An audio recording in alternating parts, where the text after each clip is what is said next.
Howling for Revenge, a Cori Sloane Paranormal Cozy Mystery, Cori Sloane Witch Mysteries, Book 1, written by Tegan Maher, narrated by Megan Kelly.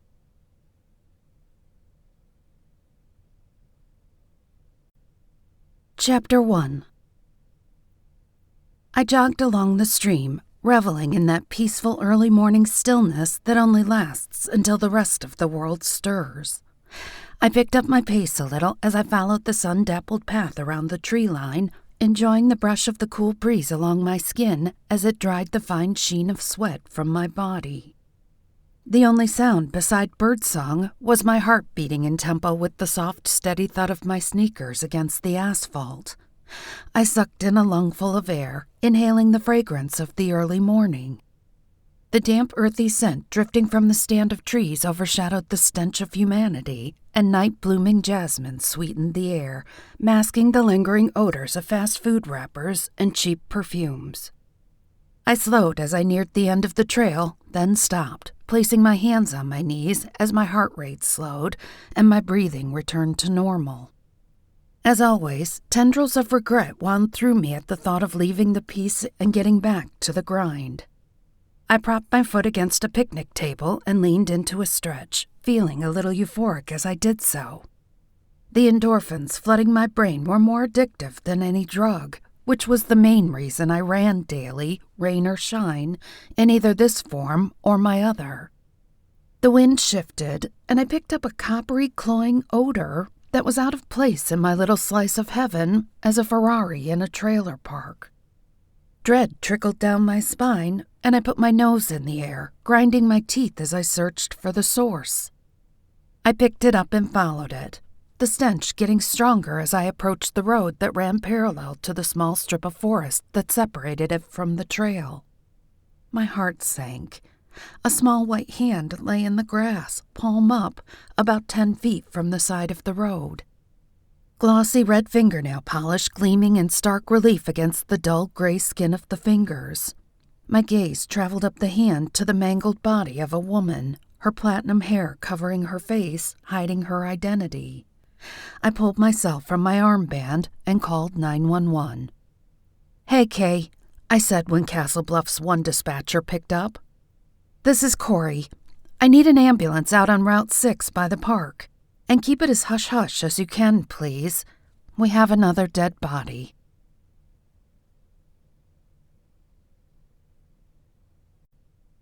Chapter 2. My next call was to my second-in-command, Sam Cassidy, who said he'd call the coroner and meet me there in 10 minutes.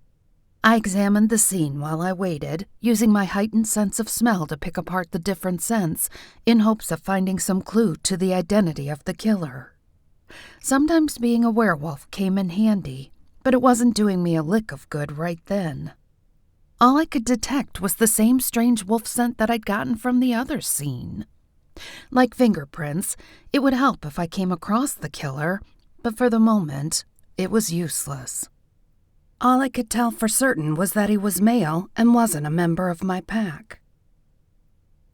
Exactly 10 minutes later, a beat-up truck pulled off into a wide spot across the road from me, and a grizzled man climbed out of the driver's side, followed by a shorter, younger guy I'd known since grade school.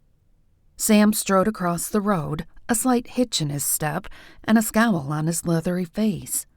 My mind shifted from the murder to the man I'd looked up to since I was a little girl. Even though I was his boss, he still saw me as a little girl if things got real. Of course, until the murders, getting real usually involved a drunk tourist getting handsy when I'd have to haul him out of the Hook, our local dive bar. Even with, or more likely because of, the confluence of supernatural beings in Castle's Bluff, things like murder just didn't happen. Until then, anyway. "Cordelia?" he said, nodding at me as he strode toward the body. Though he tried not to show it, I knew he was worried about me. It was the only time he defaulted to my given name. I drew my brows together, but didn't say anything. Stan Lee, the younger man, took off his hat and mopped the sweat from his forehead with a bandana he pulled from the shirt pocket of his deputy's uniform. Though it was late in the summer, the humidity still made the air thick as the Georgia mud our state was known for. Despite his best efforts, his gaze inadvertently dropped to my chest. My snug tank top was still wet with sweat. I whacked him on the arm and glowered at him. His face went beet red, and he snapped his eyes back to my face. "Sorry, Sheriff," he stuttered. I cut him some slack because I knew he'd had a crush on me since the 7th grade, and he was a good guy with a huge heart. He looked around me, trying to put on his cop face, but turned green when he caught his first glimpse. I couldn't blame him. I wasn't feeling so peachy myself. Sam was standing back a few feet from the body, one arm crossed over his chest, the elbow of the other resting on it. He rubbed his chin, his gaze roaming over the scene, taking in the body and the mishmash of huge paw prints surrounding it. "You pick up anything?" he asked. I shook my head. "Nothing other than what I got from the last scene." A breeze fluttered through, and I caught movement out of the corner of my eye behind the body. Squinting to get a better view, I stepped closer to the body. A clump of black fur clung to a broken branch. "Do you have an evidence bag on you?" I asked, a little thrill running through me.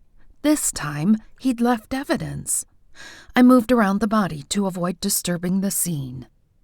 Sam reached into a small pouch on his gun belt and pulled out a clear baggie, passing it to me over the weeds. I placed my hand on the bottom and pushed it back over my fingers like it was a glove, then pulled the clump of fur off the branch.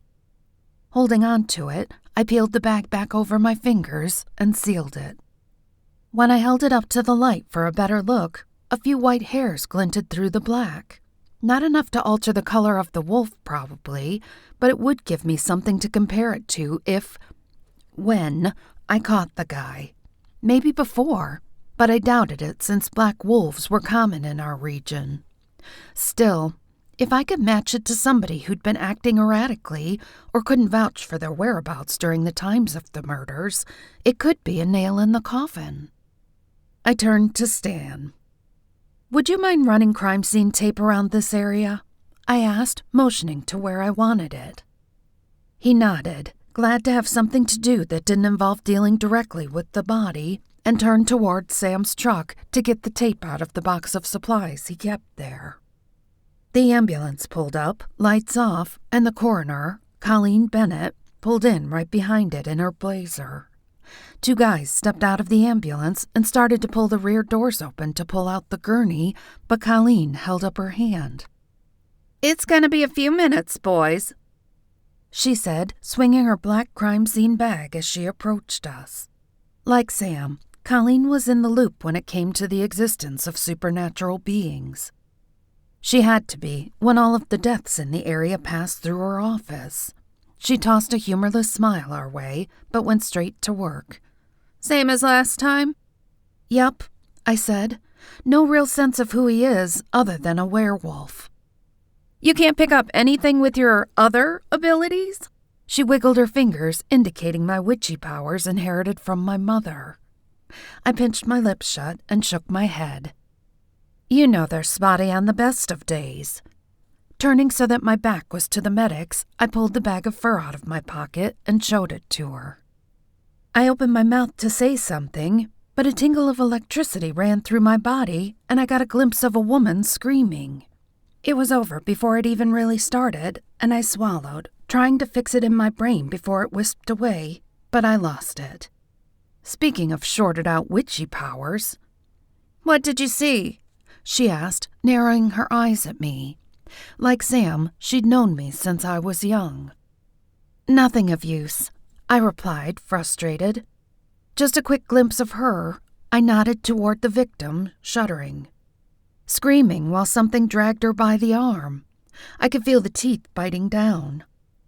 Anger flashed across Sam's face, and Colleen set her jaw as she snapped on a pair of gloves and bent over the body. When she pulled the hair back from her face, she gasped. "I know this girl, Cori.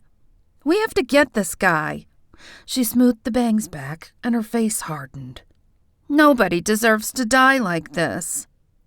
As I expected, a small crowd had started to gather, and I went to help Stan keep them back while Colleen did her thing. Sam pulled his truck so that it blocked most of the scene. The gossip was going to be bad enough without giving them access to the gory details. Half an hour later, he laid his hand on my shoulder, and I turned to him. "She's almost done." His voice was tired, and his thick salt and pepper hair was standing on end. I knew he'd been running his fingers through it like he did any time he was frustrated. He gestured toward my running clothes. "I got this handled if you want to go home and change or something." I gave him a wry half-smile.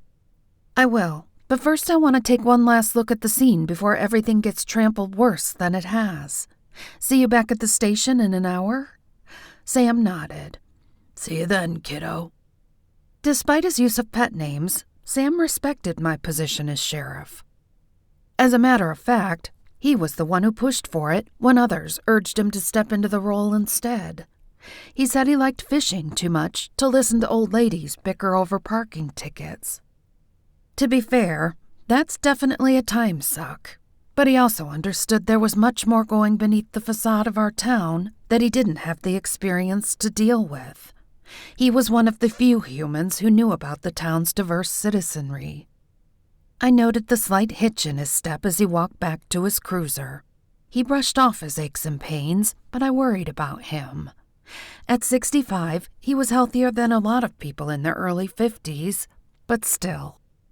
The one thing that bothered me about the murder, and the one that had been committed a few days prior, was that the wolf didn't seem to care if he was caught. That was a problem on a number of levels. He had to know the pack wouldn't tolerate this, and that if we didn't get him, one of the other organizations would. So I didn't get it. Yet. What I did get was that it was about to turn into a hot mess if I didn't get it under control pronto. Some of the unofficial organizations tended to come in with sledgehammers rather than scalpels, and I needed to avoid that at all costs. "Cori?" Somebody said from several yards behind me. My heart stuttered at the familiar voice, even though I hadn't heard it in nearly 12 years. I paused as a tangled rat's nest of competing emotions writhed in my stomach, the fur forgotten.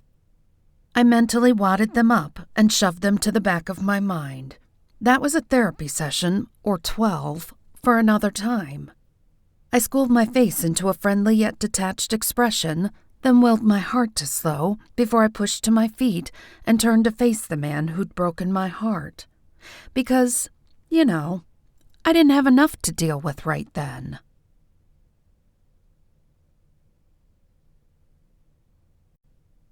Chapter 3. He looked good.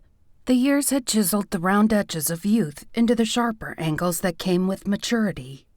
His hair was lighter, pushing toward a sandy blonde, and his skin was a deep bronze that came from a life lived outdoors.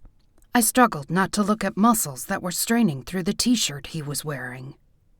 "Zach, how long's it been?" As if I didn't know. I stepped under the police tape and stood before him. He was smiling, but his eyes looked wary. 12 years. I nodded, doing my best to fake nonchalance as my heart tried to beat its way out of my rib cage. "That sounds about right. What are you doing here?" He studied my face for a couple seconds, then said, "I have a friend here who told me about the animal attack, so I came down to see if I could help. I'd just arrived in town when I heard there'd been another woman killed by a large canine." I confirmed what he'd heard. It wasn't like it hadn't already made the gossip circuit anyway. "Wolf, I think, but I won't know for sure until the coroner sends me her report. At this point, I can't confirm that they're related until I hear from her." He'd said he came to see if we need some help. What did that mean? Though he tried to hide it, he was scanning the scene. I didn't know why, but I twisted a finger behind my back, bending the light around the tuft to make it invisible. Clearing my throat, I said, "So, what? Are you a concerned citizen here to offer to help us track this thing and stop it? Or are you actually a reporter looking for a story? Because, to be honest, if it's the latter, my office has nothing to say to you that we haven't already said to the others." Zach chuckled. "Not exactly as cut and dried as the former, and definitely not as nosy or predatory as the latter. I just came to help." He leaned toward me and handed me a business card. A shiver ran up my arm when our fingers touched, and my mouth went dry. The smell of sunshine, fresh-cut wood, and clean laundry floated toward me, and I just wanted to lean in and inhale him. I gave myself a mental shake and glanced down at the card. Zach McClure, Licensed Wildlife Control Specialist. His phone number was listed below it, along with his federal license number. I slid my hand down my face. Having a specialist who thought he was dealing with a standard animal was so not what I needed right then. I arched a brow, more than a little skepticism in my voice. "So you think we should bring in help beyond the law enforcement community?" Zach frowned and crossed his arms over his chest. "As a matter of fact, I do. And to be honest, you don't actually bring me in.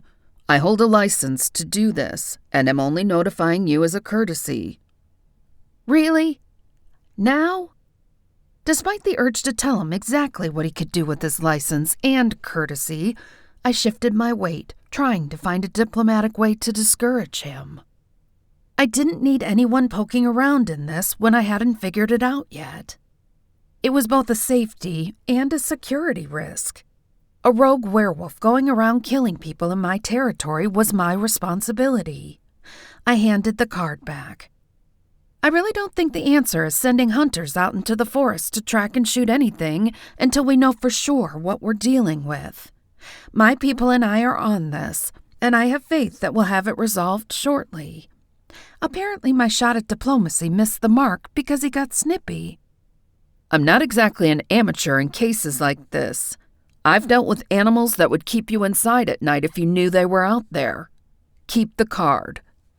He pushed it back into my hand before he turned on his heel and stomped away without looking back. I sighed.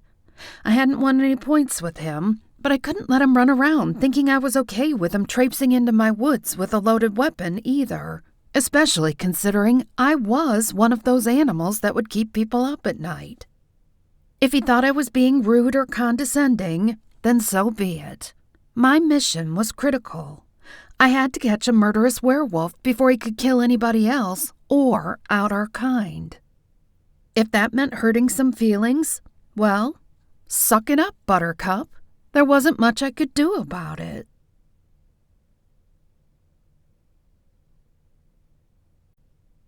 Chapter 4. The day was an absolute nightmare. After coming home to change, I'd gone to tell the victim's mother what had happened. I'd had to watch her face collapse when she realized her only child was gone, and the anger that had torn through me had been fierce. The killer was going to pay, and pack law was, by necessity, much worse than the human justice system.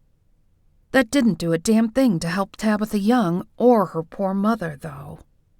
I was relieved when I pulled up to the farmhouse I shared with my best friend, Kat.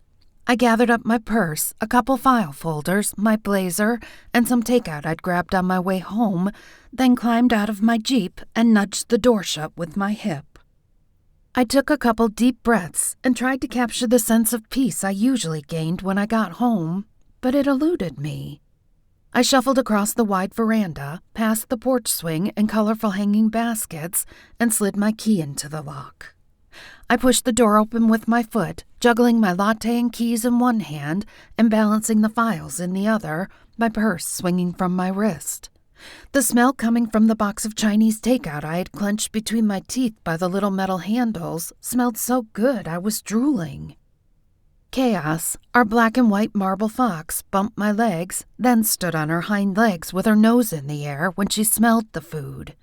I nearly tripped over her as I pushed the door shut with my hip. "Knock it off," I grumbled. "You'll get some, assuming you don't kill me first." She hopped onto the back of the couch, her shiny eyes never leaving the takeout box. "Cat?" I called around my dinner as I toed off my shoes. Kat, or Caterina Bellarossi, was my roommate and best friend. She also happened to be a vampire and tended bar at a hole-in-the-wall dive bar called the Rusty Hook. Olive-skinned, leggy, and exotic, she'd look graceful falling down a flight of stairs, not that she ever would. I figured when you lived in the same body for 300 years, you pretty much master the moving parts. She popped her head around the corner leading into the living room, then rushed over to help me before the mountain tumbled. Shaking her head and smiling as she took my coffee and the takeout, she asked, "Ever heard of making more than one trip?" "Too much work. I'm beat." I plopped the files into the center of the coffee table and pulled my shoulder holster off. Kat smiled and hung it and my blazer on the hook by the door as I collapsed onto the couch, stretching my neck back over the edge of it. Chaos hopped onto my lap, and I ran my hand down the black stripe that ran from her ears to the tip of her fluffy tail. It stood out in stark contrast to the rest of her gleaming white fur. She butted her head against me and arched her back up against my hand. "Rough day?" Kat sank down beside me and straightened the files into an orderly pile. I huffed out a breath, blowing my bangs out of my face. "You have no idea." "Aw, I'm sorry, sweetie. Want to talk about it?" Kat checked her watch. "I've got 10 minutes before I have to leave for work." I waved her off as Chaos stepped off my lap onto the cushion beside me, then curled up in a ball facing us. "Nah, it's a whole boatload of crap, and I don't even know where to start. Maybe tonight over a bottle of wine, or 2. She patted my leg. "Well, if you want to talk before then, you know where to find me. Stop by, and I'll buy you a glass of wine." She got up and sauntered to the door, pausing before she left. "You know, it wouldn't kill you to ask for some help sometimes.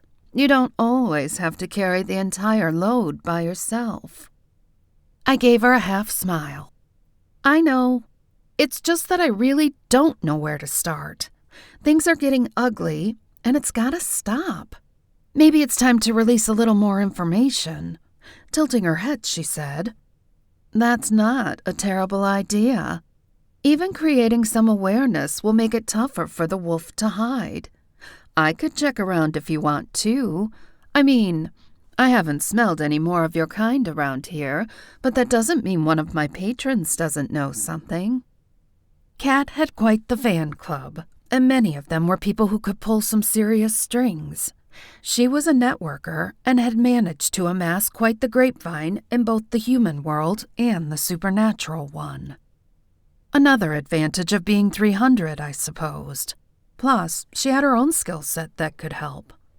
Kat possessed the stereotypical power of persuasion, which really was a stereotype. Most vampires had at least one gift, but they varied.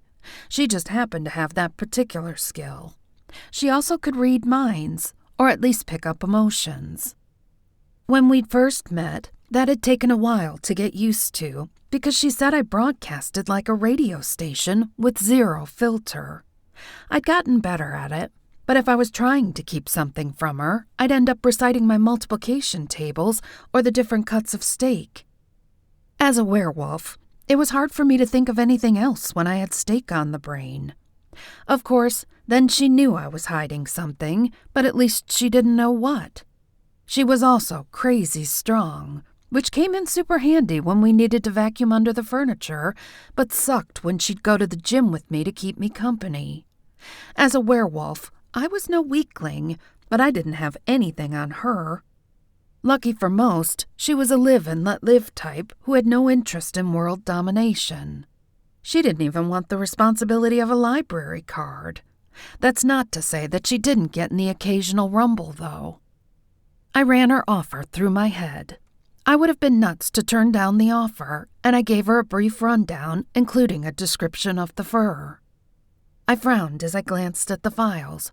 A corner of one of the pictures was sticking out, and I didn't have to see the rest of it to know what it was. "This can't keep happening." She nodded as she stepped out the door. I'll see what I can find out. When the door clicked shut, Chaos rooted in closer to my leg and wrapped her tail around herself, then shut her eyes. I smiled and stroked her again. Want to trade places for a day, girl? I'd love to just curl up on the couch and sleep. She peeped an eye open, then let it drift shut, obviously unwilling to give up the comforts of being her. I picked up my latte and took a sip. The silky texture of the coffee and the rich and spicy flavors of white chocolate and cinnamon were comforting as I poured through pages that were already dog-eared, hoping to find something I'd missed. The first victim was Victoria Temple. I looked through her file first, even though I'd just been over it a couple of hours ago. Nothing new stood out. She was 45, but looked 10 years younger, 5'5", blonde, and pretty in a Midwestern way. Based upon her build, she was a regular runner. Since she was wearing running clothes, it didn't take a genius to figure that's what she'd been doing when she was attacked. The smiling face on her driver's license made me sad. And mad. She was a tourist from New York, just escaping the grind of her 9-to-5 accounting job for a week. She left a city with one of the highest murder rates in the country, then got her throat ripped out in our charming little town that had fewer crimes in a year than her office block had in a day. The M.E. put her time of death at around an hour after dusk. Tabitha Young's file was similar. An attractive blonde, 23, wearing jogging attire, also about 5'5". Unlike Victoria, Tabby was a local, and we knew for a fact she'd been out running. Her boyfriend reported her missing when she wasn't home when he'd gotten home from work the night before. They'd been planning to go to dinner when he got off work at 8, but her running shoes and earbuds were gone. According to him, she generally ran at around 6:30 in the evenings. Both victims were in excellent physical condition, but had nothing on a werewolf, or even a regular wolf for that matter. Were the similarities in appearance a coincidence? I wanted to believe that, but it didn't feel right in my gut. So that brought me full circle. I couldn't find one single place where these women connected, and they were from different places. Victoria was an accountant, and Tabby was a waitress at Dana's Diner in town. I studied every single report and picture in each file until my eyes crossed, then examined the tuft of fur. I'd kept it out of evidence because, well, the last thing I needed if the FBI came knocking was to just hand over proof that werewolves existed. That'd fire up their forensic scientists for sure. I closed the files and leaned back on the couch, staring at the ceiling while my mind tried to arrange the pieces. Taking a deep breath, I had to admit there was another angle I had to consider.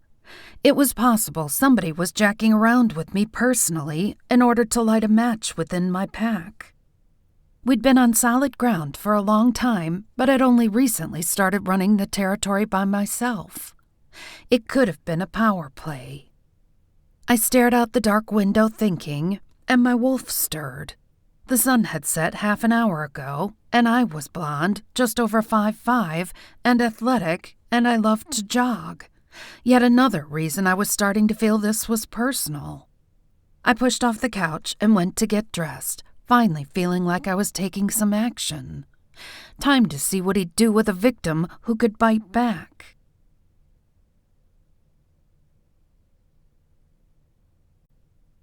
Chapter 5.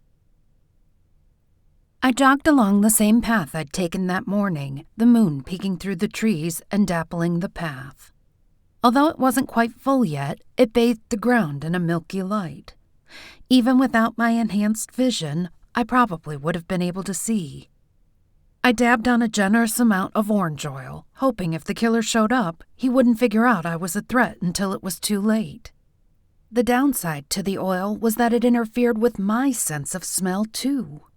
I'd have to depend more on my hearing and vision. The upside was that, in addition to masking my scent, it kept away the mosquitoes that might carry me away and eat me alive at that time of night. I scanned my surroundings using my peripheral vision, careful not to look like I was out doing anything other than enjoying a nice evening run. The forest was unnaturally still, Not even the sound of crickets or katydids broke the silence. Nothing but the sounds of my shoes on the pavement and the trickle of the creek that ran several feet to the right of the path. I didn't like it. My wolf was antsy, growling that something wasn't just off, it was way off. She was howling to get out. To my left, and about 10 feet behind me, I thought I heard a bush rustle. The hair on my arms stood on end as my ears strained to hear even the faintest sound. Nothing. Just the water and my pounding heart. I kept jogging, playing the victim, out for a run without a care in the world. The snap of a twig followed by a low growl brought me to a complete stop. I turned around slowly, just as a giant black wolf with topaz eyes stepped onto the path 20 yards behind me. His lips curled back, exposing glistening white teeth.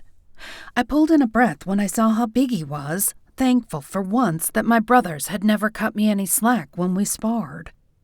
Keeping my eyes locked with his, I sidestepped off the path, away from any prying eyes. If possible, I preferred to lure him into the woods and away from any potential humans that may happen by. I gathered my magic with the intention of paralyzing him in order to take him to the pack. We needed to learn his identity and find out why he was killing people. It was possible he was rogue. It happens sometimes, especially if somebody wasn't trained to control his or her changes. There was also the chance he had an endgame or was working with somebody. I rubbed my hands together, but my magic sparked, then fizzled. I swore under my breath. Of all the times for it to fail. One glance told me I had about 10 seconds to defend myself. I crouched in the brush, maintaining eye contact as he stalked toward me. The first ripples of my change cascaded up my spine. It was so natural to me that if I had to, I could change mid-leap and attack in wolf form before my paws hit the ground. He leapt forward, but before I could complete my shift, a shot rang out and the black wolf yelped, then tucked its tail and crashed back into the underbrush. The cracks and snaps of breaking twigs gave away the fact that he was injured. No wolf made that much noise under normal circumstances. I stopped my shift, jumped to my feet, and spun to face the shooter, huffing out an irritated breath when I saw who it was. "Zach?" I asked, trying to decide what tack to take. "What are you doing out here?" Zach lowered his weapon and frowned as he gave me the once-over. "Saving your ass, it would seem." I snorted, trying to tamp down my impatience. I didn't need saving. He'd just blown my ace in the hole. That trick wouldn't work again. I'd been so close to ending this once and for all. How many more people were going to die because he got in my way? He closed the distance between us in 3 long strides. "That's not what it looked like from my end." He took a big sniff and raised his brows. "Geez, what's up with the orange?" "Natural insect repellent," I snapped. The killer was getting away, and there I was, discussing my choice of scents with the guy who let him escape. Anyway, I'll ask again. Why are you out in these woods with a rifle? I had that. I waved my arm in the general direction the wolf had gone. All under control. And I seem to remember specifically asking you not to be in these woods hunting. He rolled his eyes and chose to ignore the last part. "Yeah, I can see that you had it under control. No gun, no backup, no radio, not even any pepper spray. Unless you plan to kill him with your bare hands, it doesn't look to me like you had anything under control. Are you even carrying your cell?" I opened my mouth to say something, but what was there to say without blurting out something along the lines of, "Guns? Pepper spray? Silly man, if you'd only waited 2 more minutes, I would have been a one-woman killing machine." Instead, I snapped my jaws shut and glared at him while keeping one ear turned toward the woods. He pulled his rifle strap over his shoulder and smirked at me. "Now this is one for the record books." "What?" I asked, trying to keep from popping him one. "The great and mighty Cori with no snappy comeback." I just shook my head, pushing around him, and tried to trace the wolf's path. I followed the tracks to the bush where I had last seen it and noticed blood on several of the leaves. I ran my fingers across the droplets and brought them up to my nose. Definitely my werewolf. My mind was racing, trying to think of a way to ditch Zach. I sighed and gave it up as a lost cause. I shook my head. "Looks like you must have hit it. There's fresh blood here." I showed him my fingers. He arched a brow.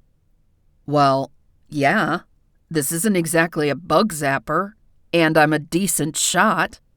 My mind floated back to the time that we used to spend shooting cans for kicks. There was no denying his skill. In fact, I was a little surprised he'd missed. "How about I take you home just to make sure you don't get into any more trouble tonight?" he said. "Then I'll come back with my partner and we'll track our injured friend." I drew myself up to my full height. I didn't remember him being so condescending. "I'm perfectly capable of seeing myself home, though that's not what I'm going to do. We need to find that wolf. Now that he's injured, he's probably more dangerous than he was before." Zach nodded. "You're probably right, but you're not exactly dressed and prepared for hunting." "Ha! If he only knew. Sheriff here, remember? I think I can hold my own." I motioned toward his rifle. "I presume you're carrying more than just that?" I noticed a slight bulge in his right boot and would have laid money on an ankle holster. Zach considered me for a minute. "You presume correctly. Why?" "As you said, I'm not exactly outfitted to go hunting." Zach frowned. "Are you sure there's no way I can talk you out of this?" I held out my hand. "No. And if you don't fork over that weapon, I'm going to arrest you for obstruction and firing on an endangered species. Hurry up. The longer we stand here, the farther away it's getting." Regardless of all the silver bullet baloney, a plain old bullet would kill a werewolf just as well. No need to melt down great-great-grandma's tea set. He growled, but squatted and pulled a 9mm from his boot. "Those charges would never stick." "Nope," I said, popping the pea. "But they'd get you out of my way long enough to do what I need to do." I breathed easier when the comforting weight of the handgun was in my palm.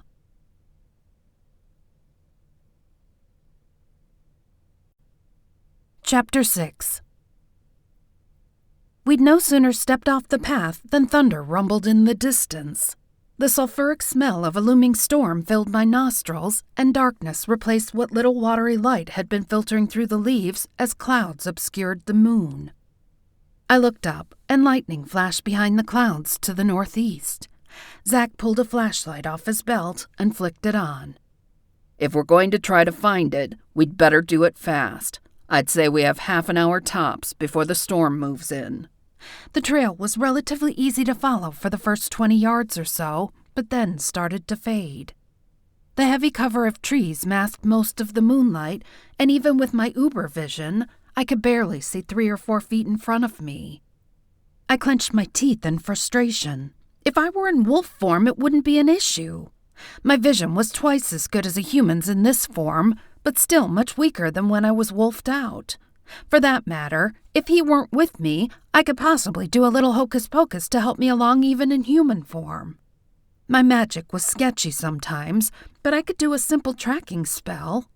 I was fairly sure he'd notice a neon blue trail, though. Zach swung his flashlight back and forth on the trail, then backtracked to the last drop of blood. A few crushed leaves led to where we were standing, but after that, it was as if he'd just disappeared. The smell of the essential oil still hampered my sense of smell, so I couldn't pick up its scent. That left us where we started. "You must have just grazed it," I said, sighing, after we'd traipsed 10 yards around the last track. He hummed in agreement. "I can't believe I missed that shot, though. By the way, what were you doing standing off the path, crouching like that? You know better. The object is to make yourself bigger, not smaller." He paused, and his forehead crinkled. "For that matter, why were you running to begin with? You ran this morning." Crap. He had me there. My mind whirled as I struggled to come up with a logical explanation. "I'd bent down to tie my shoe when it just appeared out of nowhere. I said. "I was deciding whether it would be best to move or stay still when you took your shot." That sounded reasonable, right? "And you may have noticed the dead body that interrupted my run this morning?"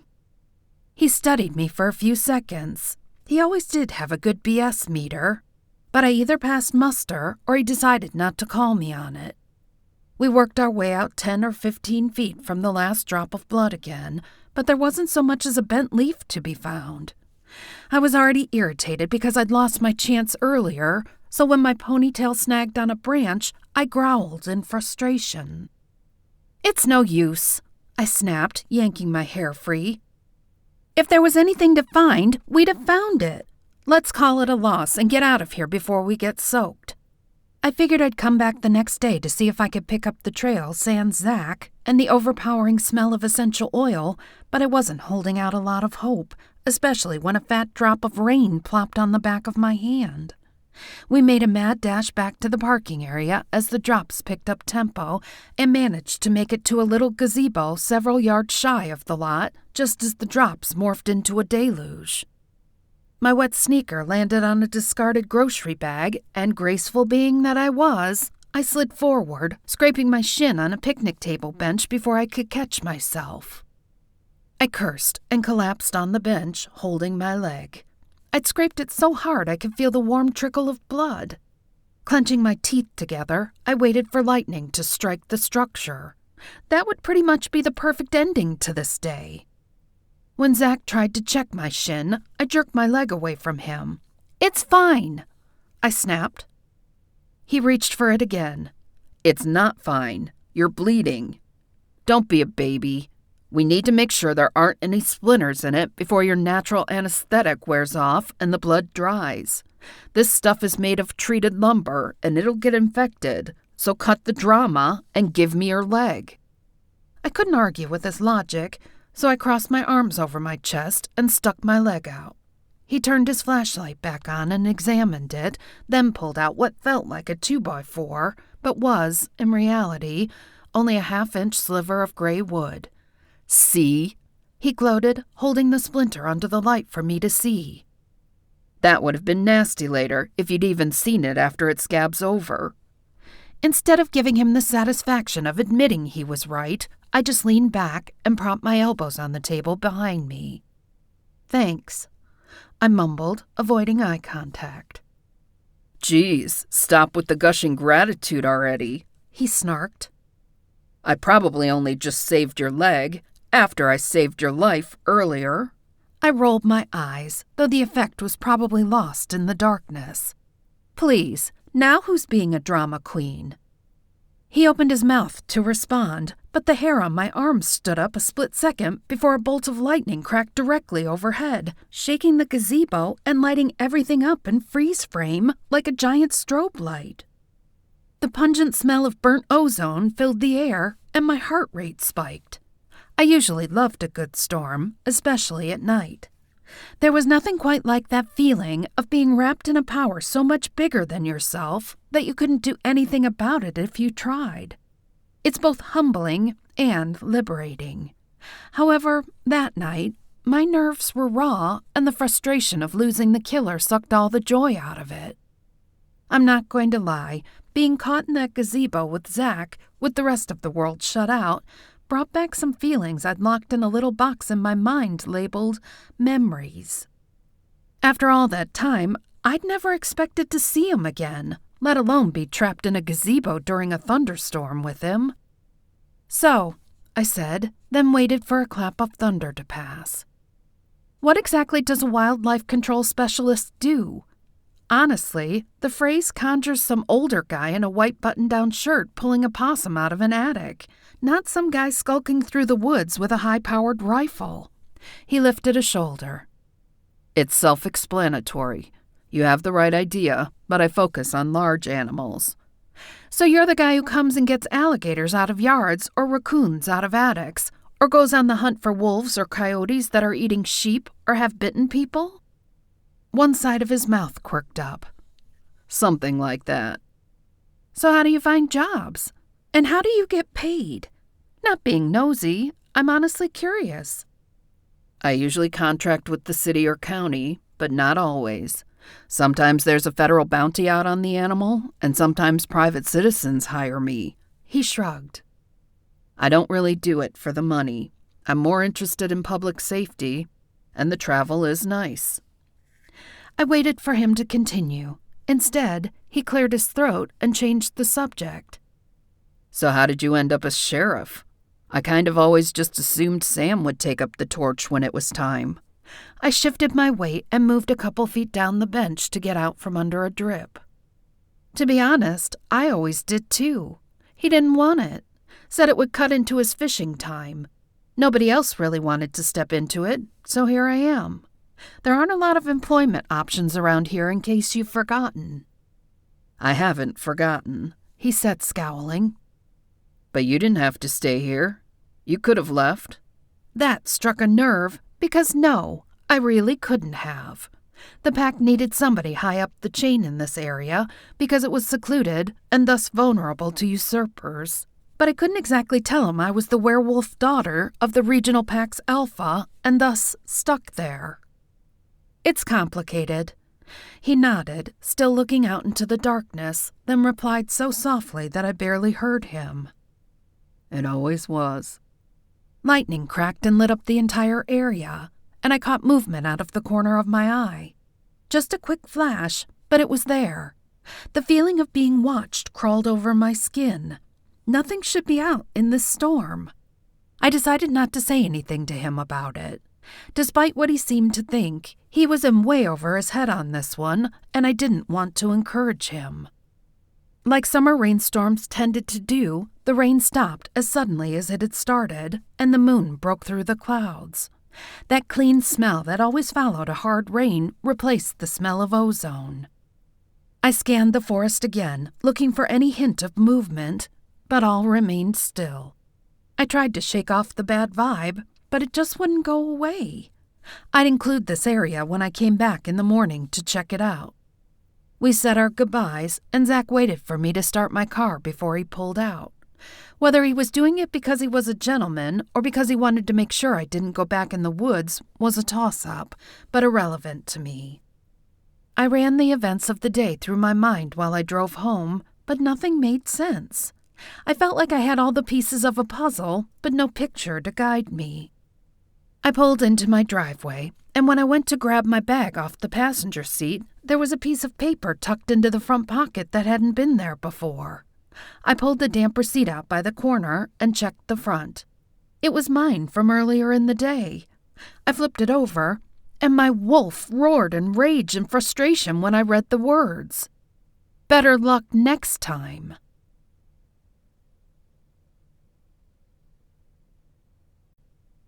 Chapter 7. I tossed and turned for most of the night, trying to make all of the pieces fit together. The last time I looked at my phone before drifting into a sleep filled with creeping shadows and resounding rifle shots, it was 4 o'clock. The crack of the shots grew louder and spaced closer together, and I jerked awake, ready to shift before I realized somebody was pounding on my screen door, not shooting at me. Growling, I untangled my legs from the sheet and pushed myself to a sitting position. I could tell from the angle of light coming through my window that it was early. A one-eyed squint at my phone confirmed it. 7:30. I trudged to the door without bothering to throw a robe on over my tank and night shorts and yanked it open a few inches, scowling. If the sight of pajamas and bedhead bothered whoever was on the other side, they should have waited a couple of hours. The bright morning light hit me in the face, blinding me, and when I put up a hand to shade my eyes, I groaned. A smiling Zach was standing there in a polo shirt and low-slung jeans, holding out a cup of coffee.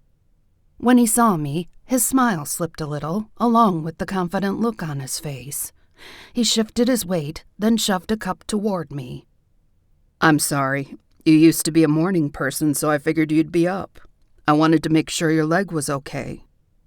I heaved a sigh and pulled the door the rest of the way open, running a hand over my head to see just how bad the bedhead actually was. From the feel of it, pencil trolls didn't have anything on me. Peachy. Zach stepped into the foyer and handed me a steaming container that smelled like heaven in a cup. Thanks. Come on in.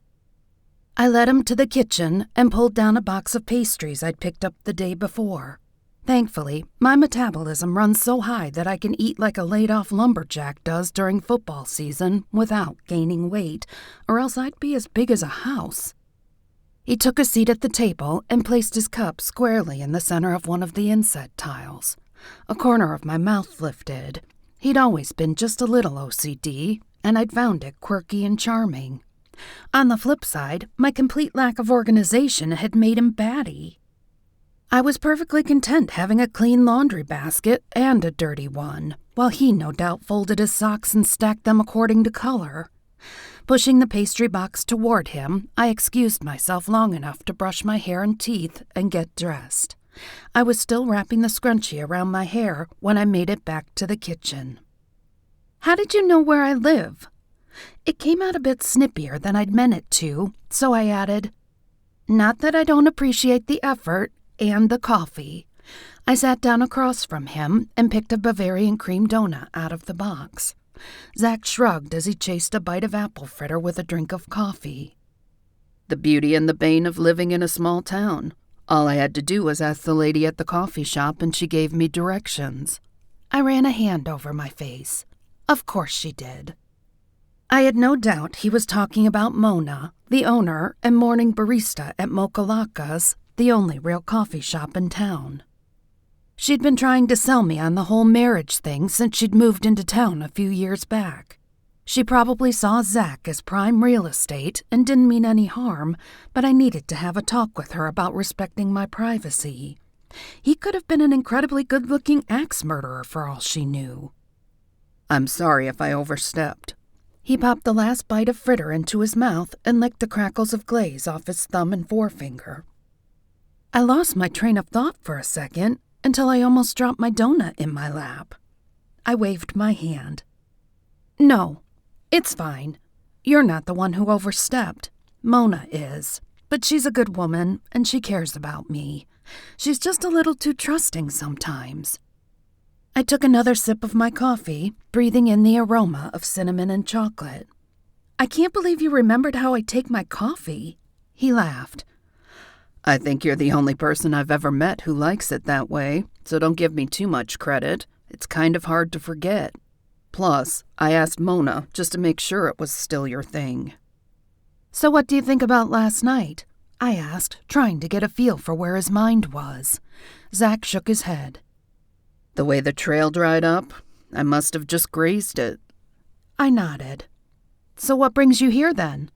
Not that I don't appreciate the gesture, but usually when people show up first thing in the morning with coffee, they're smoothing the way for a favor. He shrugged and centered his cup in the middle of the tile, turning it so the logo faced him. I just wanted to apologize for last night. I didn't expect anybody to be out there, especially you, and I know you're not happy about me being here. He rubbed his hands on his pants, not meeting my gaze. That raised my hackles a bit. So do you mean you didn't expect me to be running, or you didn't expect the sheriff to be out there? He grimaced. A little bit of both, I guess. I usually prefer to work with the local law enforcement. I only went out to take a look, see if I could find any prints or anything. Then when it started getting dark, I headed back to the trail, and there you were. I raised a brow. You went to take a look with a scoped rifle? He nodded, unapologetic. In my line of work, you never know what you're going to run into. Unlike some people I know, when there's a man-eating beast on the loose, I try to be prepared. Besides, he said, smiling, it turns out it was a good thing I had it. I shoved back the irritation at the implication that I'd needed saving. He had no way to know that I'd been armed better than he was. Zach picked up his cup, twisting it round and round in his hands while he waited for my response. I heaved a sigh, recognizing the futility of trying to get him to drop it. I can't stop you from doing your job, but we need to coordinate. I don't want anybody to take a bullet by accident, so just please let me know when you're going to be out there, okay? He dipped his head. That's fair. He went back to twisting his cup, and the silence stretched until it was awkward. I waited for what felt like an hour, but was probably only 30 more seconds before I just couldn't take it anymore. "Is there something on your mind, Zach?" He set his cup back down and shook his head. "Not really." He looked up at me, staring intently at my face for a long moment like he was searching for something. I met his gaze, trying to get my own read, but his face betrayed nothing. "If something's on your mind, you should just say it." He got up and wandered to the window, staring out over my backyard. Without turning, he asked, "What went wrong, Cori? Why wouldn't you leave with me?" He'd gotten a job offer in Colorado and had asked me to leave with him. I'd begged my parents to let me out of my pack obligations, but they'd refused. They'd said they didn't want me to throw away my future to trail after a human. When they wouldn't give their permission, the only options I'd had were to stay or to be excommunicated. I would have been cut off from my family and friends forever. I understood why my parents made the call. It wasn't like we were an average family. My parents were the alpha couple, but I also believed I had a right to be happy. Shifter human matches weren't unheard of. Heck, they weren't even that uncommon. They're not exactly the norm, but it happened. For that matter, my mom was a witch, but that had been different. She'd been bitten by a rogue when she was pregnant for my sister, and the pack had taken her in. She'd met my dad, and the rest was history. I couldn't. I sat around the lump in my throat. I'd used him as a yardstick to measure every man I'd met since then, though the rational part of my brain told me I'd romanticized him because no man is as handsome, considerate, or kind as I remembered him to be. I couldn't get that logic to cross over my stupid emotional cortex. Though I had to admit, the handsome part wasn't an exaggeration. Zach nodded. "Yeah, that's the same thing you said at the time, and it still doesn't explain anything." I pursed my lips, regret for what could have been washing over me. I shook it off. I'd never been one for shoulda, coulda, woulda. "Things always work out the way they're supposed to," I said with a small smile. "Maybe that's why I'm here now." The hope in his voice was the straw that broke the camel's back. I pushed back from the table and gathered our empty cups in the pastry box, then rose and tossed them in the trash. I couldn't deal with that Pandora's box. I had 2 murders to solve and an off-the-rails werewolf to catch. I didn't have the emotional space for nostalgic echoes of what might have been. Nothing had changed. "I probably should be getting ready to go into work," I said. "Sure." Zach stood and walked to the door, but turned around with his hand on the latch. "Maybe we could hang out sometime? No pressure, just to catch up." I ran my tongue over my teeth and smiled, hoping that my desire to push him out the door so I could regain my mental footing wasn't as obvious as it felt. "That'd be great. Sometime."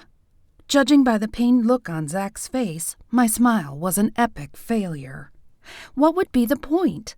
I couldn't explain any better than I already had, unless I were to spill my guts. Even if that were a possibility, I could just imagine that conversation. "Hey, Zach, did I mention I can turn into a wolf? So not only do you get a girlfriend, but you get a dog, too. Total package here. Man's best friend and a not-too-shabby date." Yeah, no weirdness there. I struggled to come up with a valid reason why I couldn't hang out with him, but drew a blank. "Cori?" He was looking at me expectantly. I snapped back to the here and now. He'd been speaking, and I had no idea what he'd said. "Yeah?" A big smile spread across his face. "Great. Pick you up at 7. "Wait, what?" I blinked, grasping desperately for any remnants of the conversation that the listening part of my brain may have picked up. Nothing, nada.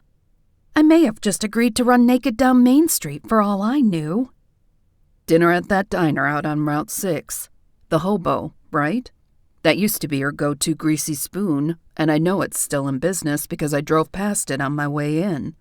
You still like it, right? If not, we can go somewhere else." I sighed and smiled a genuine non-crazy smile. Looked like we were catching up because there was no way to unring that bell without awkward backpedaling. The hobo will be fine. Besides, the little railroad car-turned diner was my favorite place, and I hadn't been there in a while. He turned and strode down the walkway, calling over his shoulder. Good. See you this Friday at 7. I shut the door and leaned back against it, blowing my bangs out of my face. I'd opened the door to rekindling an impossible flame while there was a rogue werewolf loose in my woods. Awesome.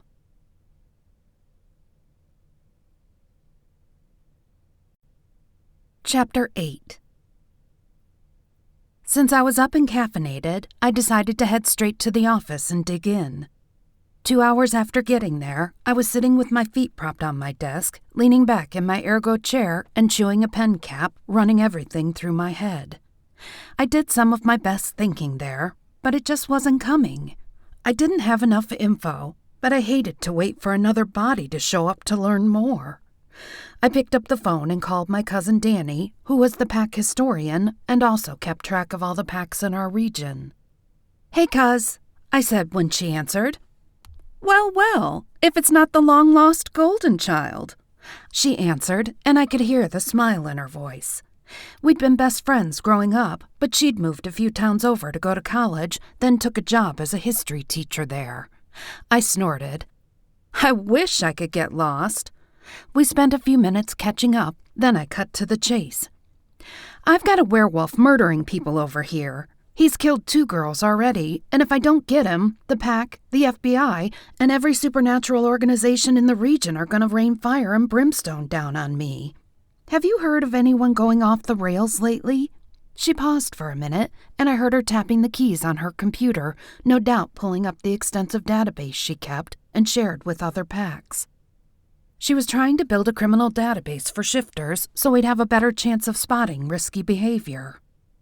"Nope," she said after a few minutes. "There were a few minor crimes an hour or so away from you last week, but they turned out to be teenage hijinks. We haven't had any violent reports at all. You know my system hasn't been well received by all packs, so that doesn't necessarily mean anything." "Thanks for checking," I said, deflated. "If you hear of anything, will you let me know?" "Of course, sweetie. Anything else I can do for you?" I started to say no, but then thought of something. "You still keep track of trackers, right?"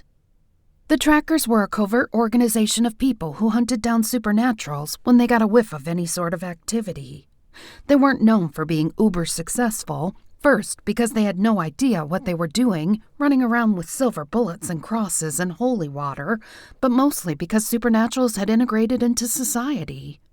Most were law-abiding citizens just like everybody else, often more so, because they were bound by the laws of their species as well as human laws. Still, they were a pain in the ass when they did show up. "Yeah," she said, "though they don't travel in a group like they used to. Last we checked, there were only 20 or so of them left. Many of them got old and didn't have kids to pass the trait down to. Others lost the taste for it after they'd settled down. Most of them are now second generation and don't remember the wild days." "That doesn't hurt my feelings," I told her. "Can you track them down and give me a heads up if you find out any of them head this direction?" "Sugar, that was already on my to-do list. We keep a close eye on them. I'll run a check just to make sure, but as of a couple days ago, they were all where they were supposed to be, crosses and silver bullets tucked safely into their aluminum foil hats." I laughed, and we swapped a couple stories, then made the cursory promise to meet up soon before we ended the call. I felt better knowing I didn't have to worry about being blindsided by conspiracy theorists with god complexes. Just a pack of vengeful werewolves and the most organized law enforcement agency on the planet. Easy peasy. When my stomach reminded me for the 4th time in 20 minutes that I'd only had a donut breakfast, I dropped my feet to the floor. I wasn't accomplishing anything there, and a cheeseburger and fries couldn't hurt. Maybe something would pop into focus if I let it simmer in the back of my brain while I ate. I noticed Sam's door was open and pecked on his doorframe to draw his attention away from the fishing magazine he was looking at. He looked up and smiled at me. "Hey, kiddo. I didn't see you there. What's up?" "Just heading down to Sully's to grab a burger. Want to go?" He shook his head. "I had a late breakfast, but go on. I did some checking on Tabby's boyfriend, a guy by the name of Billy Braxton, and I don't think he did it. He's never had so much as a parking ticket, and his story checked out. He'd made the dinner reservations earlier in the week, just like he said, and his coworkers had nothing but good things to say about him. Said he was hinting he was going to pop the question." Huh. Not that I really thought it was the boyfriend in this case, but it would have made my life easier. Still, I wanted to talk to him just to make sure I covered all the bases, but not before I had my cheeseburger. A phone rang, and I almost made it past the front desk before Ms. Ellen, our receptionist, called my name. I cringed and squeezed my eyes shut. I'd been so close. I stopped in my tracks, took a deep breath, and spun around on my toes to face her. I already knew who was on the phone thanks to my spidey sense, one of the few witch tricks I had that worked on a regular basis. It was my mom, and I did not want to talk to her.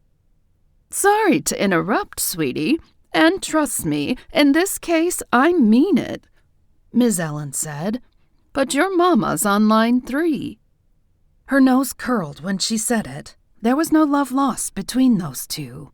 My mom referred to her as that Bible-thumping old bag, and Ms. Ellen returned the love by calling my mama that painted-up hussy whose nose is so high in the air it's a wonder she hasn't drowned in a rainstorm. Apparently, they went way back. Ms. Ellen was staring at me over the rims of her 60s-style cat-eye glasses, replete with rhinestones, waiting for a response. More precisely, she was waiting for me to come answer the phone. Everybody loved and feared Ms. Ellen. She was 5 feet tall if she was wearing her 2-inch block heels and was 70 if she was a day. She had her blue-black hair curled and her roots done once a week at the beauty shop, and I'd never seen her in anything other than a flowered little old lady's dress. Despite her diminutive stature, I've seen her shame petty criminals young and old into apologizing and changing their ways. As she stood there holding the phone out to me, I cringed at the thought of talking to Mom. I wasn't ready to deal with her yet, especially on a near-empty stomach. She'd called my cell twice already, and I'd let it go to voicemail. I shot Ms. Ellen my most ingratiating smile. "Tell her I'm at lunch, please." She narrowed her eyes at me for a couple of seconds, then picked up the phone and punched the button. "She says she's at lunch, Miranda. I venture to say she's avoiding you for one good reason or another." I rolled my eyes and huffed out a breath. I should have known better than to ask her to lie. She held the phone out from her ear, and I could hear my mother's tirade about rude, ungrateful children and snippy old bats. With raised brows, Ms. Ellen just dropped the receiver back in its cradle with a decisive nod, then smiled at me. "I won't lie, but I won't listen to that kind of ugly either. Now you go on and have a good lunch, honey." I could have hugged her. Not many women, or men for that matter, had the fortitude to stand up to my mother, but Ms. Ellen didn't take guff from anybody. "Would you like me to bring you back anything?"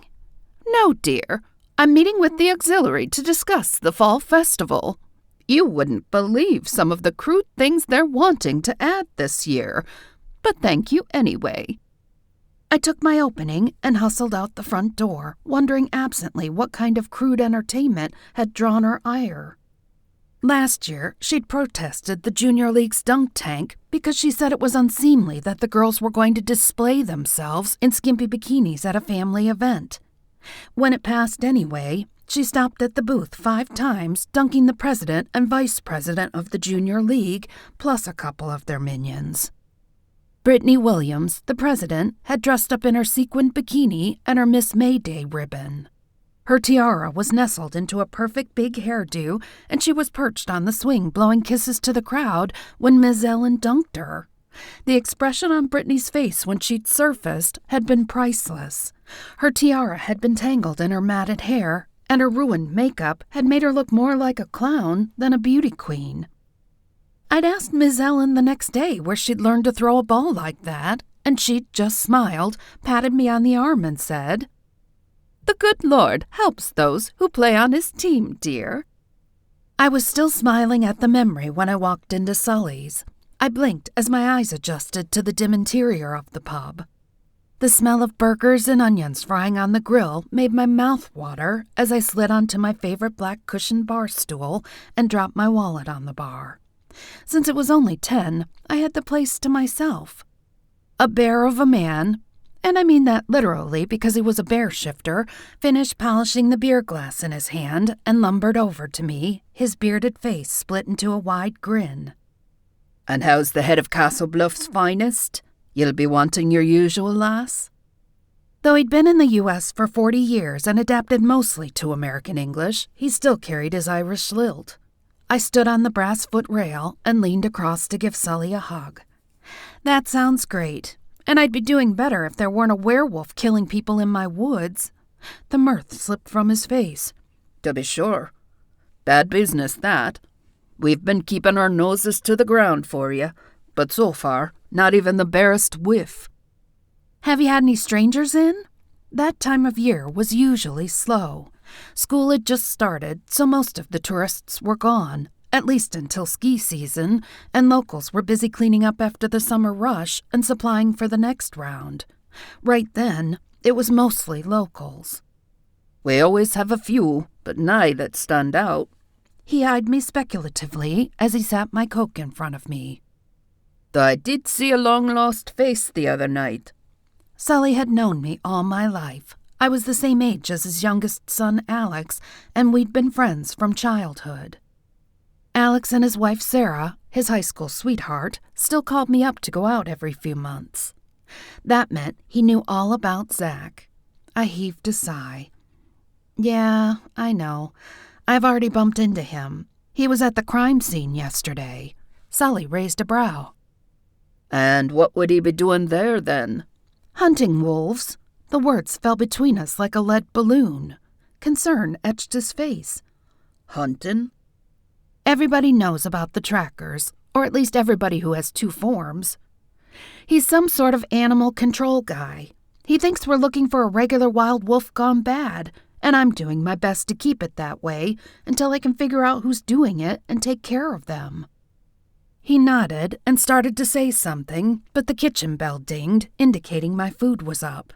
He'd no doubt ordered it the minute I walked through the door. He paused to grab it and slid it along with a condiments caddy in front of me. "Have you heard from your folks?" "Yeah, Mom's called me 3 times today, but I've been dodging her.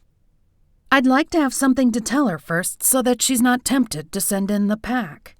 I layered the lettuce, tomatoes, and onions on top of my burger and squirted a puddle of ketchup beside my fries. "Well, if this keeps up, you're going to have to tell them and the FBI poking their noses in." I dragged a fry through the ketchup and popped it into my mouth. "Trust me, I'm well aware of the walls closing in here. I just can't seem to catch even the smallest thread to pick. I'm going to head out to Billy Braxton's place tonight and see if I can get a read off him, though I don't know if he'd be connected to the other one." He shook his head slowly. "You're barking up the wrong tree with that one. I've known that boy since he moved here 5 years ago. He doesn't have it in him. Besides, he loved that girl to distraction, and she returned the sentiment." He paused. That was the second time in an hour I'd heard that, but no relationship was perfect. That still didn't open the door to murder, though. I shrugged. If the feds or the pack do sweep in and I haven't talked to him, that'll be one more mark against me. I'll cover the bases all the same. "I suppose it's the right thing to do, lass, especially considering he's a werewolf. It would be remiss of you." I put my burger down. "Wait, what?" He leaned an elbow on the bar and furrowed his brow. "He's a werewolf. You didn't know?" "Well, no. It's not exactly something that would be on his public record, though he's not on my roster either." Sully lifted a shoulder. "I sniffed him out the first time he came in here. I don't know why he didn't check in. But like I'm saying, he's a good boy. Werewolves living in the territory were supposed to check in with me in order to ensure the security and safety of both the pack and the individual. Pack wars had been started by one bad apple causing trouble in somebody else's territory, so it was pretty much the rule of the land that you checked in with the local leader. It wasn't carved in stone, but it was atypical not to give a heads up, if for no other reason than to protect yourself while in wolf form. Strange wolves flying under the radar weren't always handled gently if they ran into a group of locals. I'll keep that in mind, but I still have to question him, especially now. He refilled my Coke. So I suppose you've heard Sean Castle's back in town? My head snapped up and irritation flared. I should have known the minute he came back. No, I hadn't. Well, don't go getting your knickers all a twist, he said when he saw my expression. He just came back last night. Only reason I know is because I was his first stop after he had arrived. When people heard the name of the town, they often assumed the name reflected the physical properties of the town, but we had neither a castle nor a bluff. We had a nice lake, though. Back in the early 1800s, a vampire by the name of Sean Castle won the property that the town sits on in a poker game by bluffing on a pair of deuces. He built the town as a place for supernaturals, then had to leave his own property when humans moved in and began wondering where he kept his fountain of youth. He still popped into town regularly, but kept a low profile or passed himself off as a descendant.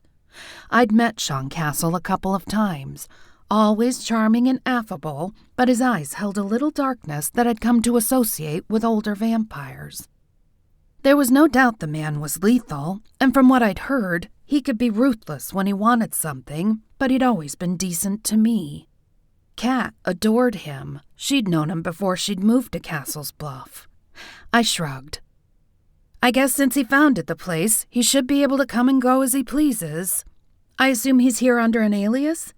Nay, he said, picking up his rag and polishing more glasses as he talked. He's using his real name this time around. Well, at least that'll make it easy for me if I run into him in public, I said around my last bite of cheeseburger. He held the wine glass he was polishing up to the light coming through the window, checking for spots. Ye should know he's not happy about these murders and a few other things going on about town. I'm surprised he hasn't already contacted you. I heaved a sigh. Wonderful. Another person disappointed in my job performance. I pushed around the last few fries on my plate. It's not like I'm resting on my laurels. I need help, but pack politics are so precarious right now I hate to ask officially. He folded the towel and laid it on the beer mat. Have you considered asking for local help? What do you mean? What I mean, lass, he replied, scowling, is you haven't bothered asking for outside help. You have a bear clan, a fox clan, and fellow wolves that live here too. We don't like what's going on any more than you do. Just ask. I hadn't considered that, but he was right. I didn't want a posse, but it sure couldn't hurt to spread some info and ask folks to keep an eye out. An organized search party wasn't such a bad idea. Even just having extra ears and noses looking out would be good. You're right. I hadn't thought of that. I'll make some calls and get a party organized. I have a tuft of fur, so if nothing else, we'll all have a scent. We chatted some about Alex and Sarah and town gossip while I finished my burger. When I left, I headed straight to Billy Braxton's house.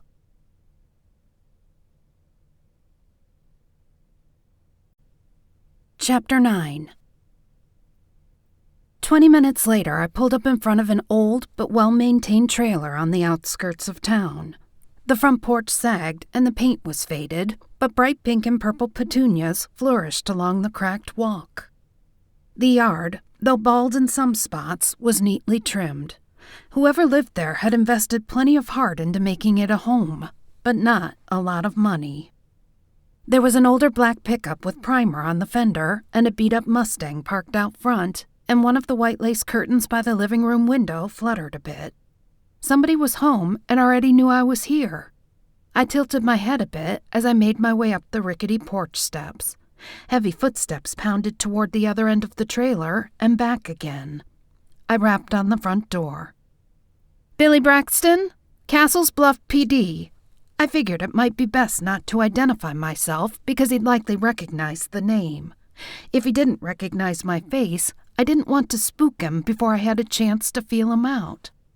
I waited a few seconds and thought I heard a soft thump from what would likely be the back bedroom. I raised my hand, but before I could knock again, the door swung open, and a petite brunette in her early 20s opened the door. "Yes?"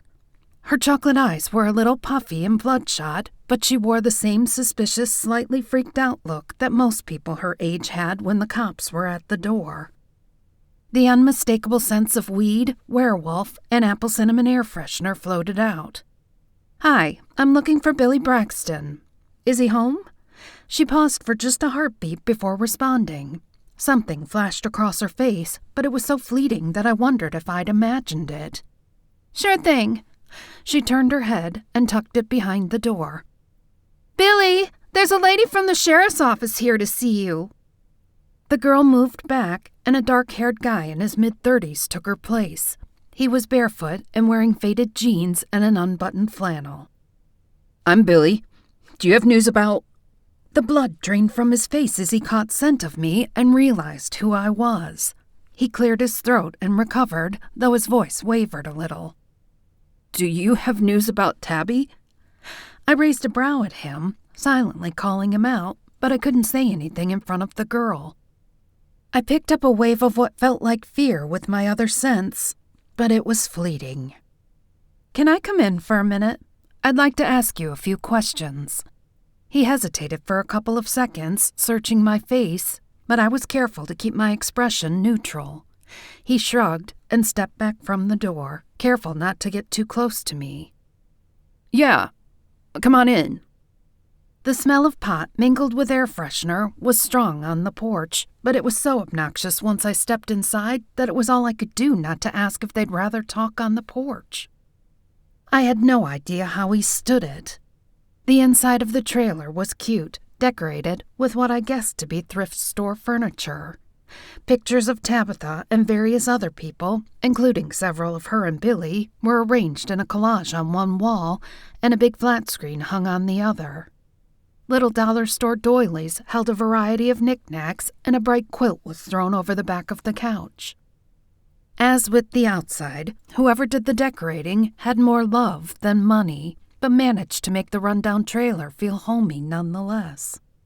Billy motioned to a chair and sank down on the sofa across from it, trying to hide a cringe as he did so. He didn't hide it well enough, though. "That looked painful. What happened?" I asked, thinking back to the drops of blood from the werewolf the night before. We healed quickly, but if Zach did a little more than graze the werewolf, it may still be tender. "What?" He looked confused for a minute, then blushed. "Oh, I fell off the porch last night when it was raining, bruised my tailbone." Given the condition of the porch, it wasn't outside the realm of possibility, but something felt off. I took a deep breath through my nose, trying to pin down his scent, but couldn't because of the apple cinnamon pot smell pervading my nostrils. He noticed what I was trying to do, and one side of his mouth tipped up. I had no idea what to do with that response. The girl looked decidedly uncomfortable, standing with one foot crossed over the electric blue tipped toes of the other. She was slender to the point of being gangly, with long, colty legs extending down from a pair of ratty cutoffs. She stepped forward, tucking her hair behind her ear and chewing her lip. "Would you like a glass of tea or something?" she blurted. I almost wanted to say yes, just to give her something to do, but decided against it. "No, thank you." I let the sentence hang, pushing her for her name. She sank to the couch to sit beside Billy. "Oh, Amanda Baxter. I'm Tabby's best friend. I live here. We're roommates. We went to school together and have known each other forever. She got me this cat when we were in 9th grade. She seemed to realize she was rambling and stopped mid-sentence, biting her lip and fighting back tears. Billy rubbed her back, almost without thought, and she leaned over him, eyes glistening. I looked back and forth between the two of them, trying to gauge the body language, but it was hard. There was nothing overtly inappropriate about it. The ancient window unit AC in the window behind me rattled on, and a welcome puff of fresh air blew down the back of my neck. "So what can I do for you, Sheriff?" he asked over the hum. I just wanted to stop and follow up. See if you remembered anything else since you talked to Deputy Cassidy yesterday. Sam had talked to Billy at the lumberyard where he worked. He also checked the kid's alibi, and it had checked out with the exception of a 30-minute lunch break. It was a big yard, though. It was possible he could have gotten away, killed her, cleaned up, and gotten back. And he'd been off on the day Victoria Temple was killed. He shook his head, and a hank of shaggy hair fell forward over his brow. "I haven't," he said, his amber eyes earnest. "I've been racking my brain trying to think if there was anything at all. I can't think of a single person who'd want to hurt her. It sounds cliché, but everybody loved her. Seriously, she was known as the peacekeeper at work, and she and I never fought." "Never?" I asked, skeptical. Despite the gravity of the situation, he rolled his eyes. "Well, almost never. Nobody agrees all the time." "And what are some of the things that you hadn't agreed about lately?" If he was innocent, I was kind of digging my thumb in a raw wound, but I needed to see how he responded. Because of the shady circumstances, there was no way I could eliminate him as a suspect yet. In fact, if I found out he'd so much as stood in line for coffee with the first victim, I was going to haul him in. He shifted uncomfortably, then sighed. "She wanted to meet my family and accused me of being ashamed of her, when in fact—" He didn't have to say any more. I'm sure he knew I understood where he was going with it. Most packs didn't condone relationships with humans. It was even possible that one of his pack members eliminated the threat. Another reason I needed to know who he was and where he came from. I looked at him pointedly. "Well, I'm going to need your family's information." He locked gazes with me, his icy blue eyes unwavering. "I assure you, ma'am, that's not necessary." "I'm afraid I'm going to have to insist. I could play this game." Amanda sensed an underlying meaning to the conversation and was watching us volley back and forth, confused. "Why would you need to speak with his family?" I didn't break eye contact with him. "It's standard protocol," I replied, and from the way he drew his brows together, he knew I was referring to the fact that he hadn't checked in with me. The poor girl, however, was completely lost. "It is? Why? They hadn't even met Tabby, or been to Castle's Bluff for that matter, have they, Billy?" "No, they haven't," he replied, refusing to be the first one to look away. The visual power struggle is a wolf thing. He or she who looks away first submits. As the rebellious daughter of elder members of my pack, I wasn't used to being challenged, and there was no way I was backing down from this. He was in the wrong, and this was my town.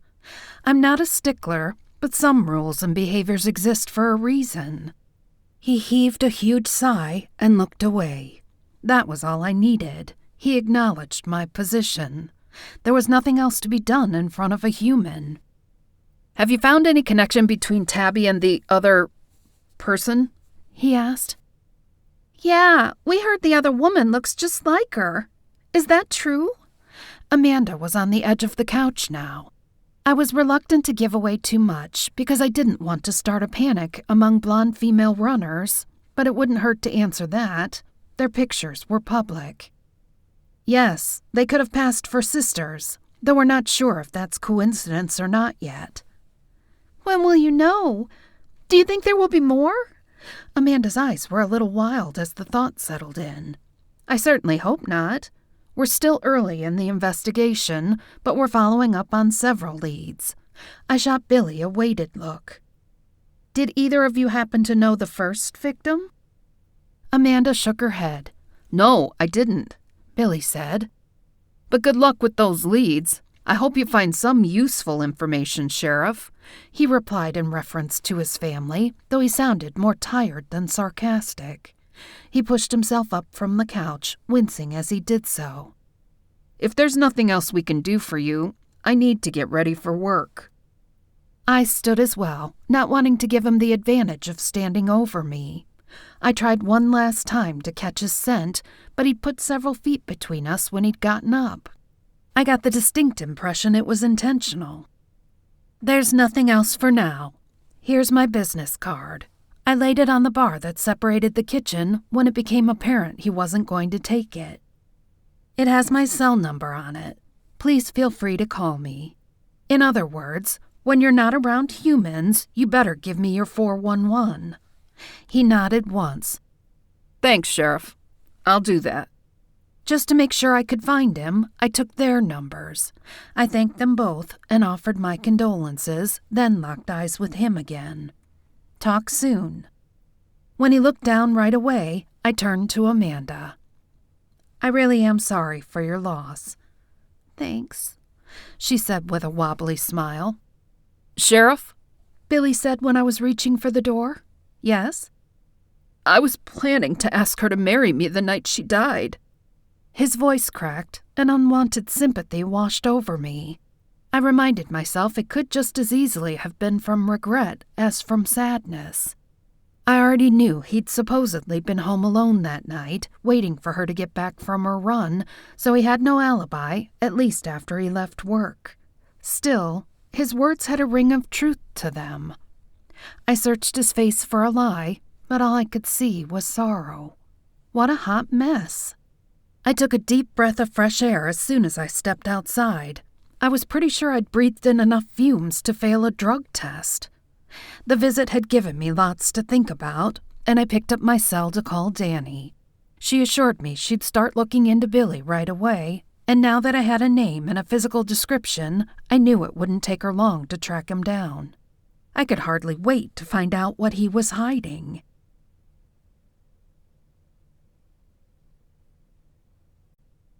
Chapter 10. When I left Billy's, I drove around for a bit, just trying to think. I was at a dead end. I pulled over at a spot that had a great view of the lake and bounced my forehead off the steering wheel. I needed to go to the diner where Tabby had worked and talk to Dana, the owner. She was one of the best judges of character I knew, and if something was off between Tabby and Billy, she'd be the one most likely to have noticed. As luck would have it, I was on the right side of town. The diner was only a few miles away. I swung around and headed that way, and when I pulled into the gravel lot, I was glad to see it was mostly empty. The dinner rush hadn't started yet. The rush of cool air when I walked through the single door felt great, and the smells of bacon grease and coffee made my stomach growl, even though I'd just gorged myself at Sully's an hour before. Dana was bent down behind the counter, arranging the display of desserts in the pie case underneath it. She looked over the edge of the case when the little bell on the door jangled, and I smiled at the vision. As always, there was a pencil sticking out of her bun, and all I could see were her smiling green eyes. Standing and smoothing her server's apron, she grinned at me. Though she was in her mid-50s, she looked closer to 40, one of the benefits of being a fox shifter. Her red hair had only a few streaks of silver, and her face was classically pretty, with just the beginnings of crow's feet. "Cori," she said, coming around the counter. "What a pleasant surprise! I haven't seen you in a few weeks." She tilted her head. "You better not be cheating on me with another diner." Smiling, I gave her a quick hug. She and my Aunt Carol went way back, so I'd known her all my life. "Absolutely not. I know better than to bite the hand that feeds me, at least where pancakes and bacon are concerned." "So what brings you by today? I smell Sully's on you. Since it's too early to drink, I'm assuming you've already eaten." The smile slid from her face, and sadness reflected in her eyes as realization dawned. "You want to talk about Tabby?" "Yeah," I said. "If you can think of anything at all, that would be great. I've hit a brick wall." She glanced at the 2 tables that had guests, then motioned me over to a small booth in the far corner. I chose the side facing the door, and she slid onto the bench across from me. "What would you like to know?" Starting with the most obvious, I asked, "What do you know about Billy? How did they get along?" Crinkling her brows, she said, "Normally, they were peas and carrots. They had a huge fight a couple of days before." She sniffed, and her eyes filled with tears. "Before she was killed." I raised my brows. Billy had failed to mention that. "Any idea what it was about?" "Yeah, she wanted to meet his family, but he kept telling her it was complicated." She pinched her lips together. "I assume you know he's a werewolf, right?" "I do now, but I didn't until Sully told me a little bit ago." She frowned. "That's odd. He seems like a good kid. I'm surprised he didn't check in with you." "I have no idea," I said, shrugging. "But Danny's checking into him. We need to find out what pack he's from. It's strange that he'd stray, and even weirder that he avoided me. He was jumpy when I went to see him." She took a deep breath. "I hate to say it, but you know there are only a couple of reasons he'd do that." "Yeah," I said. "He's excommunicated, or he's hiding, and there aren't too many good reasons for either scenario." She fiddled with the sugar caddy, straightening all the packets. "I don't want to believe it of him, but I guess that's what folks always say about a murderer after the fact." "That's for sure." I thought of how earnest the kid had looked, and a shard of doubt shot through me. "But don't write him off just yet. There was at least a 50-50 chance he was guilty, but if he wasn't, I didn't want to ostracize him from what little support system he had."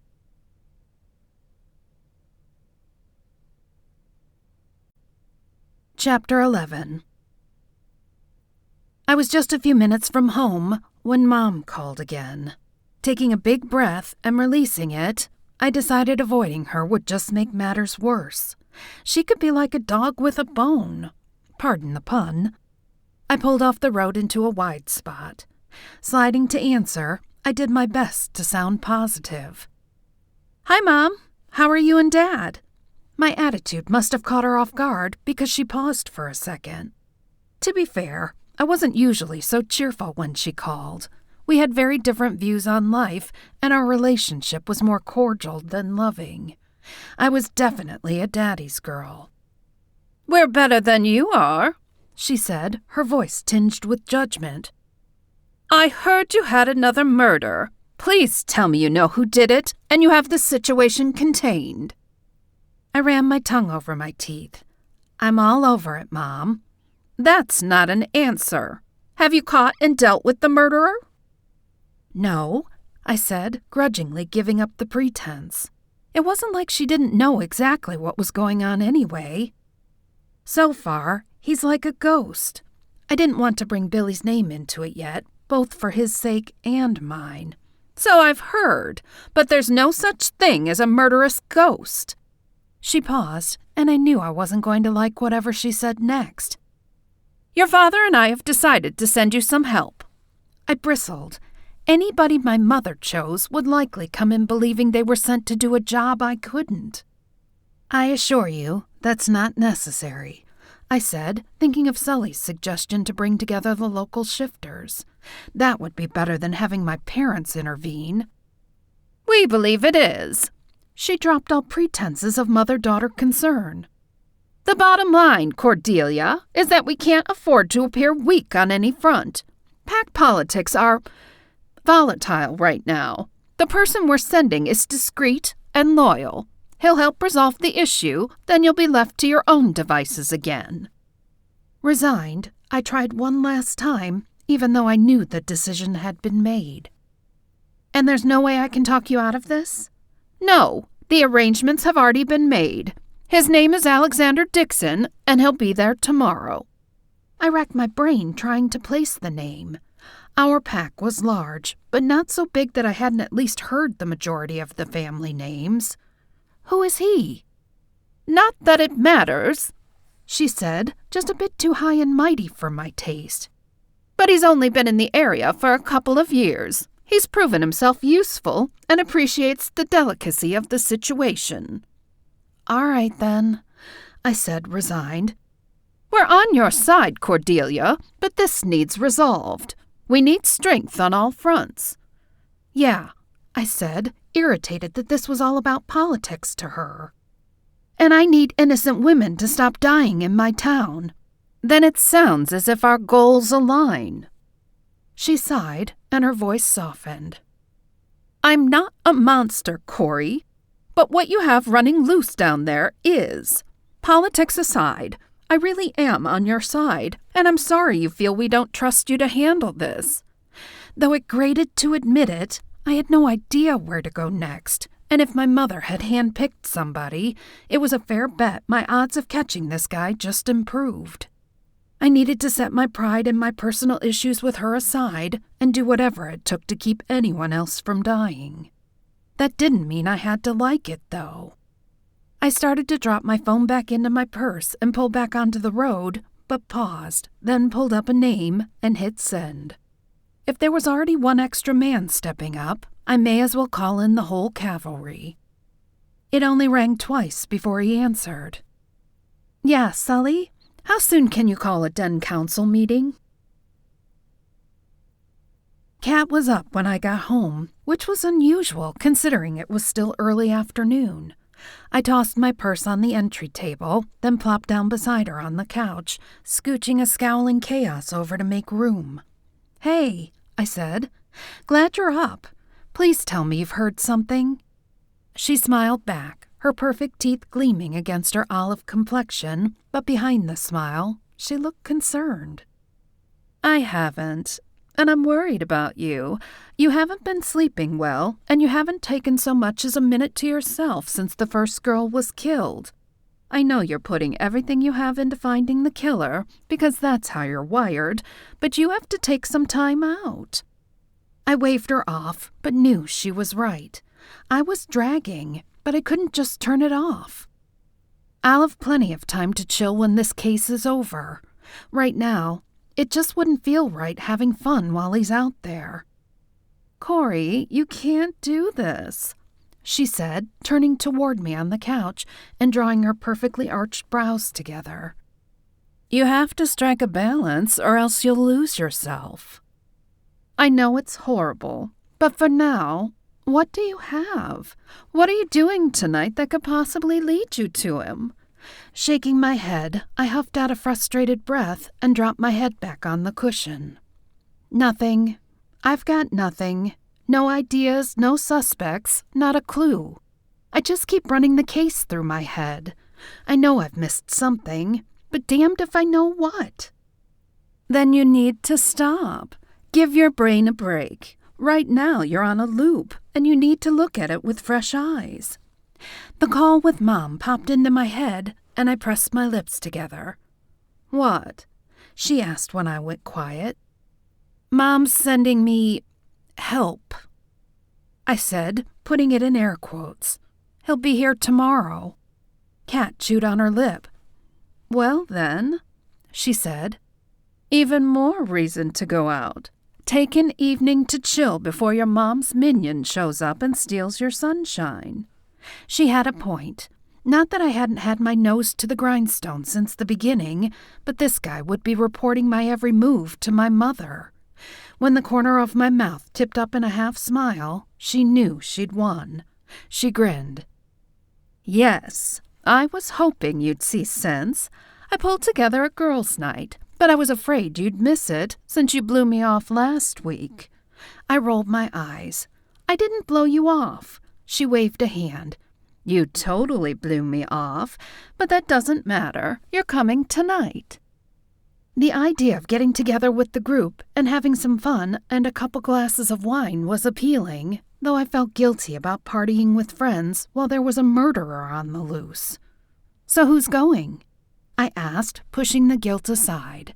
Kat was right. My brain was on a loop, and I needed to break the pattern.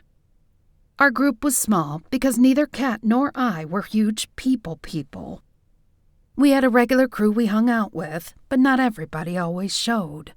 Scarlett, another werewolf and a stay-at-home mom, had been my friend since grade school, though we'd drifted apart some since she'd had kids. Monica was a healing witch who'd moved to Castle's Bluff several years before and opened up a shop called Mystic Treasures. She was of indeterminate age, but looked to be in her early 30s. It wasn't like she didn't talk about herself, but somehow, every time the subject of her past came up, the subject changed before she revealed much. Still, she was funny, smart, and kind. Finally, Rissa was an accountant for supernaturals and was a vampire. We didn't see as much of her since she found a steady boyfriend a few months back. That's the best part. So far, everybody. Can you believe it? Her eyes were gleaming. She lived for our nights out, especially considering it seemed like she never took a night off. I raised my brows. We hadn't been together as a complete group for at least 6 months. Suddenly, I was looking forward to it. That's amazing. I'm going to grab something to eat. When are we meeting? 8, she said, yawning and pushing up from the couch. I'm going to take a quick nap before the sun goes down, but I wanted to catch you before you had a chance to settle in for the evening. She narrowed her eyes and pointed her finger at me. No backing out. I held up my hands. No backing out, I promise. Truth be told, she couldn't have paid me to miss it. I'd just finished warming up a can of soup and had settled on the couch with the remote when somebody knocked on the front door. Scowling, I sat the bowl on the coffee table beside my peanut butter sandwich and pushed to my feet. Peering through the glass panel to the right of the door, I was surprised to see Sean Castle himself. I opened the door and invited him in. Before you think it, let me dispel yet another myth. Vampires can come and go from your house with or without your permission, just like anybody else can. Kat and I had debated that particular old wives' tale one night and had come to the conclusion that it was cooked up to keep kids from letting strangers into the house. He stepped into the foyer, and I closed the door behind him. Sean, I said, motioning him to the living room. Good to see you, but I'm a little surprised. What can I do for you? Rather than sitting, he wandered around the room, looking at various pictures of Kat and I. It's good to see you too, Cordelia. I trust your parents are doing well? I dipped my head. They are, thank you. May I offer you something to drink? I have a great Merlot, or Kat just brought home a case of synthetic O-positive. He shuddered. Knowing what I did about his tastes, he wasn't a fan of synthetic anything. No, thank you, he said. I won't keep you long. I just wanted to discuss some town issues.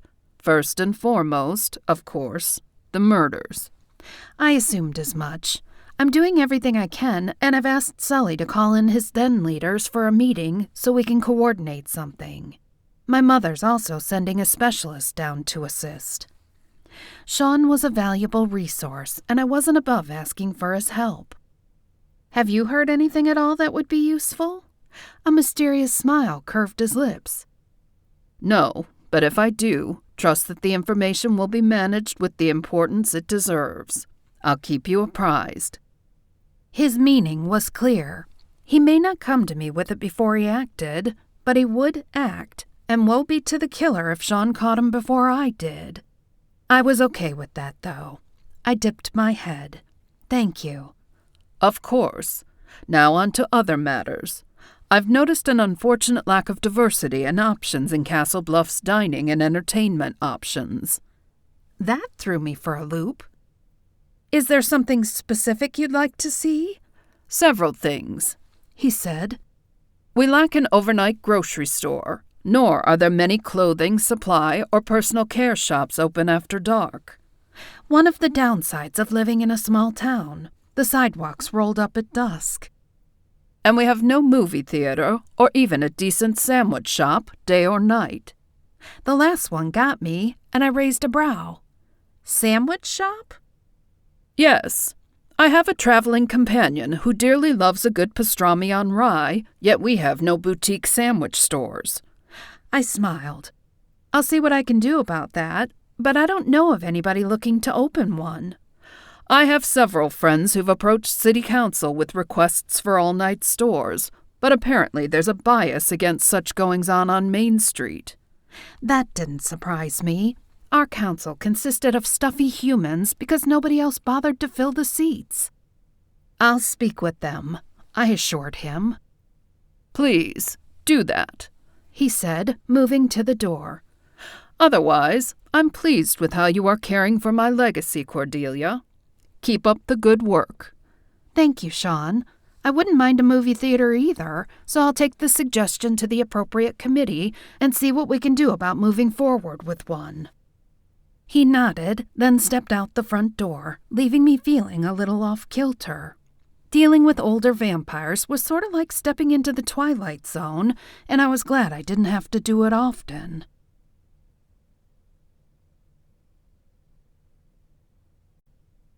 Chapter 12. By the time 7 rolled around, I'd pushed Sean's visit to the back of my mind and done some research on the local packs. A few new ones had moved in since my family moved away, and I hadn't thought to greet them personally, an oversight I planned to remedy. There were no Braxtons, and no hint of an excommunicated wolf or family moving in from another region. That bugged me because he had to have come from somewhere. Until I knew, he was an unknown quantity and a suspect as far as I was concerned. Maybe when he came in the next day, he'd be a little more willing to talk, since we'd be alone and I could speak without weighing my words. That was a problem for then, though. I shut my laptop and turned my attention to getting ready for the night. Frowning, I slid the hangers down the rod in my closet, trying to figure out what to wear. It's not that the hook was fancy, far from it, or that I was lacking in clothes, but it was hard to pick a favorite t-shirt. I had dozens of them, ranging from band shirts to ones with snarky expressions. Snatching my best pair of jeans and one of my favorite shirts, a purple one, with "Sarcasm is my superpower" scrawled across the front, I shut the door and headed to the shower. As I showered, my mood lifted. Monica was probably my next closest friend after Kat, and I hadn't seen her in several weeks. Thinking about it, I probably should have, because she had what she called intuition and I called magic. She'd helped me out with cases before. She'd found a kid who'd wandered into the woods, and she'd pointed me in the right direction several times in cases involving stolen goods. Monica was self-possessed and knew exactly who she was and what she could and couldn't do. She didn't talk about her past much. All I knew was that she came from another small town and that she had no family. I figured everybody had the right to privacy, so I respected hers. But I was going to talk to her. It was a new angle, and Kat and Sully were right. I needed to ask for help. The hook was rockin' when we got there. A band was cranking out, saw you standing there by the Beatles at a level just below deafening, even for paranormals with super hearing. Kat elbowed me and yelled, "This just isn't the same as watching them perform it live." I smiled and shook my head. She looked so young that sometimes I forgot she'd been around for 300 years. It astounded me that she'd looked exactly the same right then as she had 50 years ago when she'd seen John Lennon and crew on stage. The hook had 2 rooms, one big one that housed the bandstand, dance floor, several tables, and the bar, and a smaller one that was a little quieter. The rooms had been separated by a wall, but rocks had taken out nearly half of it so people could come and go, but the bartender could still see most of what was going on. The smaller room had pool tables, a golf game, and some pinball and dart machines, along with a handful of tables. That's where we headed. The cocktail waitress came and took our orders, and I smiled when Rissa and Kat both ordered Bloody Marys. Being a vampire himself, Rock's version of the drink was literal, though he did serve the traditional recipe to non-vampires. While she was gone, Rissa fed money into the golf game, and we teed off. None of us played actual golf, but we were pros at the video version. The band took a break before their next set, so we had a chance to talk a little. "Has anybody heard from Scarlett?" I asked after putting my ball in one under par. "Yeah," Monica said as the server delivered our drinks. "She called and said one of the kids is sick." I pinched my lips together, disappointed. I was looking forward to having us all together again. I love the kids, but I miss the old times. Rissa gave me a half smile. "You get used to it. Things change. Look how great her kids are and how happy she is. At least when one of them isn't tossing their cookies. Maybe next time we can do something kid-friendly so she can bring them." I felt a little bad that none of us had thought to do that before. In theory, girls' nights were meant to be a time when we got together and forgot about life for a while, but if bringing the kids meant Scarlett could join us, then I was all for it. Moving my finger in a circle and uttering a couple words, I built a muffling bubble around us so we could talk in normal voices. For once, my magic obeyed. I was a people watcher at heart. I'd never been much for being the center of attention, so when I wasn't directly involved in conversation or taking my turn, that's what I did. Sam said it was one of the things that made me a good cop. The bar was busy, but not slammed, and there were the typical couples dancing and working guys stopping for a beer after work. I was watching one of them try to pick up a chick at the bar, making a mental bet based on body language that he was going to score when somebody tapped me on the shoulder. I turned, and one of the most attractive men I'd ever seen in my life was standing there smiling at me. "Hi," he said, his smile reaching eyes the color of smoked whiskey. He ran a hand through sun-streaked hair that was a little too long, and I tilted my head, wondering if the move was planned or incidental. Incidental, I decided. He didn't have the look of a player, and I was a pro at picking that up, both from my experience as a cop and as a woman. When he lifted his arm, his button-up shifted a bit, and I caught sight of a blue quartz pendant. I tried to get a better look without letting on, but he distracted me by speaking. He nodded toward my drink. "Would you like another?" I shook my head. I had a strict policy about letting anybody buy me a drink. I didn't know whether it was just a Southern thing or an egocentric thing, but a free drink was rarely free. It was easier to politely decline right out of the gate rather than 3 drinks in. "No, but thank you," I said, then held up a finger when Monica called my name. It was my turn, and we were on the 18th hole. "Excuse me, just 1 minute." I finished 12 under, one of my personal bests, and turned to find the guy still standing there, one side of his mouth tipped up in a smile. Monica winked at me with her back to him and waggled her eyebrows. He was walking toward me when I noticed Kat, who was on her 3rd drink and starting to look a little green around the gills. She squinted and drew her brows together. "Guys, I don't feel so great." Despite the common misconception, vampires were sturdy, but they weren't entirely immune to sickness. Monica looked at her, concerned, and touched her forehead. "You don't look so hot either. Let's go somewhere a little cooler. You feel too warm." She looked around the table. "How do y'all feel about grabbing some ice cream and heading to my place?" "Maybe you guys should go on," Kat said, waving us off. "I'm gonna head back to the house. I'm fine." I arched a brow at her. "You rode with me, remember?" She rolled her eyes. "Yeah, but vampire super speed, remember?" Actually, I hadn't. I had to admit that part made me a little jealous. I could cover a lot of territory in my wolf form, but that took a lot more work than just stepping out the door and making sure nobody was looking before I zipped off. "I don't think that's wise," Monica said, shaking her head. "Let's go to my place. It's the closest. We can find a movie on Netflix." She held out her hands, examining them and frowning. "And maybe do our nails while we're at it." I know she added the last part because she knew Kat loved a good manicure. Kat opened her mouth to argue, but Monica held up her hand.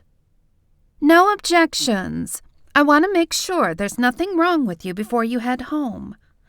"I'm fine," Kat protested again. It was a little concerning because she never got so much as the sniffles. I didn't want her to sneak off by herself either, so I took a little different tack. She had a way of rebelling against mothering. "Good," I said, grinning. "Then we're saving you some regret. If you go home, then you feel better. You'll wish you'd have come." Rissa agreed, giving a sharp nod. "Yep, so you're going with us." The band, who'd been on break, chose that minute to launch into a semi-decent rendition of Sweet Home Alabama, and I shouted to Mr. Hotness that my friend was sick and we were leaving. He tried to lean in closer to say something over the music, but at that point, I was more worried about Kat than my love life. We drained the last of our drinks, dropped some money on the bar when Rox glanced our way, and left. Once we were in the Jeep, she sagged into the seat. I fired it up and pulled out of the lot, then stole a glance at her out of the corner of my eye. She really didn't look good. Monica lived above her shop, and the blender smell of herbs and scented candles had permeated the entire store and seeped into her apartment. It was pleasant. Vanilla and spices combined with undertones of fresh herbs she grew in window boxes and planters around the apartment.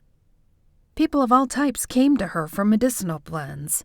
If you had a problem, it was a good bet she could whip up something that would help. Her brow was furrowed in concern as Kat collapsed into a chair. "Sweetie, you really don't look so hot." Finally giving in, Kat replied, "I don't feel so hot either. I feel like I'm being burned from the inside out." I cast a worried glance at Rissa and was surprised to see that she looked rough too. All color had faded from her lips and her eyes were dull. "Rissa? Are you okay?" I asked, nudging Monica with my elbow. She turned her attention from Kat and directed it toward the younger of our friends. Monica touched Rissa's forehead with the back of her hand, then grasped her arm. "I don't think I am," Rissa said, rubbing her face. "I feel the same as Kat, like I'm burning from the inside." Monica's gaze darted to me. "She's hot, too. Something's not right. Will you get me my medicine kit? It's in my bedroom." I did as she asked. She lifted the lid, revealing at least 30 small containers of different herbs and vials of liquid, each labeled. She ran her fingers over them, searching, then pulled out 3 full vials. She motioned toward the kitchen. "There's a bag of O-positive in the fridge. I need it, and 2 clean vials." I did as she asked, then sat on the arm of Kat's chair, my hand on her back, until her breathing became labored and she turned her gaze on me. For the first time ever, her eyes had a tinge of red and she looked a little wild. I got a real sense of just how lethal she could be. My wolf raised her head, but I tamped her down. "Move," Kat said from between clenched teeth, gripping the arm of the chair so hard her fingers sank into the wood. "Please, now." I did as she asked, as Monica added a few drops of a greenish liquid into each of the 2 vials. It interacted with the other ingredients, and the concoctions turned a deep green. Taking the hospital-style bag of O-positive from me, she filled the vials the rest of the way up with it, then whispered a few words in what I assumed were Latin over them. The concoction changed color yet again to a vibrant purple, and she handed Rissa and Kat each one. Rissa was rubbing her arms, and red-tinged beads of sweat glistened on her forehead. That was new for me, too. I'd never seen a vampire perspire. Her hands shook as she took the vial, but she didn't look as bad as Kat did. "Bottoms up, ladies," Monica said. "It's gonna taste like shit, and it's probably going to hurt, but it beats a slow, miserable death." In tandem, Kat and Rissa drained the vials and gagged. Kat wiped her mouth with the back of her hand. "Holy shit," she said, then gagged again. "That was foul. What was in it?" "You don't want to know," Monica replied. She pulled me to the side. "Go get Sean Castle. I did what I could, but my knowledge of vampire constitutions is limited. She raised her brows and turned her palms up, her face etched with worry. I've never had reason to learn much, since they pretty much never get sick. Kat covered her mouth and made a dash for the bathroom, and Rissa did the same a few seconds later, stumbling toward the bathroom in the master. Monica pushed me toward the door. Go!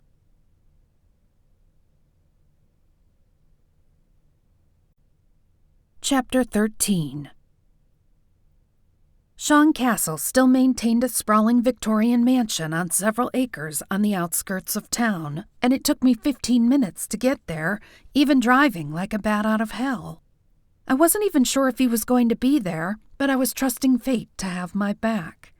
Sure enough, when I pulled up, his Lambo was parked out front and half the lights in his house were on.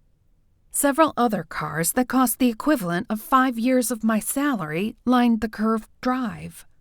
I bolted out of the Jeep as soon as it skidded to a stop, then ran across the span of grass and vaulted onto the wide veranda. Before I could even lift the lion head knocker on the ornate door, it swung open, and a tall, stoic butler looked at me like I was a wet dog. Yes? He said, looking straight down his long nose. I need to see Sean Castle. It's an emergency. I peered around him. Several men were sitting around a poker table smoking cigars. Master Castle is indisposed. Well, I need him to get unindisposed, Jeeves. Tell him the sheriff is looking for him. Indeed? He made a show of looking around me, obviously looking for someone who wasn't a 30-something woman wearing jeans and a smart-ass t-shirt. Indeed, I said, pulling my badge from my back pocket and flashing it at him. He took a deep breath, but didn't bother to uncurl his lip. Wait here, Sheriff. He shut the door in my face, and I was just about to knock it down when Sean himself opened it and stepped out. Cordelia, he said. Always a pleasure, but what brings you here? We just spoke. Vampires, especially ancient ones, adhered to specific societal rules. I knew them and knew that showing up unannounced broke them, but tough crap. I inclined my head. I'm aware, and I don't mean to be rude, but we have an emergency. I believe you know my roommate, Caterina Bellerosi? Ah, yes, he said with a half-smile. How is Cat? Deathly ill. That's why I'm here. We were at the Hook, and she and another friend, Marissa Williams, were apparently poisoned. His smile faded, and his face hardened. Where are they? Monica Loveridge's. She lives above her shop, Mystic Treasures on Travelers Street. She's a healer and did what she could, but she's afraid it's not enough. He gave a curt nod, and before I could open my mouth, he was back in front of me. I'll meet you there, Cordelia, he said, and was gone in a blur. Stupid vampire speed. At least he did me the courtesy of letting me know. I glanced at my watch. I'd been gone more than 20 minutes, and it would take me another 15 to get back to town. Kat and Rissa could already be... I refused to think the word. Desperate, I did something I'd only done twice before, and the last time had landed me in the middle of a lake instead of where I meant to go, minus a pinky finger. Mom had fixed it, but I'd been afraid to try teleporting again, lest I lose something more important than a pinky finger. I was willing to risk it, though. I closed my eyes and focused on Monica's kitchen, then gathered my magic. Relief washed over me when the scent of vanilla and spices filled my nostrils, and I opened my eyes. I was standing exactly where I'd pictured. Monica looked at me startled as I examined myself for missing parts. I didn't know you could do that, she said. I can't, I answered, then waved her off when she opened her mouth to question me. How are Kat and Rissa? I'd no sooner asked than Sean Castle burst through the front door. He sniffed, then headed directly toward the bedroom, where I assumed the girls were without so much as a by your leave. Underneath the worry, I felt a little twinge of satisfaction that I'd beaten him there. Still, I considered it luck. We followed Sean into the bedroom, and I was relieved that both girls looked much better, though still not up to full speed. Kat was explaining what happened. The only thing I can figure is that it must have been our drinks. It hit me faster because I drank more. Sean turned toward Monica. What did you give them? She rattled off the ingredients. And I used an incant I learned in Ireland from Siobhan McCourt.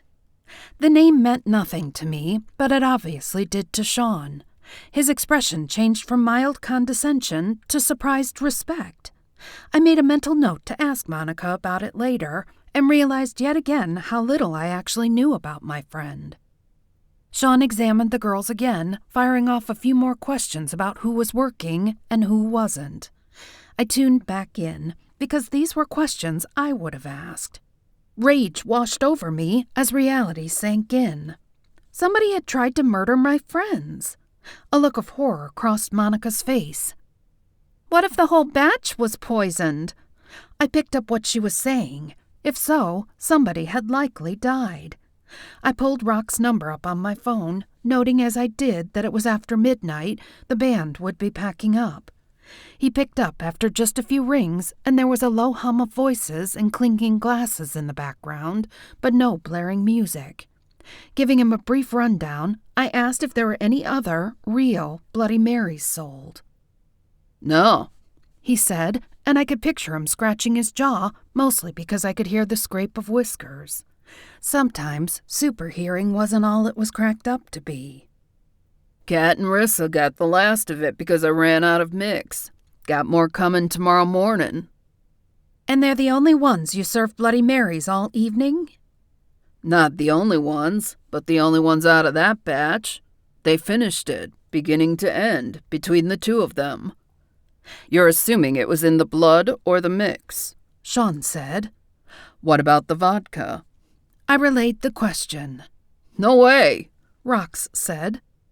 I did a couple shots out of that bottle myself. Since it was Kat's, I used the good stuff. And I did the shots after they left. I thanked him and hung up. Monica took a deep breath. There's another alternative. Sean raised a brow. And that would be? The server, I said, realization dawning. And I hate to say it, but Rox could have done it too. Sean and Kat shook their heads. No way, Kat said. Rox and I go way back, and I mean way back. Sean rubbed his jaw, but said nothing. I narrowed my eyes. Why aren't you agreeing with her? He lifted a shoulder. I don't trust anybody. Kat scowled. Thanks. Sean rolled his eyes. You know what I mean. I haven't seen him in 20 years. But I have, Kat said. And I'm saying no way. I've worked for him for 10 years and have known him for a couple of centuries. If he wanted me dead, he'd had plenty of opportunities before now. Things change, or maybe you weren't the target. He glanced at Rissa. Raising her hand, palm out, she said. Oh no, I haven't done anything to anybody. I keep my nose clean and to myself. Well, we're not going to figure it out tonight. Monica pulled her hair back from her face. We may as well all go to bed.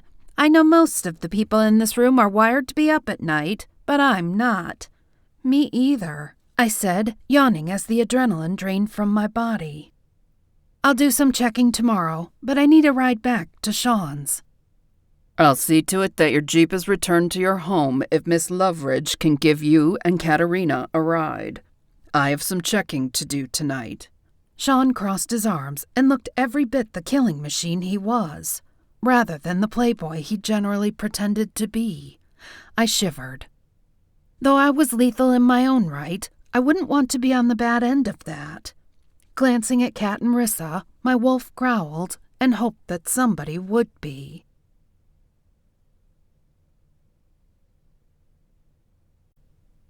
Chapter 14. The alarm on my phone was a cutesy fun melody, but when it went off a few hours after we got home, I wanted to throw it out the window. When it rang 10 minutes later, I almost did. I groaned when I saw Mom's face pop on the screen, but I knew I needed to take it. "Yes, Mom," I said like she was the hangman. That made sense, because it was kinda how I felt about her right then. "Cordelia Delphine, I taught you better manners than that. Use them." I forced a smile to my face because they say actually smiling releases happy endorphins, which seemed to be in short supply for me right then. "Good morning, Mom. How are you?" I asked, starting over. "That's better. I was just wondering if Alexander has gotten in touch yet." Pulling my phone away from my face to check the time, I scowled. "It's not even 8 yet. No, he hasn't gotten in touch." She paused. "That's odd." "What's so odd about it? I'm not at the office yet."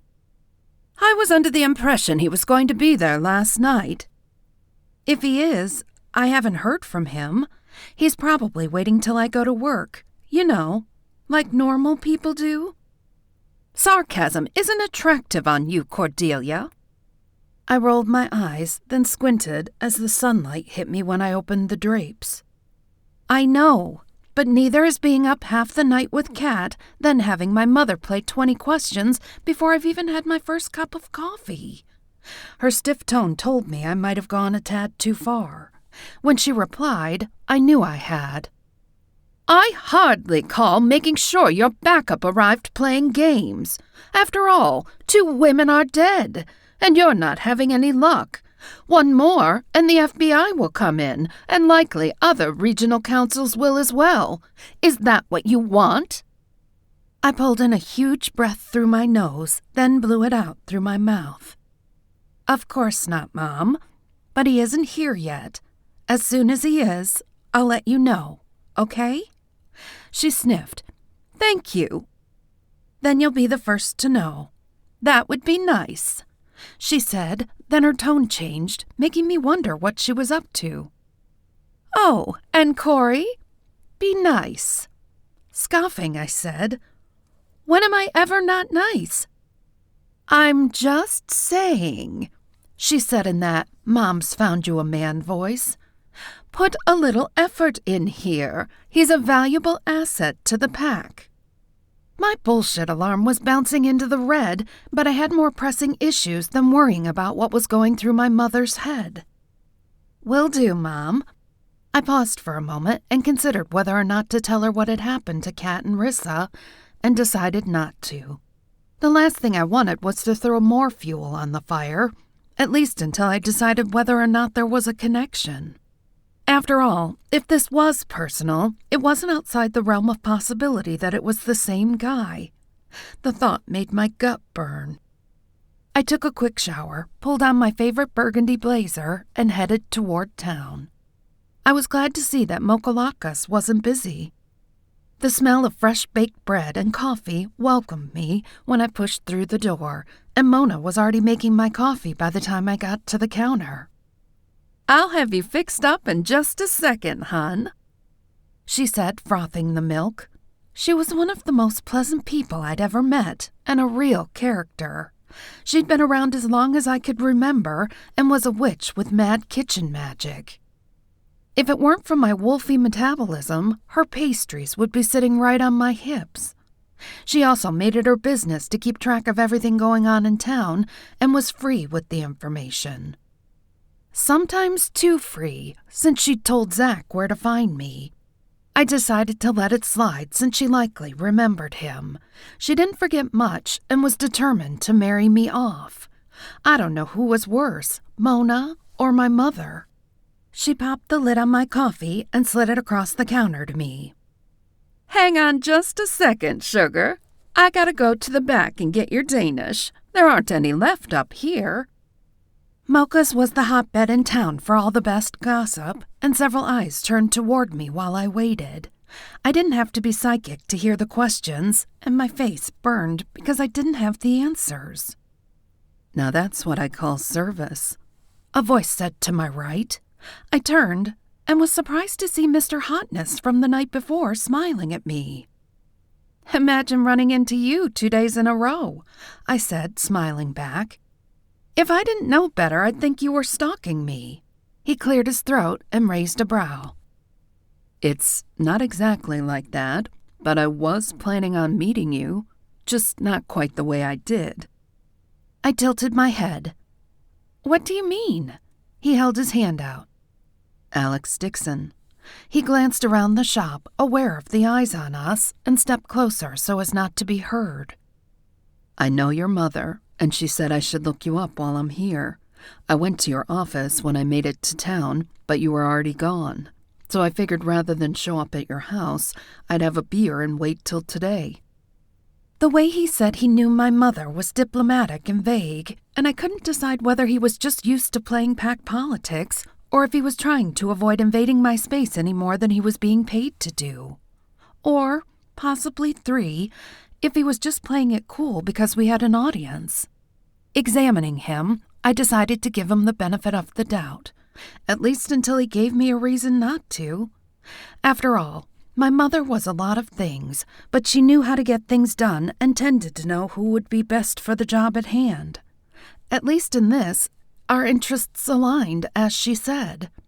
If she'd sent him, she believed he would be useful, and I could use a heaping helping of that. I had my pride, but I wasn't willing to risk more people dying for the sake of it. I stuck out my hand. Cori Sloane, pleasure to meet you. Shaking, he motioned toward the pastry case just as Mona came back and handed me my Danish in a little bag. All of it, she answered for me as she slid a fresh tray of blackberry Danishes into the case. Just depends on what you like. Nodding, I said, she's right. If you like sweets, there's not a thing in that case you won't like. If you don't like sweets, I don't know what to tell you, except to get help. Grinning, he told Mona, I'll take whatever she has then, and a double caramel latte. I pulled cash out of my wallet, but as usual, Mona waved me off. She studied me for a second, her faded blue eyes seeming to dig into my soul. I put a little extra in your coffee. I had a feeling this morning when you walked in. You be careful, you hear? She turned back toward the coffee machine to make Alex's coffee, and I chewed my lip, uncertain whether to ask more or not. She had the sight and was usually dead on. If she told you to be careful, you'd do well to follow her advice.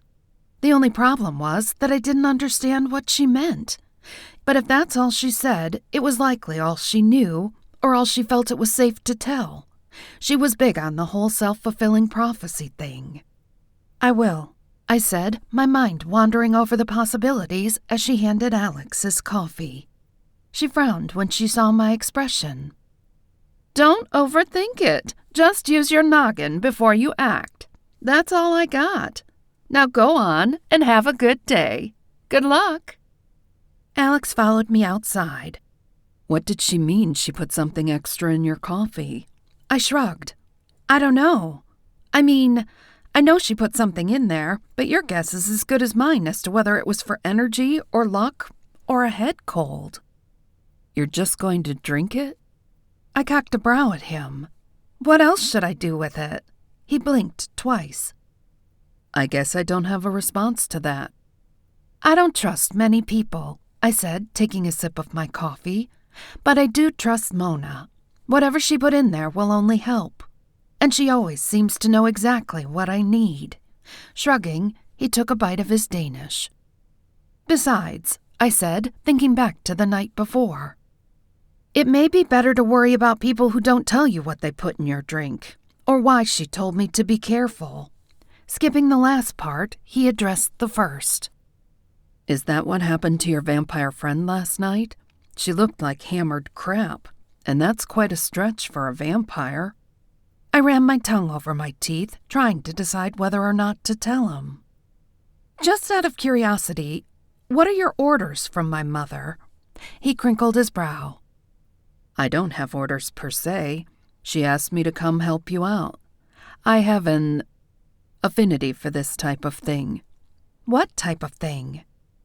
Lifting one corner of his mouth up, he said, figuring out puzzles. That didn't make much sense, but it seemed it was all he was going to offer. I decided he didn't need to know about Kat and Rissa until I had a chance to feel him out. "Speaking of my mother," I said, reaching for my phone, "I need to let her know you're officially here." Surprised, he said.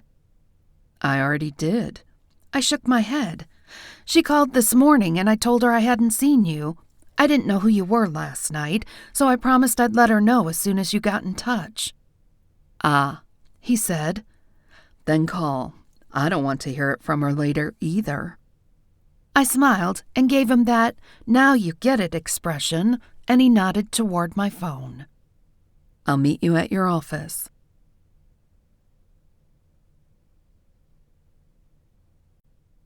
Chapter 15. Once we were in my office, I shoved the files to him, then pulled my Danish out of the bag. "The victims had nothing in common," I said, biting into it. "No common people or places or jobs. Not age or politics. Just nothing. Other than their looks, of course." He flipped through Tabby's file, and I noted how clinical his expression was as he examined the pictures. Not cold so much, but detached. Those weren't the first gruesome pictures he'd seen. "Any evidence at all, other than the prints?" he asked, examining a pic of the prints. I started to shake my head, but then remembered. There was a tuft of fur at the last scene. He flipped through to the evidence list and scanned it again as if he'd missed it. "I don't see it." "That's because I didn't think it was wise to leave proof of werewolves in an evidence locker." "Ah," he said, nodding. "I'm not used to dealing directly with humans. Most of my projects involve supernatural people only." Projects? The more cryptic he became, the more curious it made me. I wondered if he was doing it on purpose, but it didn't feel deliberate. "Yeah, projects. I do everything from help locate stolen goods to tracking down people who don't want to be found. Though I have to admit, this is my first time for a rogue werewolf." "Well, welcome to the club," I said, frowning. "May it be our last." Billy Braxton was supposed to come in and see me that day, so I left a message with Ms. Ellen to send him back the minute he got there. Alex raised a brow. "Person of interest?" I sighed. "I'm not sure yet. He's the boyfriend. My main concern is that he's a wolf and didn't register with me when he came to town several months ago." Billy's earnest expression flitted through my head. "I'm reserving judgment for now. He's supposed to come talk to me today." "What for if you questioned him yesterday?" Alex leaned forward in his chair and put his elbows on his knees, waiting for my answer. "He was with a human, the victim's best friend, and couldn't tell me about his family. More important, when I went to talk to Tabitha's boss yesterday, I found out they've had some arguments recently because she wants to meet them and he keeps refusing." Alex leaned back in his chair and put his hands behind his head. "Yeah, but we both know what the problem might be there. She's a human, and not all packs would sanction the match. It may have put her in danger if they even knew about her." I ran my hand down my face. "Believe me, I know."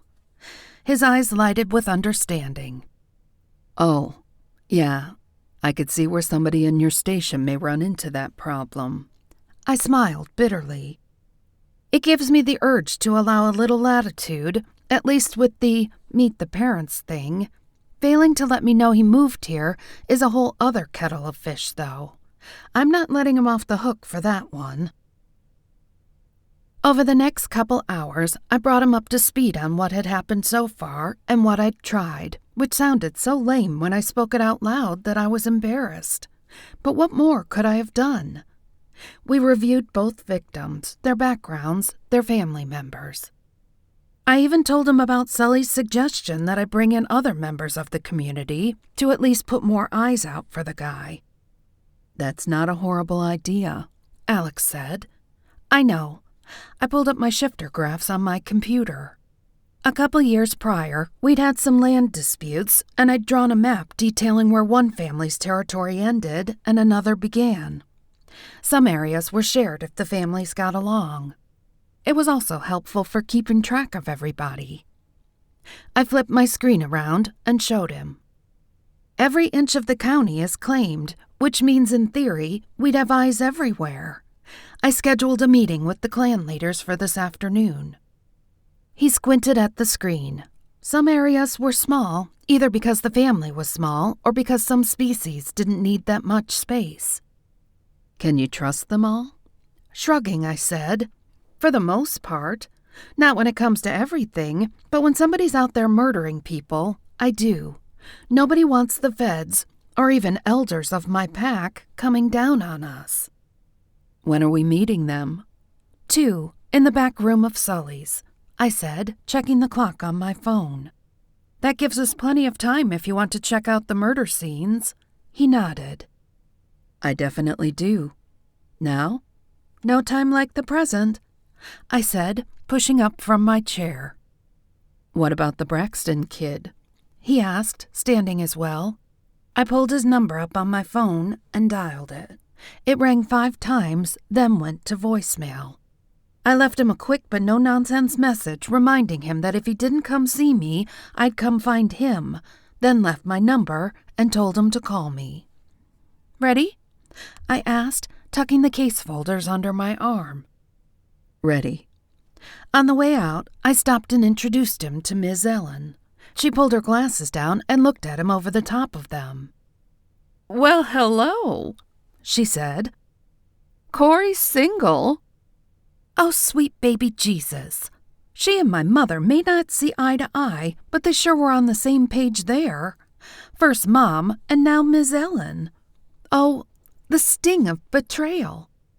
He bit his cheek to keep from smiling, but didn't do much of a job. So her mother tells me, and the lady at the coffee shop. Yeah, Mona's okay, but her mother, she tutted, wrinkling her nose.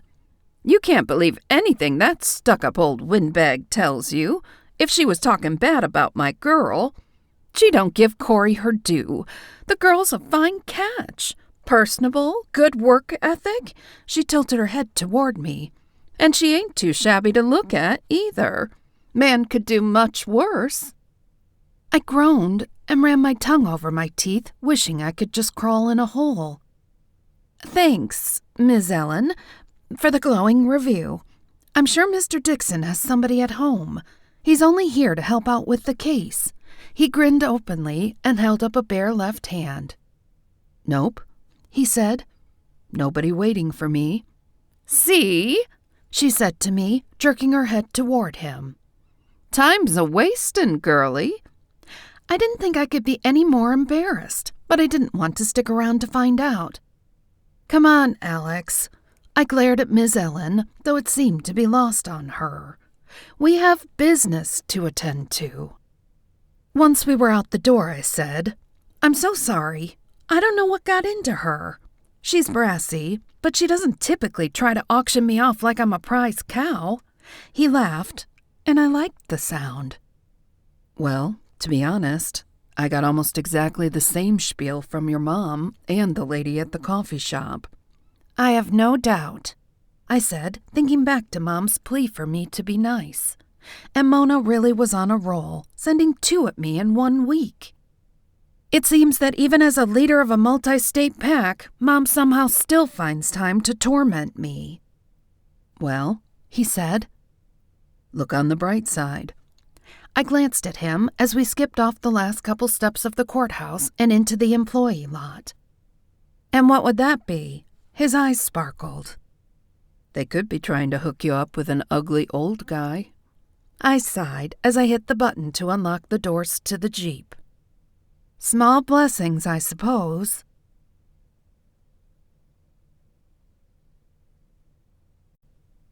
Chapter 16. It only took us a few minutes to get to the park, and I took him to the first murder scene first, since it was the closest. Both sides of the trail had lots of trees and shrubbery, so that the road wasn't visible, even though it was only 20 yards or so away. A guy was walking his dog, and the dog found her back here, I said, taking a few steps off the trail. I tried to avoid the markers that were still there, even though the trail was old. He crossed his arms over his chest, then rested his elbow on it and rubbed his chin, taking in every detail. I handed him the pics out of Victoria's folder so he could compare them to the scene. After shuffling through them and examining the spot from a couple different angles, he said, "So was she killed here, do you believe?" I nodded. The ground was saturated with blood, though he did snatch her on the trail and drag her here to finish her. There were droplets on the trail and drag marks where you could tell she'd struggled. Dirt under her nails and grass stains on the butt of her running shorts. He puckered his lips and pushed them to one side, his gaze wandering over the scene. Any guess as to how big he was? I'd say $180, maybe 200. I pointed toward a partial set of prints that hadn't been destroyed when the emergency crew extracted her. As you can see, his paw prints are huge, half again as big as mine, and the impressions are a good half-inch to an inch into the soil, even in grassy spots. He pushed the toe of his boot into the ground, watching to see how deep the print went, then examined the paw print for comparison. The ground was about the same as it is now? Not wetter or drier? It's about the same. It's rained since then, but only once. That's pretty typical. Nodding, he squatted down and examined the ground. Anything outstanding about them? He asked without looking up. Not that I could see. He took a deep breath through his nose, pulling in the scent, then furrowed his brow and swallowed. Wow. All I can smell is her. Yeah, I said. I had the same problem. A faint scent underneath it all, but it was so overwhelmed by all the blood that I don't think I'd recognize it if the guy was standing right beside me. Did you come back in wolf form to look for a trail? He asked, pushing back to his feet. I gave myself a mental forehead slap as we stepped back onto the trail and turned toward where we'd found Tabitha. I hadn't told him about Zach yet. Sort of. He raised his brows. Sort of? How do you sort of come back? I came back to the scene, but there was nothing other than the faint scent, and even that died at the trail. My guess? It was so early he shifted back to his human form on the trail. Maybe his clothes were hidden nearby, or he parked by the road. I pointed toward the road with my chin. There's a pull-off right through these bushes. And the second scene? I pulled Zach's card out of my shield wallet and handed it to him. This guy showed up while we were processing the scene. He read it, frowning. So, who is he? I mean, really? I told him what I knew about Zach, omitting the personal details at first, then thought better of it. Remember that human relationship we touched on earlier? Pulling in a deep breath, he said. Don't tell me. Yup, I said. He showed up out of the blue. Hadn't seen or heard from him in 12 years. Then I suggest you let me deal with him, he said. That way, you don't have to worry about personal baggage interfering with the investigation, and neither do I. That was probably for the best, though I didn't think Zach would see it that way. I nodded. Besides, the last thing we need is some arrogant, trigger-happy guy with no idea what he's gotten himself into, Alex said. We'd reached the spot where Tabby had been killed. I couldn't agree more. Unfortunately, he's not that easy to persuade. I told him that, and then the night this girl died, I came back here to try to pick up a scent, and he showed up. I told him about the incident and was frustrated all over again by the missed opportunity. He huffed out a breath. Damned interfering civilians. He thinks he's out here helping, doing society a service, but eventually he's going to end up hurt or dead when he runs into something that does more than go bump in the night. Stepping off the path and toward the brush line where we'd found Tabby, I said, This is where I found Tabitha Young. Same M.O., except I found the fur. Same color as the one your buddy grazed that night? He asked as he stepped off the path to check it out. Irritation shot through me at his use of the word buddy, but I pushed it aside. Roughly, I said. If I had to lay a bet, I probably would. He reached for the folder, and I handed him the pictures. Again he flipped through them, moving around so he was viewing the scene from the same angle as the picture he was looking at. "What about families?" he asked. "I'd think they'd be all over you by now." Lifting a shoulder, I said, "Victoria had no family, and Sam and I've talked to Tabby's mom a couple times on the phone since I notified her in person. She's older and can't get out much. Tabby was a midlife surprise."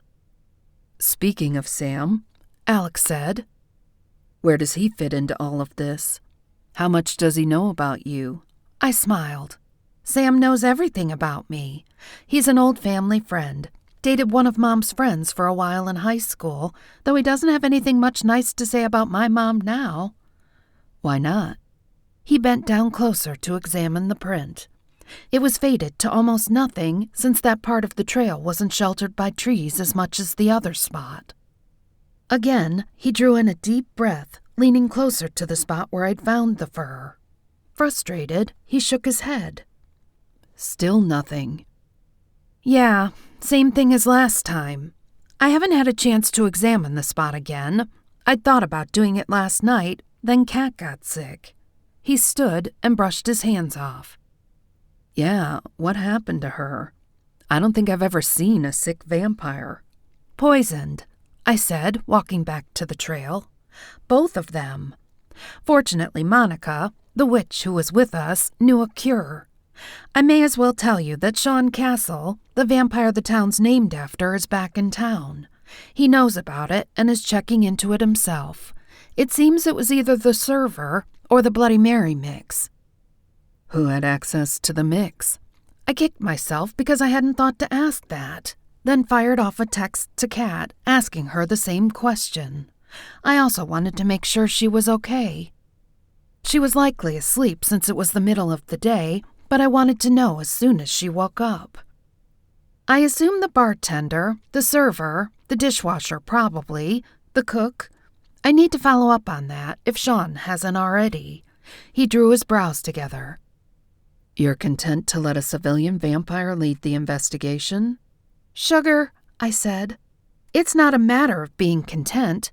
It's a matter of not being able to stop him, of respecting vampire law, and of being willing to let him use his considerable resources to get to the bottom of it." "What if he gets the wrong person?" I puffed out a dry laugh. "Sean Castle doesn't get the wrong person. He's fair, he's smart, and he's respected. He'll make damned sure somebody's guilty before he takes action, but he will find them and take action." He nodded, understanding. Because we had so many different subcultures, it was unrealistic, and to be honest, dangerous, to expect everybody to abandon systems that had been developed and refined over centuries. Most cultures followed similar rules: take care of your own and punish rule breakers accordingly. The humans in my constituency were the only segment who looked solely to me to keep law and order. Fortunately for them, all of the other species had strict laws about harming humans, or my job would have been much more complicated than it was. Shifters and vampires already had laws, effective, enforced laws, in place to deal with every crime imaginable. I wasn't going to question it as long as those rules were fair, applied equally, and the punishment fit the crime. And as far as I was concerned, somebody had poisoned my friends, most likely in an attempt to kill at least one of them, and Sean would find them and deal with them much more efficiently than the human justice system would. I was okay with that.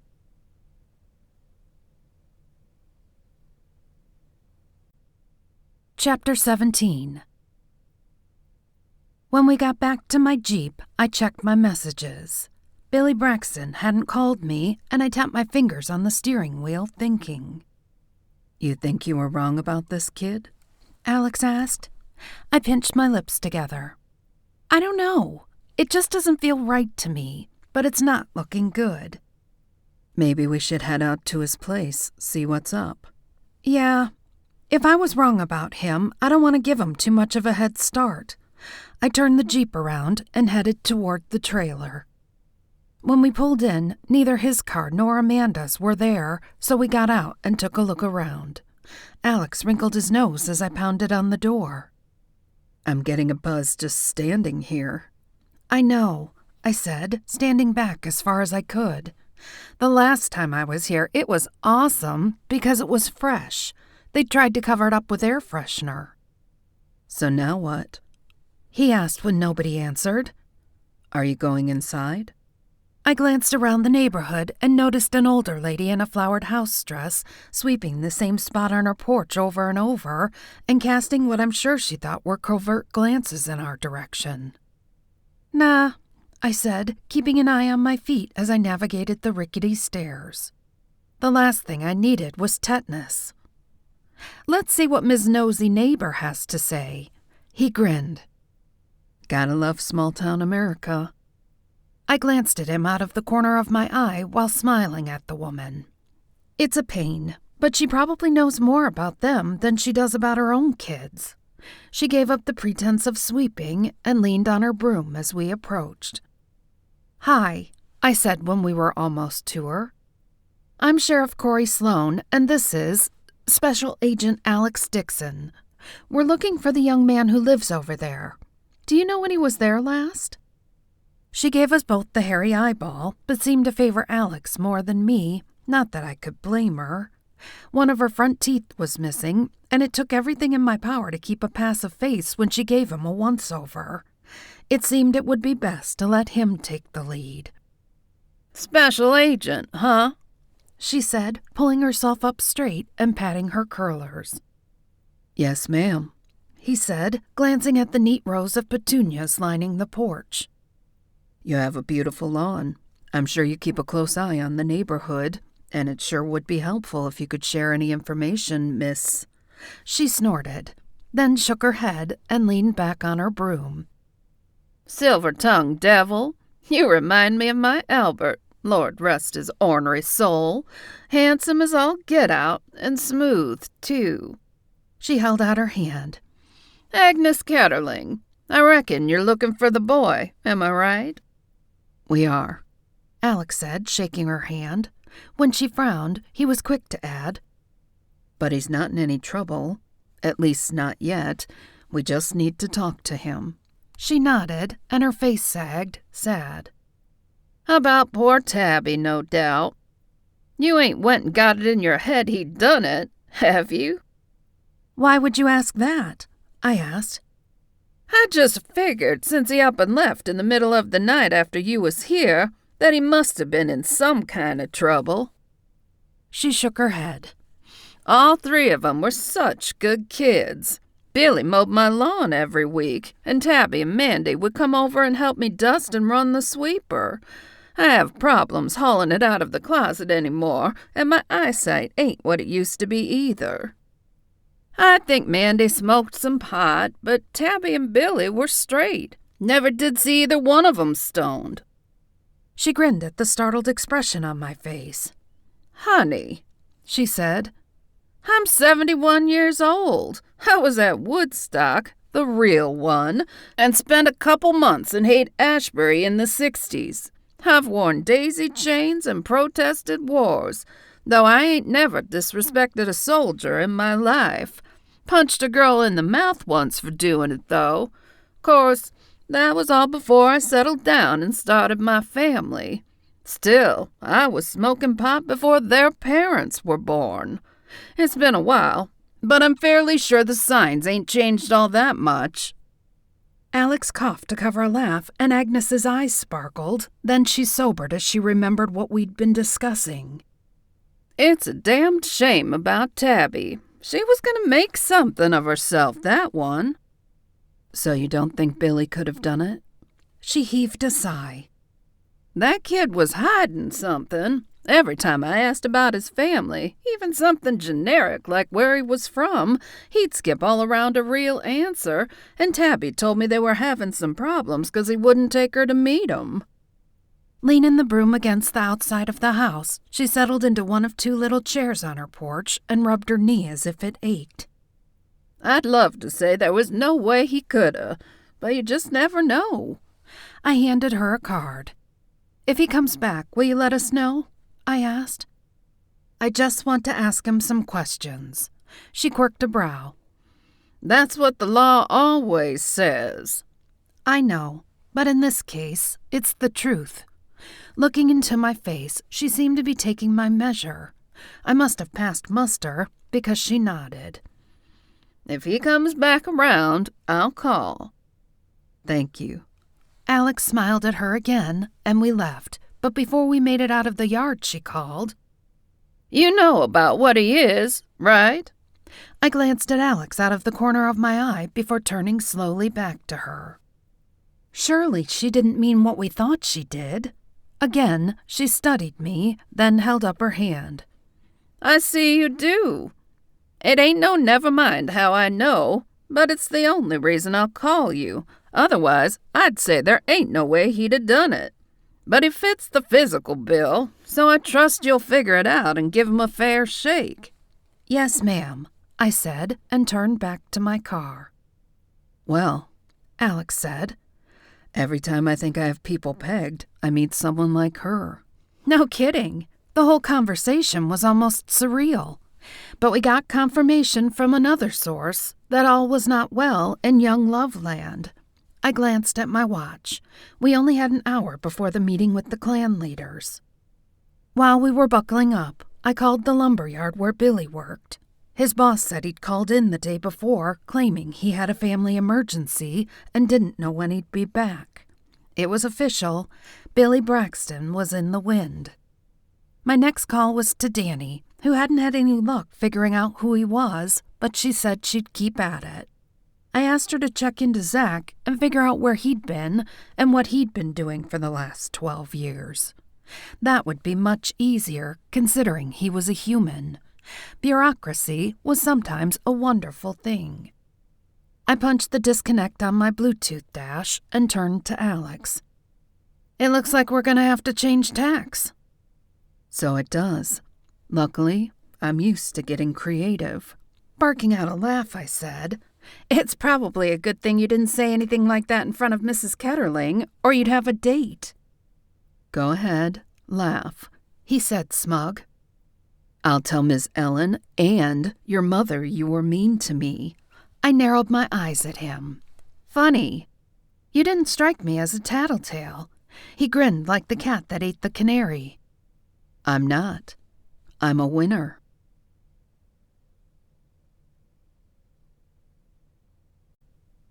Chapter 18. On the way, the sky turned leaden and the electricity in the air was almost palpable. The wind was picking up when we pulled into the bar parking lot, and I figured we'd missed the afternoon downpour by the skin of our teeth. We hadn't had time to grab lunch, so when we stepped into Sully's, the tangy smell of wings and fried foods made my stomach growl. I feel your pain, Alex said when his stomach followed suit. I gave my eyes a minute to adjust to the dim interior, then headed to my stool at the bar. Sully often joked he was going to put a nameplate on it for me. You doing a beer or a tea, lass? Sully asked, lumbering from the far end of the bar to where we were sitting. Better make it a tea, I said. No telling when I'm going to need my wits about me, and at this point, I don't know if I'd stop at just one. Rough day, eh? I rolled my head on my neck, trying to relieve some of the tension in my shoulders. You have no idea. He raised a brow, and I lifted one corner of my mouth in a wry half-smile. Or maybe you do. Turning to Alex, he said, And you must be the watchdog, pardon the pun, Miranda said on my lass here. Alex frowned. Not exactly. I'm here to help. I don't report to Miranda, except in the most general of terms. I raised my brows, surprised. I'd assumed he was there to watch and report back, as well as help.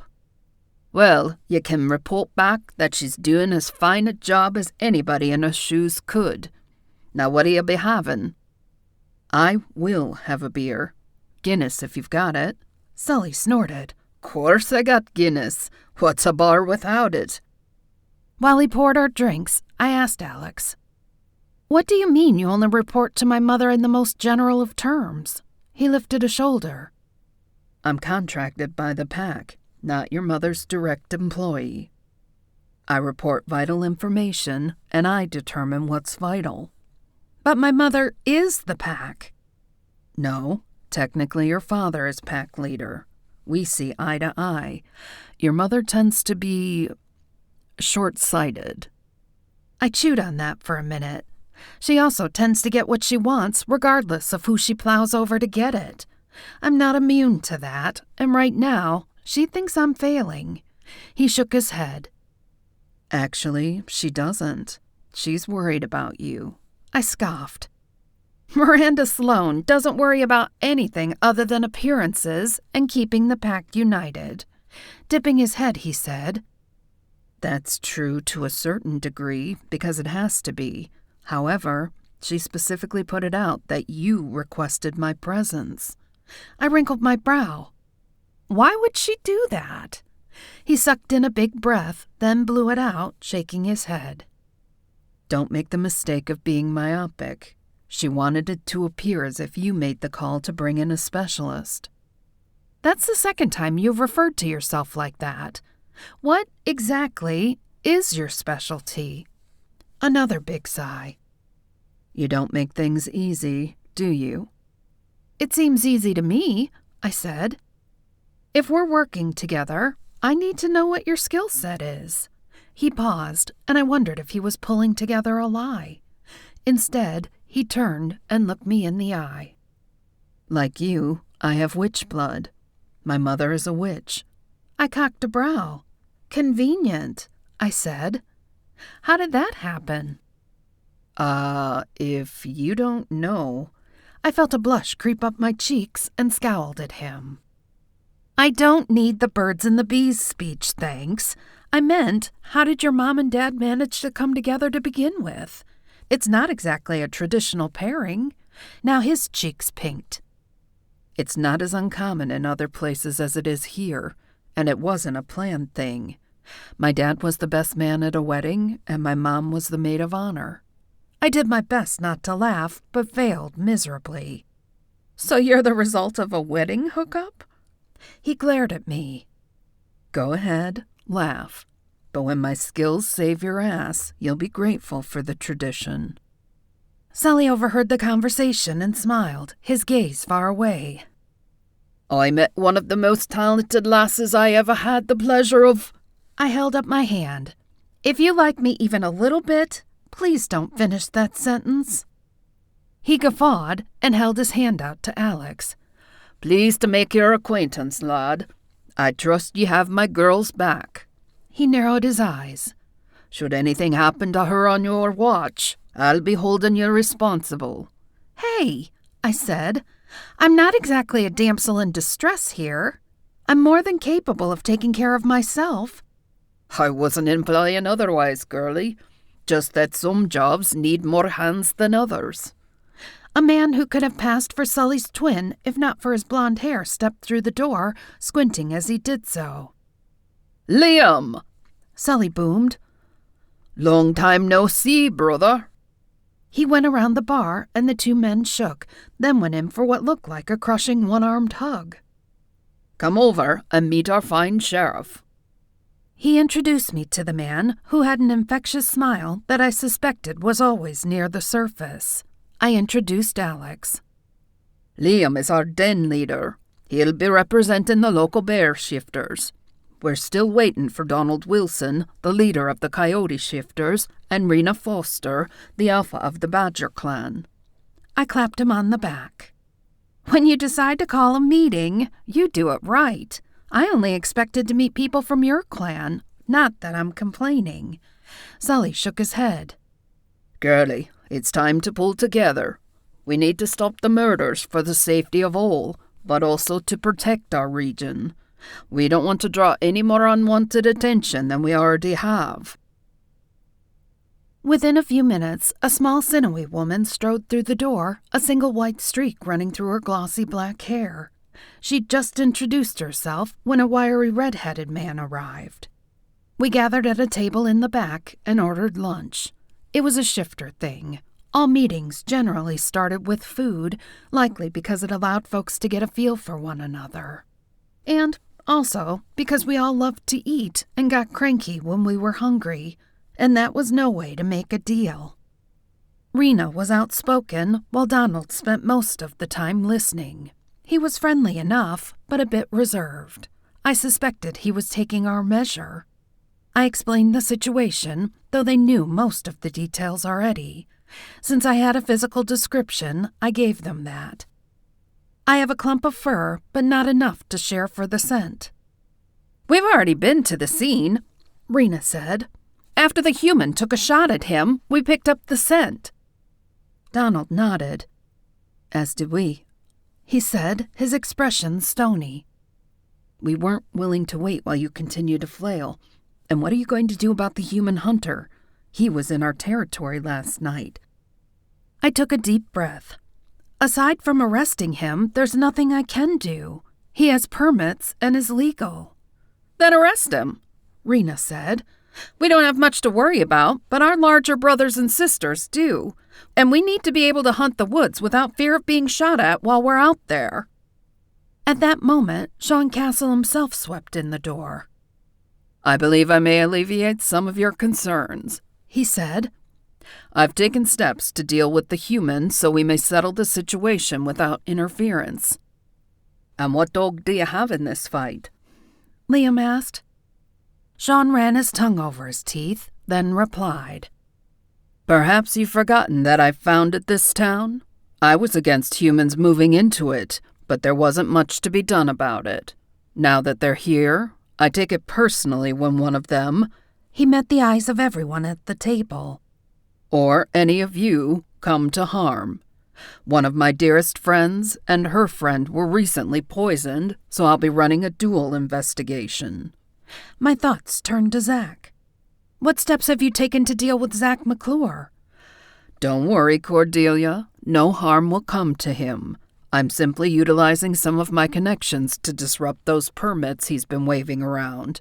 I believe the red wolf is an endangered species, and by sometime late today, you'll find the forest lands that extend throughout the county are now considered a federal park, managed at the county level under direct supervision of the sheriff.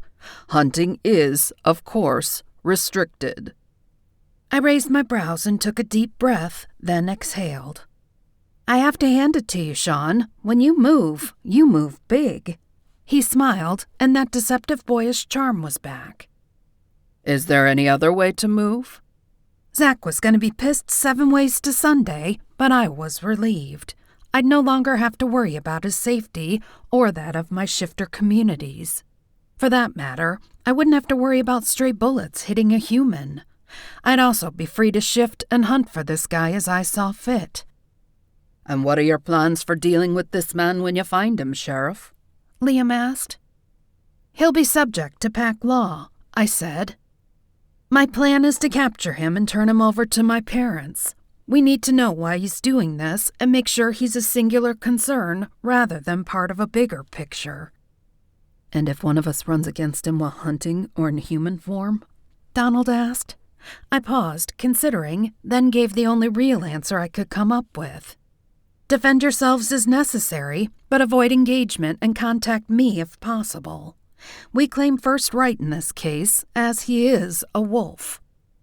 The general rule put into place to avoid vigilante justice or prejudice was that people who committed crimes were dealt with within their own ruling government. Rena nodded once. Your parents have proven themselves to be fair. We're fine with that, and respect that you've called the communities together. Donald snorted and looked at me with disdain, but everybody else nodded and agreed with her. Thank you, and thank you for coming together. I don't want any more deaths. Nor do we, lass, Liam said. Nor do we.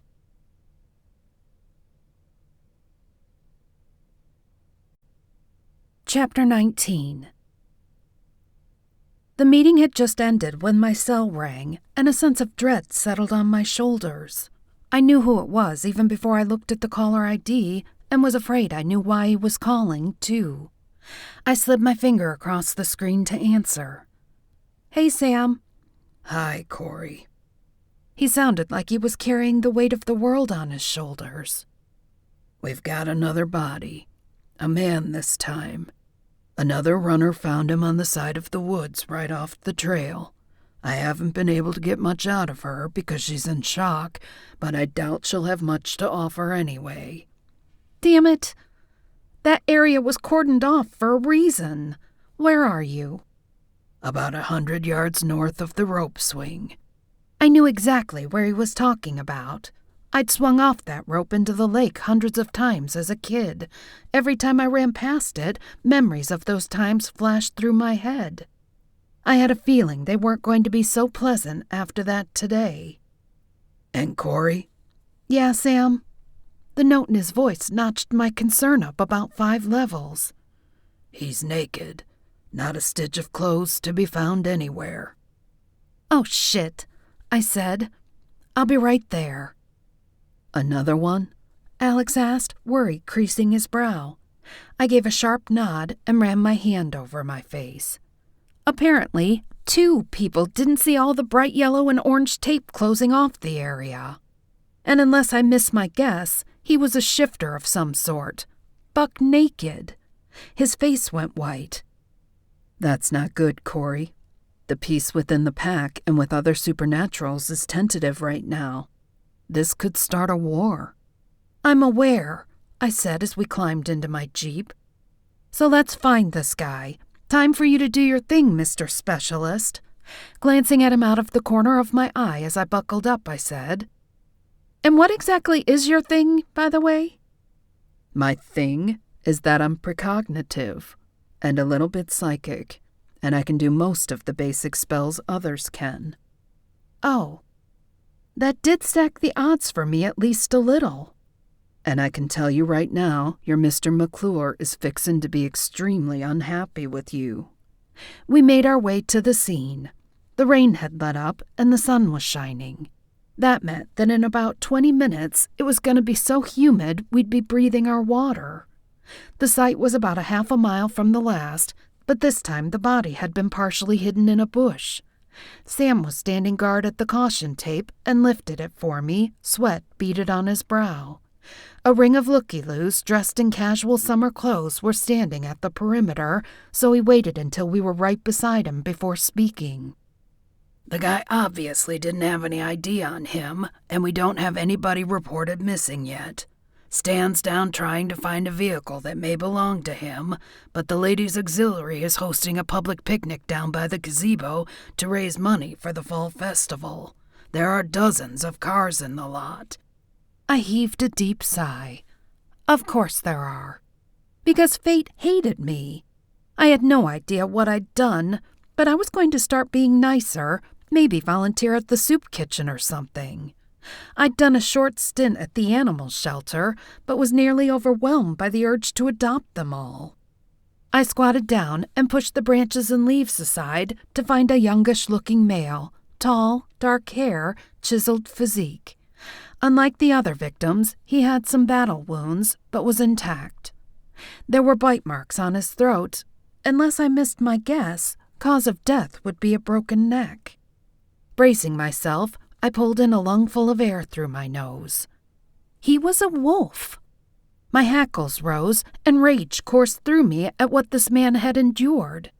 I snapped a quick pic of his face to send to Danny and to Sully, who would either recognize him or send it to the other leaders. We needed to get him identified, and for the sake of interspecies and interpack politics, I wanted full transparency and a spirit of cooperation from the get-go, now that we'd agreed to work together.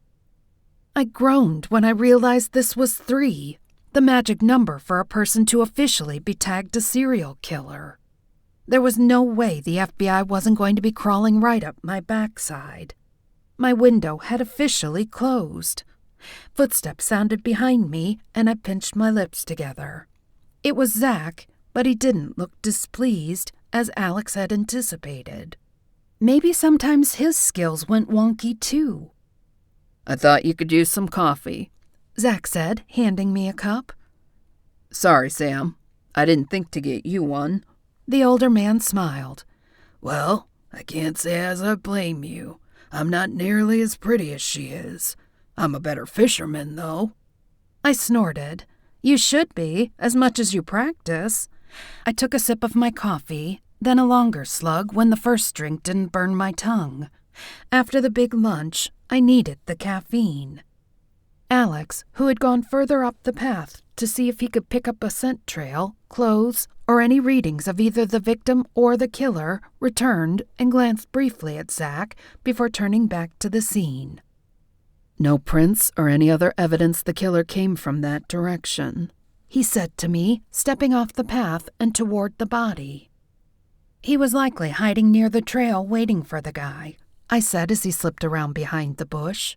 Sam cleared his throat, noting the tension emanating from Zach since Alex had approached. "I'm going to see if Stan needs any help.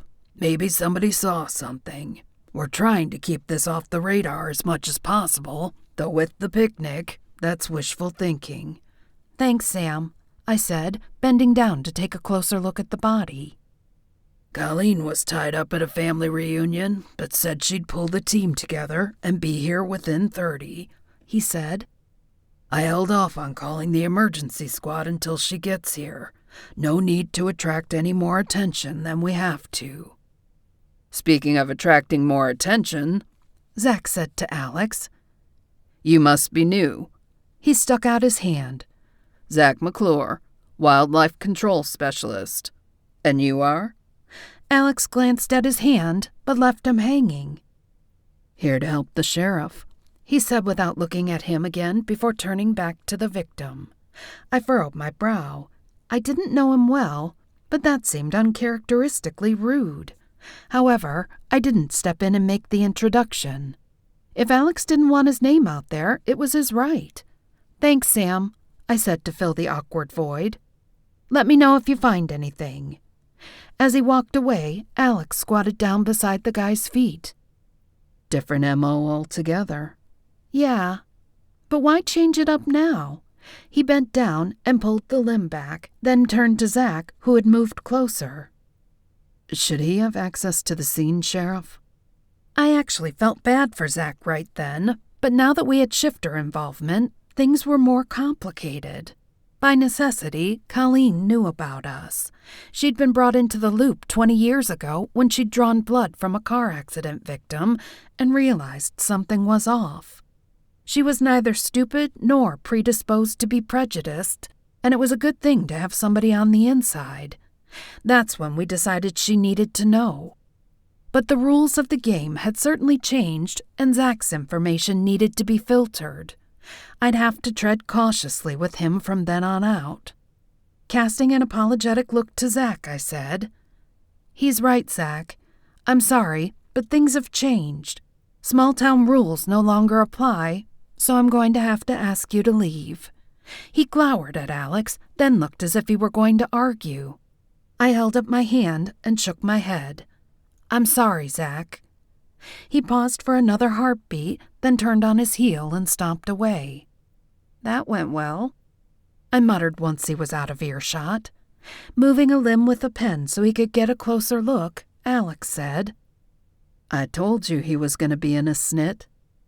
"Yeah, but you didn't tell me it was going to be because you threw him off the scene." He shrugged. "He shouldn't have been on the scene." I couldn't argue with that, because he was right. I just figured playing nice would enable me to filter his info and keep track of him better. There I went thinking again.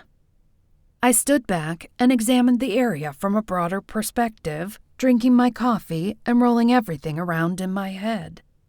We had the when, where, and how. Now we needed the who and the why. "So what's your take on it? I've been over every detail of this case 100 times and can't find a single thread to start picking. Now this." Alex was quiet for a long moment while his eyes roamed over the paw imprints in the soft soil. "I don't know. A wolf with a score to settle?" I considered it. If that were the case, the guy was going to show his hand at some point. Looking at our victim, I thought it was possible that maybe he just did. "Are your spidey senses picking up anything?" I asked. He arched a brow at the term, but shook his head. "Only a few vague impressions. Regret, anger. I think this guy knew the killer." Yeah, I thought maybe that was the case because of the way he killed him. Quick, but there was a fight. And he wasn't messy. Well, if this scene is like the others, we're wasting our time looking for anything. He tore his gaze away from the prints that he was examining, then took a step further into the woods. I followed him for a few yards, and we came to an area where the growth was trampled. Clumps of fur were scattered about, and the ground was scarred with claw marks. I bent to examine a piece of the fur. It was the same black with a few strands of white as the fur at the other scene. I was sure it was the same wolf I'd encountered, and that Zach had taken a pot shot at the night that Tabitha was killed. The other tufts were tawny, and I assumed they came from our victim. Frustration washed over me. This man may not be dead right now if Zach hadn't poked his nose in that night.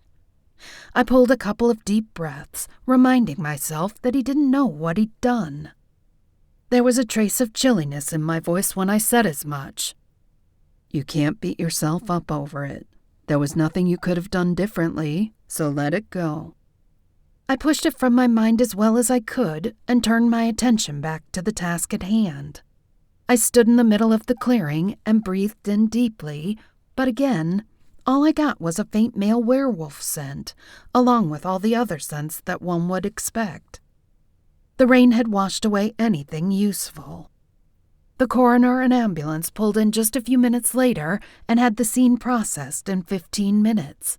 Colleen stopped to talk to me as they were loading the body up. Cause of death is pretty much what you'd think. My guess is broken neck. Wolf, probably, same as last time.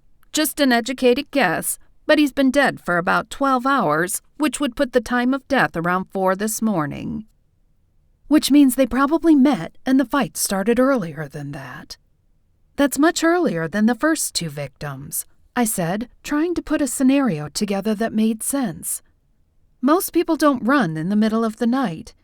Most humans don't, she said. I nodded, picking up what she was saying. Maybe he was out in wolf form, doing a little howling at the moon when he was attacked. She squeezed my shoulder. We'll get him, Cori. I ran my fingers through my hair, pulling it back from my forehead.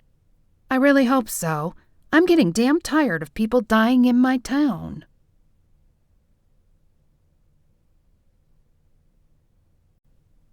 Chapter 20. I called Sam's cell to see if they'd had any luck finding our guy's car.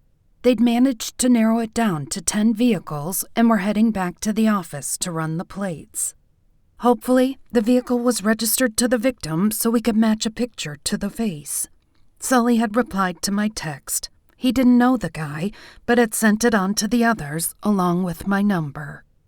I'd just put the Jeep in gear when my cell rang. I shifted back into park and plucked my phone out of the cup holder. It was a local number. Sheriff Sloane? There was a pause at the other end, and I'd just pulled my phone away from my ear to see if I'd lost the call when a tentative female voice said, "Sheriff, this is Mandy. Amanda Baxter, Tabitha's best friend." "Hi, Amanda." I mouthed Billy Braxton's roommate to Alex, then continued. "What can I do for you? Did you remember something?" Another long pause. "Kind of. I don't know if it means anything. I really hope it doesn't. But Billy's gone, and there was something I didn't tell you." I heard her take a deep breath and decided to wait her out. My patience was rewarded when she continued.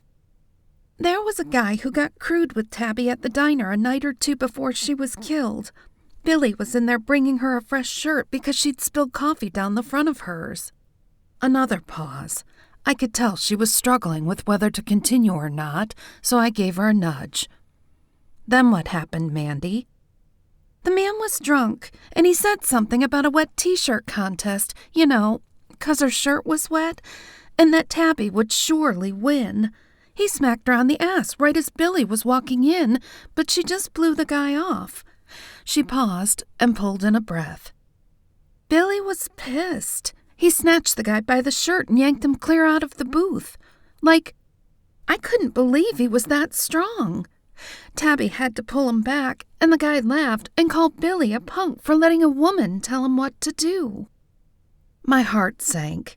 Werewolves weren't known for their laid-back attitudes at the best of times, especially when it came to their family or their mates. That was a double slap to him. First the guy laid hands on his girl, then he insulted his manhood. Frankly, I wouldn't have been surprised if he'd lost a finger or two on the spot. I forced myself to return to the conversation. Once Amanda had started talking, she was like a broken faucet. The words just kept pouring. Honestly, I'm glad Billy was there because the manager was out back helping unload a truck and she was in the front by herself. Well, except for the other creepy guy, the old dude who runs the strip club, and he's just as bad about getting handsy as the stranger. My temper flared. She was talking about Bob Blay. I'd had problems with him before. He was a self-entitled drunk who treated women like they were property. He'd been punched by so many husbands, boyfriends, or just strangers who'd popped him for being a douche that we'd started a tally on how many times he called to complain that he'd been assaulted. The number was well into the double digits, though there had never been any arrests. He'd frequented the Hook, at least until Kat had barred him. I'd been at the Hook one night when he was taking a whipping because he'd pinched another man's wife on the butt, right in front of the guy. It made me smile inside when I saw the guy bust Blay in the nose, so I let him get a couple more licks in before I intervened. The guy had it coming to him, and some people only learned if they figured it would hurt to do it again. Plus, I was off duty. I know who you're talking about, Mandy, but why do you think this is important? Well, Billy and Tabby had a huge fight about it. He was angry that she didn't stand up for herself. Honestly, I think he was more frustrated that she was in the position where she had to take it, but you know how it is. Yeah, but why would he hurt Tabby? She drew in a huge breath and let it out. That whole thing about wanting to meet Billy's family had really gotten under her skin, which made the diner incident worse than what it would have been. They'd been arguing for days, but that night they got in a huge fight. It was so bad I thought they were going to start hitting each other. I pinched my lips flat. The circumstantial evidence was piling up. One thing was bothering me, though. Mandy, what made you come forward now?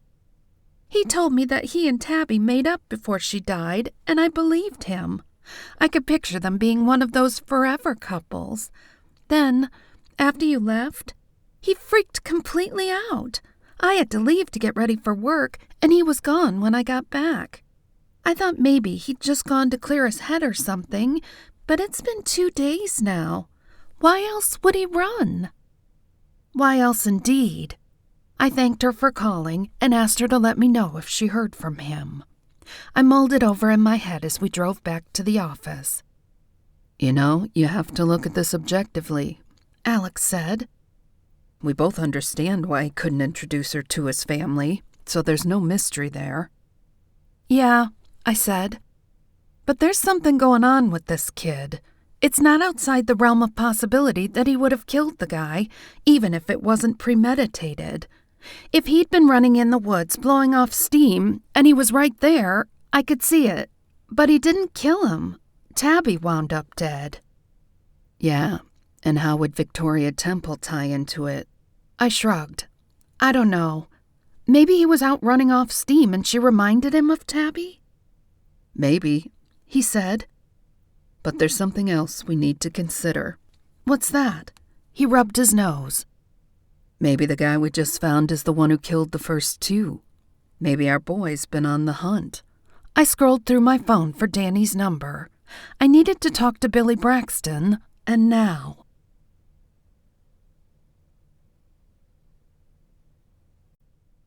Chapter 21. The rest of the day was a wash. I dropped Alex off at his hotel and called Danny. She still hadn't learned anything at all about Billy, and none of the cars in the lot had belonged to the victim. It's like he just doesn't freaking exist, Danny had said about Billy. This guy literally appeared in your town 6 months ago. There are no Braxton Packs. I've sent his picture out, and nobody recognizes him." It wasn't unheard of for werewolves to have no digital footprint. For obvious reasons, we're birthed at home. Many of us are homeschooled, and larger packs often have enough jobs to keep everybody employed under one umbrella. What about the other packs? Was anybody reported missing, or even excommunicated around that time? There had to be somebody. A werewolf doesn't just appear out of thin air. I've checked all the local packs and have reached out to the regional ones. I've heard back from most of them. Of course, there have been some excommunications, but none of that fit your guy's description. I'll get in touch once my contacts in each region have checked in, but it's not looking good. I ran my hand down my face. Thanks, Danny. I owe you big. Well, you're going to owe me even bigger. Rumor has it that the pack is getting concerned about the attention that you're drawing down there. I'd guess you have less than a week before they overrule your parents. So do what you do, girl. I'll hammer it on my end, too. Good luck. Since it was Friday night and I really didn't feel like cooking, I decided to grab a pizza. I stopped and picked up a pie from Giorgio's hometown Italian. I'd called in ahead of time, and when I pushed through the door, the smells of fresh baked dough, garlic, and Giorgio's special sauce swirled around me, drawing me in and making my mouth water. Nobody knew Giorgio's story for sure. He just showed up in Castle Bluff 30 years ago or so and opened the shop. He looks the same now as he did then. He's a big teddy bear of a man, bald, rotund, and dressed in the traditional Italian chef's uniform, complete with the hat and sweeping mustache. He made everything from scratch, including his mozzarella. His recipes were as secret as his past, though. He wouldn't even share them with the guy who cooked on the one day a week he took off. When the bell above the door jangled and he saw that it was me, a huge smile split his face. His sparkling eyes were already a little glazed, and his hat was askew. Giorgio loves his sauce, and I'm not just talking about what goes on his pizza. He makes his own limoncello and starts sipping on it around noon. By the time closing time rolls around, he's as stewed as his tomatoes. He came around the counter and swooped me up into a hug, then held me at arm's length and looked me up and down. "Ma bella, you're too skinny. Let Giorgio throw you in a nice big piece of tiramisu." There was no way I was turning that down. That concoction was manna from the gods. I grinned up at him.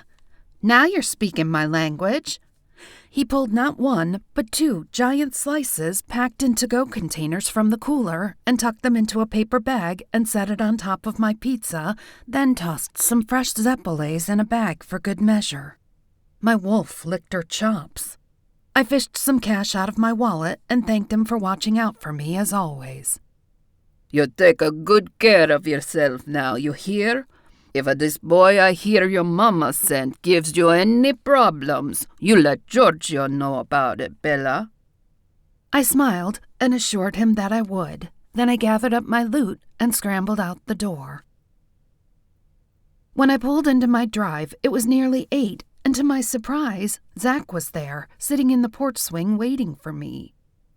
Kat's car was there, and the light was on in the kitchen, so she was there too. I was glad, because I wanted to make sure she was okay and find out if they'd learned anything. Zach came over to the car and picked the pizza box out of the front seat, but I grabbed the bags. I wasn't taking any chances with those. "Wow, that smells amazing. Giorgio's?" Of course. Is there another pizza place in town? I was kidding, but seriously, Giorgio had remodeled a few years ago, and the shop was closed for about 2 weeks. I ordered from one of the chain places and swore I'd never do it again. He's ruined me for any other pizza. Come on in. I have plenty.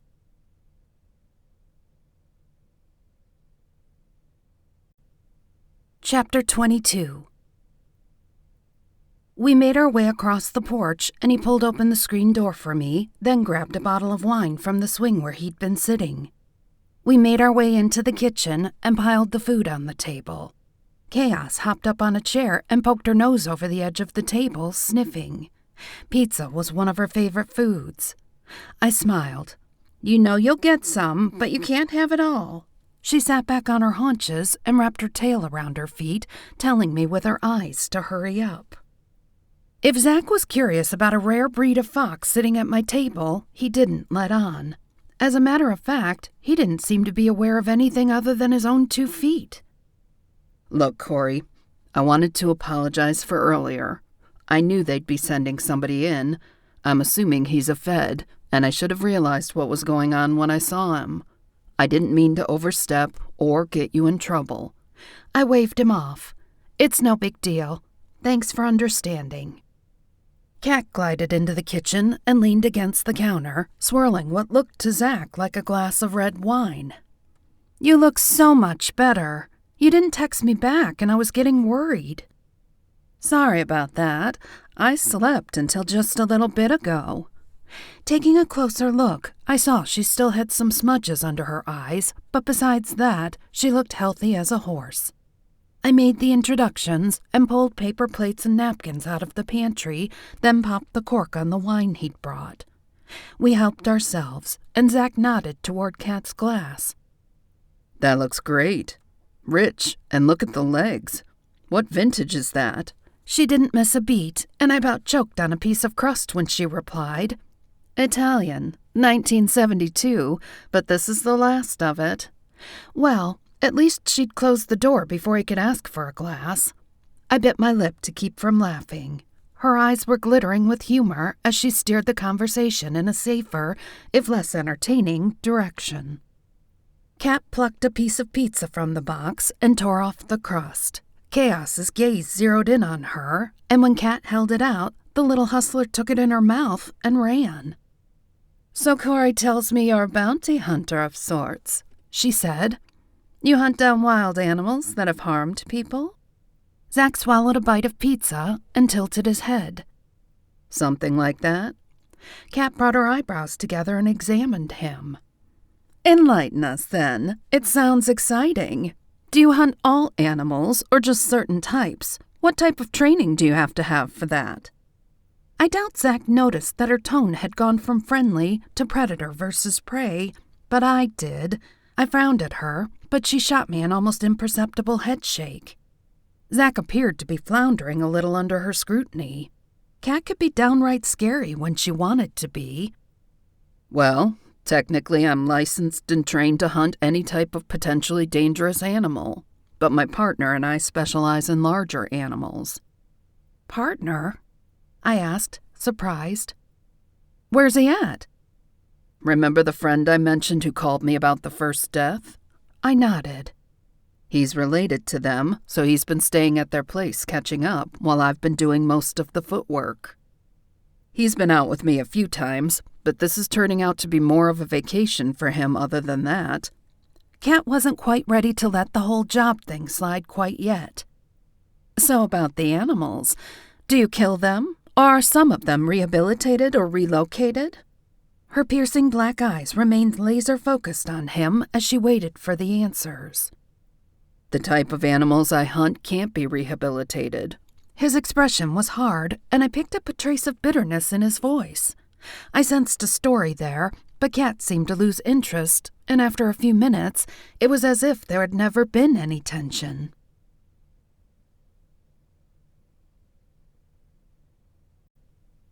Chapter 23. Zach left shortly before 10, claiming that he wanted to get up early. Kat was off, so we sat up and shared a bottle of wine and caught up. Chaos curled between us on the couch. I told her all about the meeting with the clan leaders and the most recent killing, but she was distracted, which was completely unlike her. By the time we'd finished the first bottle and started the second, the suspense was killing me. I was in the middle of telling her about the Billy Braxton mystery, but she wasn't hearing a word I was saying. Instead, she was gazing down at her hands, absently picking at her fingernail polish. So yeah, I've decided that the best thing to do would be to strip naked, set my hair on fire, and run down Main Street. Okay, she said. If you need any help... Wait, what? She snapped her eyes to me and for the first time in half an hour gave me her full attention. I raised my brows and waved a hand in front of her face. You were 1,000,000 miles away and you're never spacey. What's up? She took a deep breath, running her hand down Chaos's back to the tip of her tail. Something screwy with Zach. What do you mean screwy? I mean, he lied when I asked him about his job, or at least skewed the truth.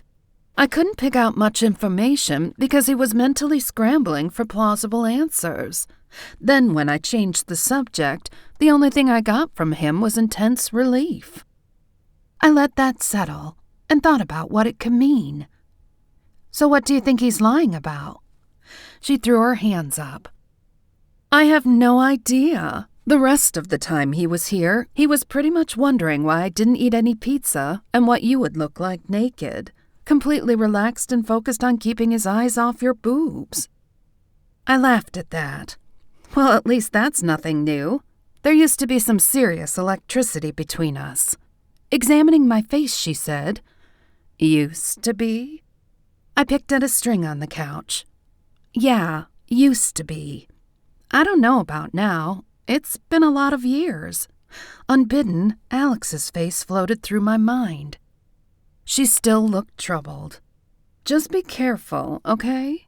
The few images and feelings that I did pick up were of dead wolves and bears, and an older guy who looked a lot like him. My guess? His dad. Yeah, okay. That wasn't so nice to know.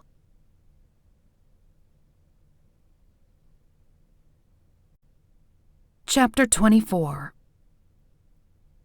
We caught up on some episodes of the latest vampire series on Netflix. She rolled her eyes so many times I was glad she was sitting down. Otherwise, she would have fallen over backwards. She watched them for about the same reason some people watch so-called reality TV or wrestling. It amused her to pick out the absurdities. Before I knew it, it was after midnight, so I had to call it a night. Chaos grumbled when we stood from the couch, then stretched and headed for my bedroom, her tail waving behind her. Kat decided she was going to see what was up at the bar and have a look-see into the heads of the folks there in hopes of finding out who poisoned her, so I gave her a quick hug and headed to my room. It had been nice to hang with her. We hadn't had much time to do that lately. I crashed almost as soon as my head hit the pillow, but slept fitfully, dreaming about mangled bodies, dead wolves, and being shot at. I gave up around 3:30 when I practically bolted out of bed because I'd just been dream shot for the third time. Drenched in sweat, I untangled my legs from the sheets and swung them over the edge of the bed. Nervous energy hummed through me, and I decided it was time to take the wolf by the tail. I was going hunting. Pausing, I debated calling Alex.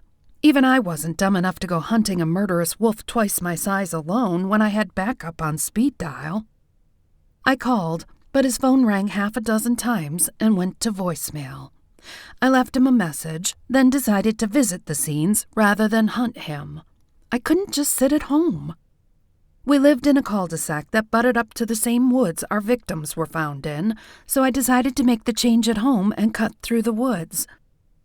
Maybe if I made my way through areas that weren't traveled by people, I'd pick up a trail or catch an undiluted scent. We'd installed a 7-foot privacy fence around the entire perimeter of the backyard with a gate facing the woods. We'd installed the latch 3 feet off the ground and rigged it so it could be opened from the outside as long as the inside was unlocked so that I could come and go in either form. I'm a werewolf and she's a vampire. Burglars aren't really a concern for us, and the creatures that can do us harm wouldn't be deterred by a gate. I stripped before I left my room and shifted under the cover of a giant oak in the yard. I reveled in the power coursing through my veins and shook my whole body in delight. You can't really appreciate how good that feels until you've experienced it. After stretching a bit and settling into my new form, I trotted out the back gate and into the woods. It was about 4 miles to the park, so I settled into an easy lope. The moon was almost full, so visibility wasn't an issue. In this form, it may as well have been broad daylight. About a quarter of a mile out, I slid to a stop and put my nose in the air. The scent of a strange wolf filled my nostrils, and I put my nose to the ground, sniffing in an ever-widening circle until I caught the trail. Once I picked it up, I followed it deeper into the woods, and it kept getting stronger as I went. I made my way into a broad clearing that local witches use for their solstice celebrations, and the scent of wolf filled my nostrils, even over the lingering smells of burning wood and incense from the last gathering. A twig snapped, and when I jerked my head in the direction of the sound, a flash of movement on the other side of the clearing caught my eye. A low limb was snapping back from something that had pushed through it. My gaze roamed over the area, and I saw him, a black wolf, staring at me. When he caught my eye, he took a step toward me. I bolted in his direction, stretching my body and laying my ears back flat against my head. My wolf sung as the air brushed through my fur. He turned tail and ran. He didn't bother trying to be quiet, but I could hear him, and it was definitely a male, rushing headlong through the undergrowth. The smell of fear was now intermingled with the musky scent of sweating wolf. A black tail flashed several yards ahead, and ruthless exhilaration rushed through me. I turned up the speed, trying to gauge my location. We were heading away from the park, and the thought coursed through my brain that I may have caught him before he had a chance to kill again. A splash from somewhere ahead of me clued me in on our exact location. Damn it! We were on the backside of the lake, and if the splash was any indication, he was already in the water. I turned up the speed, now running nearly flat to the ground. If he made it out of sight before I got there, he was a free man.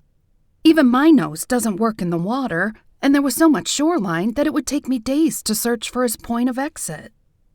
I underestimated how close the lake was, and when I broke through the trees and onto the sandy soil, I almost went head over heels into the lake by the time I skidded to a halt.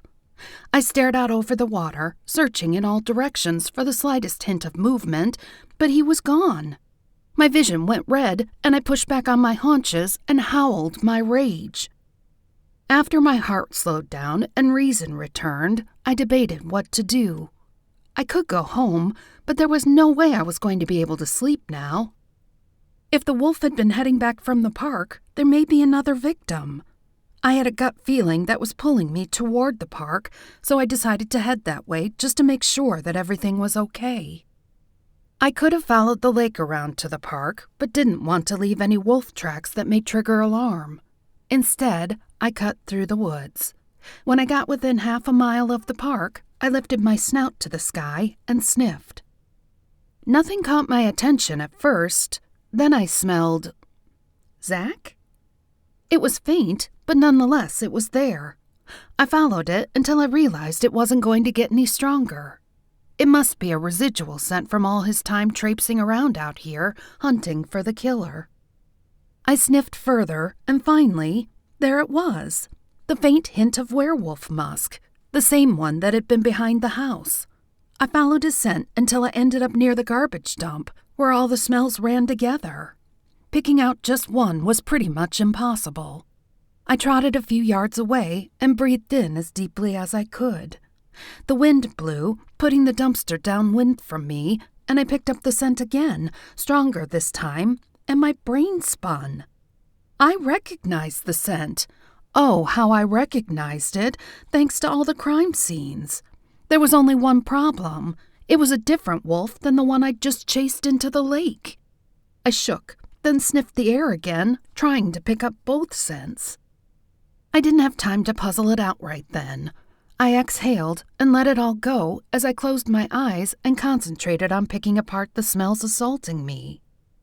I was concentrating so hard on picking up the scent that I nearly tripped over a pile of clothes crumpled and tucked behind a pile of garbage. Despite the stereotype that wolves are graceful creatures, I'm nearly as clumsy when I'm a wolf as I am when I'm in human form. I sniffed around the clothing, trying to pick up a trail I could follow, but there was nothing solid, just the garbage and a hint of laundry detergent. I crossed the trail and put my nose to the ground, hoping to pick up something away from the garbage. A twig snapped to my left, Adrenaline spiked through me as I twisted, but I saw only shadow.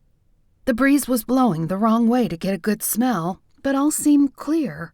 Shaking off the feeling of being watched, I kept on moving, searching for more clues, though I did step off the main path. I hadn't gone but a few steps when a shot rang out, accompanied almost immediately by a searing pain in my hip. Snapping my jaws shut to suppress a yelp, I managed to stay quiet as I veered into a large grouping of bushes. Fearing the shooter may have seen where I went, I trekked deeper into the undergrowth, keeping low to the ground. Fortunately, the leaves were still wet enough from the rain that I didn't make much noise, and since I'm not much bigger than a regular wolf, I managed to maintain a good pace while keeping the undergrowth between me and the trail. I didn't know if I was bleeding enough to be tracked, though I didn't feel a trickle. The brush was getting so thick I was going to have to make a decision, risk crossing the path and making a run for it, or crawl deeper into the brush and wait for the sun to rise. I wasn't a fan of either, and cussed myself for changing at home. The last thing I wanted was to be seen in this form in broad daylight. Just when the foliage became impassable, I literally fell into a depression at the base of a huge oak tree. Fortune was on my side. There was a hollowed area at the very base of the trunk, just big enough for me to back into, and it was completely hidden by dense brush. Hiding with no escape route went against every instinct I had, but I didn't have much choice. I tucked myself inside and used my teeth to pull a small sprig of leaves over the entrance. It covered the hole just well enough that I could still see, but not be seen. I stayed still and waited, trying not to think about the bugs and spiders that were probably in the hole. I was just about to think I was in the clear when I heard soft, careful footsteps. Whoever it was had experience being stealthy. With human ears, I'd have never heard them. I slowed my breathing, though it was a wonder to me that they couldn't hear my heart pounding. The footsteps stopped on the path directly in front of the hole, and I held my breath. All I could see was a pair of dark hiking boots with army fatigues tucked into the top, and my heart sank. The boots had an odd logo on them that I recognized but couldn't place. When I did, I almost groaned aloud. The dude was a tracker. Great. Now the crazy train was in town. I couldn't see high enough to tell whether or not he was wearing the traditional black t-shirt with the logo or not, but it didn't take a genius to figure it out. I pulled in a deep, silent breath, hoping to catch his scent. I did, but didn't recognize it. I'd have it on file for later, though. You're probably asking yourself why we, as top predators, allowed such an organization to exist. The easy answer is that most of them had families that would report them missing, and since they tended to hunt in concentrated areas, because werewolves lived in concentrated areas, we didn't want to draw national attention to our towns. You can see why that would be an issue. Most of them had other jobs, so once we started keeping track of them a decade or so ago, thanks to computer tech and the availability of data, it became easy to avoid them, especially since most of them weren't anything more than conspiracy theorists. Unlike them, we weren't animals out to eradicate beings just because we didn't understand them. We chose to live our lives around them, and for the most part, it worked. Unless, of course, you let a big fat mess such as mine get out of hand. I wanted to howl my frustration that one single rogue wolf was bringing so much chaos to my territory, and I hadn't been able to do a damn thing about it. I regulated my breathing and backed up, wincing as a searing pain shot through my hip. My muscles stayed tense and ready for anything, and my butt throbbed as I kept vigilant watch. The man backtracked, and the sound of scraping limbs and squishing footsteps told me he was pushing through the bushes several yards behind me. He poked around looking for tracks for at least 10 minutes. I must have left something because he was slowly making his way my direction. Eventually, he was within a couple of yards of me, and I prepared to push from the hole and come out fighting. I didn't want to have to do it, and I wouldn't kill him if I could avoid it, but if it came to him or me, well, I like me. I don't even know him. He knelt down, and just as I was sure he was going to reach out and pull away the brush from in front of the hole and expose me, a howl sounded from the north, the opposite direction of my house. He snapped to his feet and listened. The howl sounded again, and he beat a hasty retreat in that direction. I released the lungful of air I'd been holding and waited several minutes before I pushed out of the hole and quickly covered it back up. That was a handy place to remember. Then I moved as quickly as I could on 3 legs back in the direction of my house. My senses stayed on high alert in case he returned, or heaven forbid, there was more of them. Then, of course, there were also 2 other werewolves in these woods. Yeah, I didn't plan on letting my guard down until I was back in my bedroom and dressed. Once I made it to the backside of the woods that twisted around the lake to my place, my hip was killing me. The bullet had gone through the front side of my right hip and out the back. Not life-threatening, and it didn't feel like it had hit the bone, but it was a problem nonetheless. I'm a little surprised I didn't leave a blood trail, but that brush was thick, so maybe I just got lucky. I waited behind a thicket for another 10 minutes just to make sure I wasn't tracked, then hobbled the last mile to my house. I was careful not to leave any more signs of my passing than possible, avoiding mud or sticks that jutted out and could snag my fur just in case somebody decided to expand the search area. The trip was slow and painful, but I made it without incident. With a relieved sigh, I shoved through the back gate and latched it behind me. The adrenaline drained from my body and my muscles relaxed. Instead of feeling better, though, I felt the aches and pains of holding so still for that long, and my hip was killing me. I made my way through the back door just as smudges of purple began to lighten the eastern sky. I leaned back against the door, not sure if I had the strength to make it up the stairs. Chaos butted her head against my legs, her emerald eyes sparkling up at me. "I'm in rough shape, girl," I said. "You're gonna have to cut me some slack." She stared at me for a minute, then disappeared. Glancing at the clock on the microwave as I limped through the kitchen, I saw it was almost 5. I'd only been gone an hour and a half, yet it felt like a week. Kat wasn't home yet, but should be tripping in any minute. She didn't mess with sunrise. Grabbing a sheet from the hall closet on my way past so that I wouldn't stain the cream microfiber, I hobbled to the couch. I stopped to check my wound out in the full-length mirror in the bathroom door, but even with the light on, there was no way to twist around enough to get a good peek. I gave up and resigned myself to my fate. If I was going to escape without gangrene, I was going to have to admit to my best friend, the graceful, beautiful vampire with perfect, well, everything, that I'd been shot in the ass. Perfect ending to a wonderful night. Chaos hopped up on the couch and curled up against my chest, her little tongue swiping my cheek before she tucked her head under my chin. At least my fox still loved me.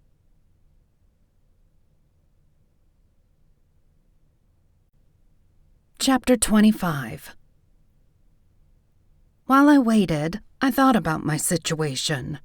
First, I considered the werewolf that was creeping around practically in my backyard. It was weird to me that he ran this time, but wanted to fight last time. Now I had to avoid the trackers while I was trying to track down said murderous werewolf. Oh, and I was pretty sure there was going to be a pack response. I needed to call my parents and let them know that we had company. I no longer had a choice. And where did Billy Braxton fit into all of it? And then there was Zach. He paid such close attention to the police scanners that he almost got to the last scene before I did. And he was no slouch at his job. I remembered clearly how well he could shoot. This was above his pay grade, though, which meant that he was a liability. Ugh, why did life have to be so complicated? The sound of a key sliding into the deadbolt dragged my thoughts back to the here and now, and I braced myself for the tide of humiliation I was about to ride. Kat pushed the door open, giggling as a guy tried to spin her around to face him. Crap! And here I was, buck naked with a gunshot wound in my butt. Kat! I hissed before they could make it all the way in and get a full moon. Kat spun around to face me. Shit! Her nose crinkled as she smelled the blood. She says it's the worst-smelling part of me, except for when I'd been running in the rain. Sorry, I forgot my roommate was sick. Maybe another time. She had the door shut and deadbolted before he could even say goodbye. I heard a muffled, "Call me," through the door. Kat didn't even bother to answer. She was too busy trying to figure out what was going on. "It's about time you stumbled home," I grumbled. I tried to sit up, but the throbbing in my hip was a major deterrent. Unlike in the movies, we don't heal immediately. We heal faster and have killer immune systems, but it takes a few days to heal completely from something like a gunshot wound or a broken bone. Says the girl with the bullet hole in her backside. What the hell happened? She sat beside me and examined the wound, gently prodding around the edges of the entry wound. Werewolf trackers, and, lucky me, they caught me in wolf form. At this point, I hope they got the real killer, seeing as how I don't seem to be able to. But knowing those trigger-happy morons, they shot me and figured they had it all wrapped up. I gasped as Kat turned my hip slightly to look at the exit.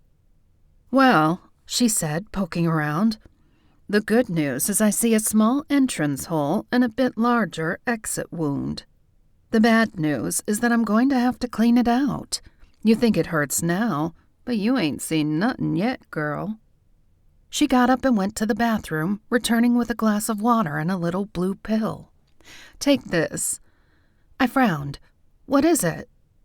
"Something to help take the edge off the pain and make you tired so you can sleep." She put the pill in my mouth as I lifted my head off the armrest and then helped me take a drink to wash it down. With the way my metabolism runs, it wouldn't take more than just 10 minutes or so for it to kick in. "Drink the rest of the water. You've lost some blood, and that'll help." Since my mouth felt like the Sahara Desert, I had no problem draining the glass. Satisfied, she went back to the bathroom and emerged a few moments later with the first aid kit, along with a bottle of alcohol and some cotton swabs balanced. I sighed and let my head fall down on my hands, my shoulders going numb from where I'd been propped up on my elbows for so long. She was taking this pretty much in stride, which surprised me, though it shouldn't. She's lived through a dozen wars. A simple through-and-through flesh wound was probably just a tick above a scraped knee for her. Still, I was curious because she had awesome stories. "How do you know what to do?" Kat removed what she'd need from the first aid kit and spread everything across the coffee table. Instead of launching into a tale about the Civil War or the French Revolution, she just shrugged. "It's one of those things that I just know." Her eyes looked past me like she was trying to remember. "Maybe I was a doctor or a nurse before I was turned. I wish I could remember." Her eyes returned to mine, and she smiled. "Or maybe I learned by osmosis watching all those stupid medical dramas with you. All I know is that I know, so relax." That happened to her on a fairly regular basis. Unlike most vampires, or turned werewolves for that matter, she had absolutely no memories of her life as a human. Sometimes she just knew things. One Christmas, just for kicks, we stopped at an instrument store in the mall where she proceeded to play Vivaldi's Autumn on the piano. Perfectly. I nodded.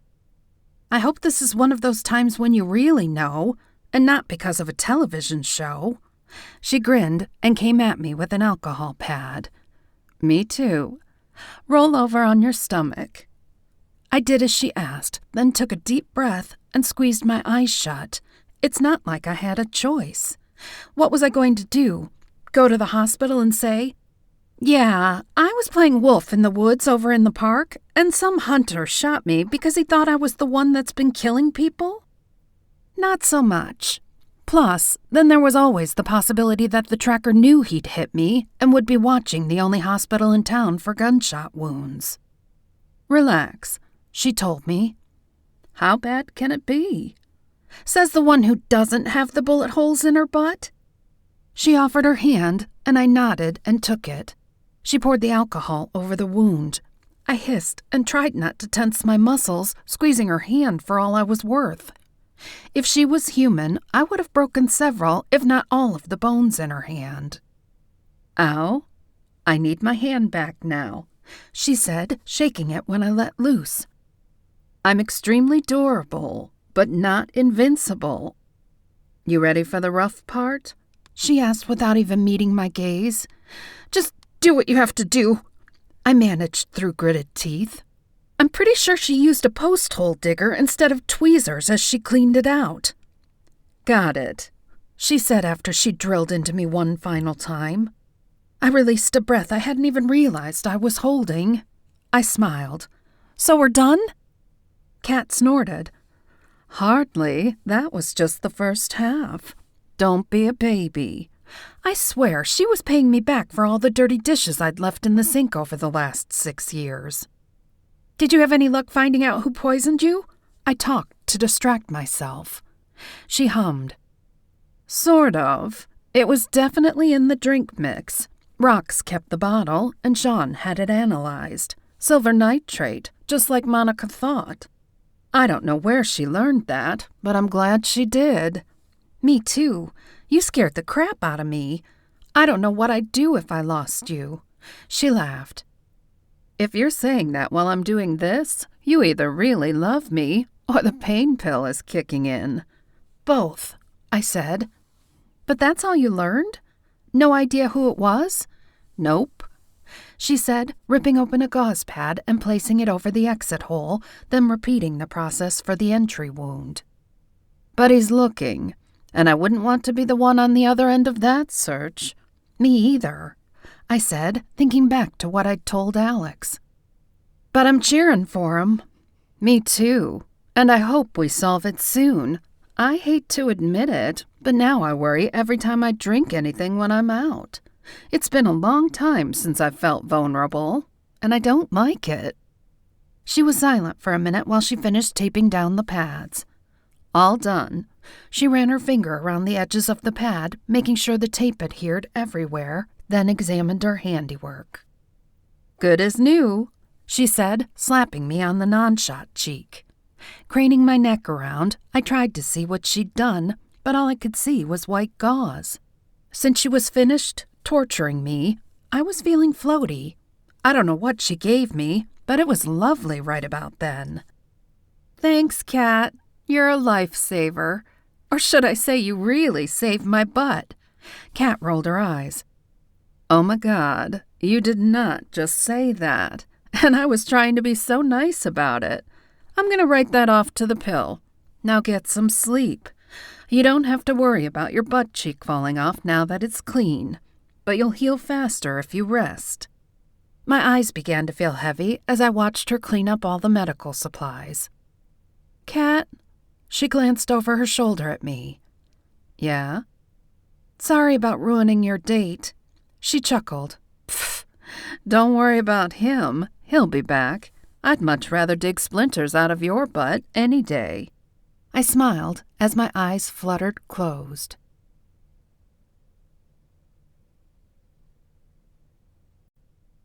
Chapter 26. I woke up the next morning to pressure on my chest and a cold, wet nose nuzzling my cheek. When I opened my eyes, Chaos was staring at me nose to nose, her emerald eyes scolding me for sleeping past breakfast time. It seemed an empty belly trumped sympathy and compassion. As if she read my mind, she licked me on the cheek and nuzzled her face against my cheek. I laughed, scratching her behind her ears. Okay already. I'm awake, and I know you love me. I also know it's past breakfast time. When I shifted my weight, she bounded off the bed, landing with a soft thump on the hardwood floor. Her tail twitched, and she looked over her shoulder, making sure I didn't fall back in bed. I didn't, but it did take some maneuvering to get up. For some reason, I hadn't expected to feel so bruised, but I guess it made sense. After all, I was hit with a flying projectile moving at about 3,000 feet per second. I wasn't going to complain about a little tenderness. Much. I winced as I put my weight on my bad hip, but it wasn't as bad as I was expecting it to be. Once I took a few steps, it settled to a dull throb, so I made my way downstairs. After I popped a pot in the coffee maker and hit start, I rinsed out Chaos's bowl and mixed up her breakfast dry kibble mixed with a can of tuna. Once I sat it down, she no longer had any interest in me whatsoever. That was okay, because I was focused on getting as much caffeine in my system as quickly as possible. Tires crunched on my gravel driveway, and I peeked out the kitchen window to see who was there. An anxious-looking Alex was out of the car and heading toward the porch before I could even hobble over to open the door for him. He'd already pounded twice, calling my name at the same time before I swung it open. His gaze traveled over my face and body, and I felt bad that he looked so frantic. I tilted my head. "What's up?" He pushed past me into the foyer and through to the kitchen, and I limped along after him. "What's up?" he said, his voice an octave higher than it usually was. "What's up is that I got a voicemail from you while I was in the shower last night. Then when I tried to return your call, you didn't pick up. I came straight here, but you were gone." He was pushing past worried and frantic to angry. "I'm sorry, Alex. I didn't realize you'd worry. I couldn't sleep, so I decided to go see if I could pick anything up. I figured you were asleep already." "And you didn't think to call me when you got home?" Scowling, I said. "No, I didn't. I had no idea you were my keeper." Pulling in a deep breath, he closed his eyes and rolled his head, then focused on me again. "I'm sorry. You're right. It's just, I got a message last night from one of the guys in my network that trackers were headed this direction, and when you didn't answer, I got worried." I raised my brows and cringe smiled. "Yeah, I kind of found out the hard way they were here," I said. For the first time, he noticed I was favoring my hip. "Holy crap, Cori. What happened?" I ran through the story, ending with Cat patching me up. "But you didn't see a face?" Shaking my head, I said. "No, if I'd moved far enough out to see it, he would have seen me." I drained the last of my coffee and moved toward the machine. "Want a cup?" He nodded, then jumped up. "You sit. I'll make it." Biting my lip to hold back a smile, I said, "I'm not exactly feeling up to sitting right now." It took him a second, but he laughed. I was glad to see the humor was back. "Oh yeah," he said. "That must be a real pain in the ass." Okay, so maybe I wasn't as glad as I'd thought. "Yes, Mr. Smarty Pants, it is. So if you don't mind, I'll stand." "Oh, it's a shame I can't tell anybody about this." "Wait, I can tell Sam." I frowned at him. "No, we're not going to tell Sam. He thinks of me as his daughter, and he'd worry himself sick." He sobered. "You're right. It's just a shame to have to keep such a golden opportunity to myself." More tires crunched outside, but this time Alex went to the window, then rolled his eyes. "Your admirer is here." I scrunched my forehead. "My what?" "Your admirer, Mr. McClure." "Pfft, he's no admirer. He's here on a job. That's it." He arched a brow at me. "Trust me, he's an admirer." "Well, he can't know I'm hurt," I said, hobbling to the table. "How would I explain it?" "You sit. I'll deal with him." I scowled. "Don't be mean." "There's somebody with him," he said, walking toward the door. "Sit." Though I didn't like it, I didn't have much choice. The door opened, and Alex said, "Mr. McClure?" "Mr. I'm afraid I didn't catch your name yesterday." Zach sounded surprised and irked. "That's because I didn't give it. I assume you're here to see Cori?" "Oh, for Pete's sake." I peeked around the short span of wall that separated the kitchen from the foyer.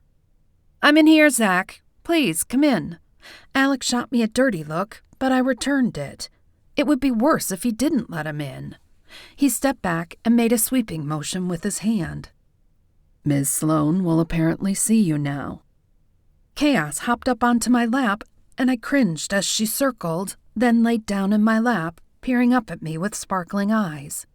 I swear, sometimes that fox knew exactly what she was doing. Now I had a reason not to get up. Zach stepped around Alex and made his way to the kitchen, followed by a tall man with dark hair. He looked familiar to me for some reason, but I couldn't place him. Then the smell of cheap cologne slapped me in the face. I did my best to avoid crinkling my nose because, to be fair, it probably wasn't that strong to a human. But man, when you had a wolf nose, even a dab too much was overwhelming. "Mornin', Zach," I said, noticing Alex was doing less to hide his repulsion. I shot him a dirty look, but he just shrugged. I smiled at Zach, then at the guy with him. "I'd get up, but I'm currently being used as a pet bed." He smiled and bent forward to pet Chaos, who was watching the new guy. She wasn't much for strangers, but had taken to Zach the night we had pizza after he'd given her the tip of his pizza rather than the crust. "This is my partner, Aaron Shepard. Shep, Cori Sloane, and—" He turned to Alex. "Alex," he said, adding a blop of creamer to my fresh cup of coffee and handing it to me before making his own. "Pleasure to meet both of you," Shep said, taking a closer look at Chaos. "What kind of animal is that?" "She's a marble fox," I replied. "My sister, cousin, and I rescued her and 3 others when they were just kids. Found them in the woods, nearly starved to death. One died, but I kept Chaos, and my sister and cousin each kept one." "I had no idea foxes were legal in Georgia," he said. They weren't. Alex saved me from replying. "So what can we do for you, gentlemen? Is this a social call or a business one?" Zach ran his tongue over his teeth, and I did my best to smooth the situation. "Would y'all like a cup of coffee?" "No, thanks," Zach said. "This is actually a business visit. We heard a wolf in the woods last night while we were out hunting."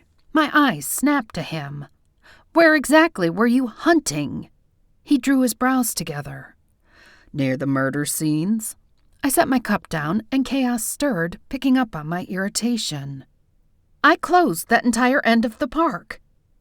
"We were unaware it applied to us," Shep said. Alex raised a brow, his coffee cup halfway to his mouth. "Why would you think otherwise? The sign clearly says authorized personnel only." "Our licenses give us authorization," he replied, his back stiff. There was a pissing contest imminent, and I wasn't playing, especially when I knew for certain now that the murderer and a crazy dude with a gun was in those woods. The last thing I needed was for 2 boneheads who thought they knew what they were doing to get killed on my watch. "I'm the only one who can give you authorization, and I don't," I said, putting steel in my gaze and wondering why it was taking so long for Sean's favors to come through. "We came here as a courtesy," Zach said. "Just to let you know, the wolf was still out there." "Thank you, but as it happens, we've already had a report. 2, actually. And neither of them were in that part of the woods. It wasn't a lie. I'd seen one behind my house and heard another several miles away. The one that drew the tracker's attention from me." "Well, we have it on good authority that a wolf was sighted near the murder scenes early last night," Zach said, taking a deep breath, then looking at me, his expression kind of wistful.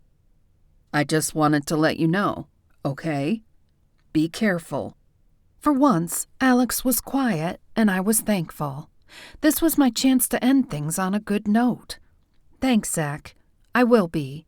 You too." An awkward silence followed, then he cleared his throat. "I guess we'll be going then." Alex surprised me when he held out his hand to Zach. "Mr. McClure, we have the same goals. Thank you for letting us know." Zach cringed a little at his use of us, but shook his hand. "Mr. Shepard," Alex said, holding out his hand again. "Alex," he said, shaking, then following Zach toward the door. Alex watched them leave with a troubled expression. "Have you ever met his partner before today?" "No, though I felt like I'd seen him somewhere before," I said, sipping my coffee. "He does not like you." The crunch of tires faded, and he stepped away from the window. So that was why he shook their hands. He wanted to read them. It doesn't surprise me. I just drew a line in the sand, then kicked them out of the sandbox." "True," he said. "I wonder what's taking Sean's people so long to come through. He strikes me as a man who gets things done." "He is," I said as I heard the faint sound of my phone ringing upstairs. I started to push to my feet, but Alex was already halfway up the stairs. By the time he got to me, it had stopped. I whistled when I saw that I'd missed 12 calls. 10 of them were from Alex, though. The other 2 were from Danny. I slid my finger across the name to return the call. "Girl," she said, picking up on the first ring. "I was just about to haul my bad self down there just so I could lay eyes on you. You didn't answer your phone, and Sam says you haven't been to work yet." "So?" I said, not understanding what the problem was. Sometimes it took us 2 or 3 days to return each other's calls if we were busy. "So, I got info back on your boy, and I was afraid you were shot somewhere," she said. "You have no idea how close you are," I said. "But you're going to have to be more specific about which boy you're referring to. I have you looking for a couple of them." Hope flared that she'd found Billy Braxton. She dispelled it in one fell swoop. "Nah, that boy's a ghost. There is no Billy Braxton. I'm talking about Zach McClure. 8 years ago, his father was killed on the job. Want to take a stab at what he did for a living?" I huffed out a breath. "Not really.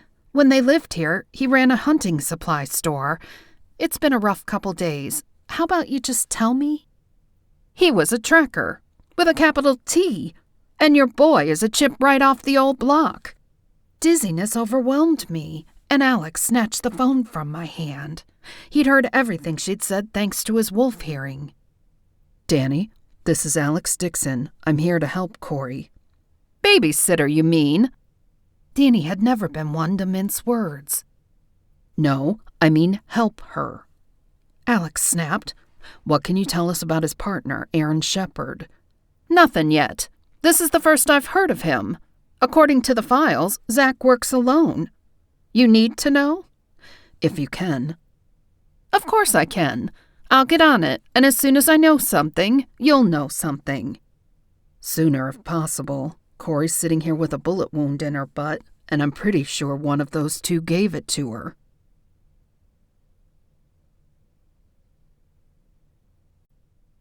Chapter 27. I got dressed as quickly as I could, then called Sean to see what was taking so long on the forest changes. I also wanted to see where he was at on the poisoning. Alex was determined not to let me out of his sight. "So," I said after we climbed in his car, "what if you report it back to my mom?" I shifted my weight to take the pressure off the wounds, but the exit wound made that practically impossible. He stiffened in the driver's seat. "I've reported that you're utilizing every resource you have to find the killer." "And?" "And she's worried, but confident that we're doing everything we can." "Well, I thought of something while I was dressing that we haven't done," I said, wincing when he hit a pothole. "And what's that?" "2 things, actually. First, Zach said that Shep was staying with friends. I want to know what friends."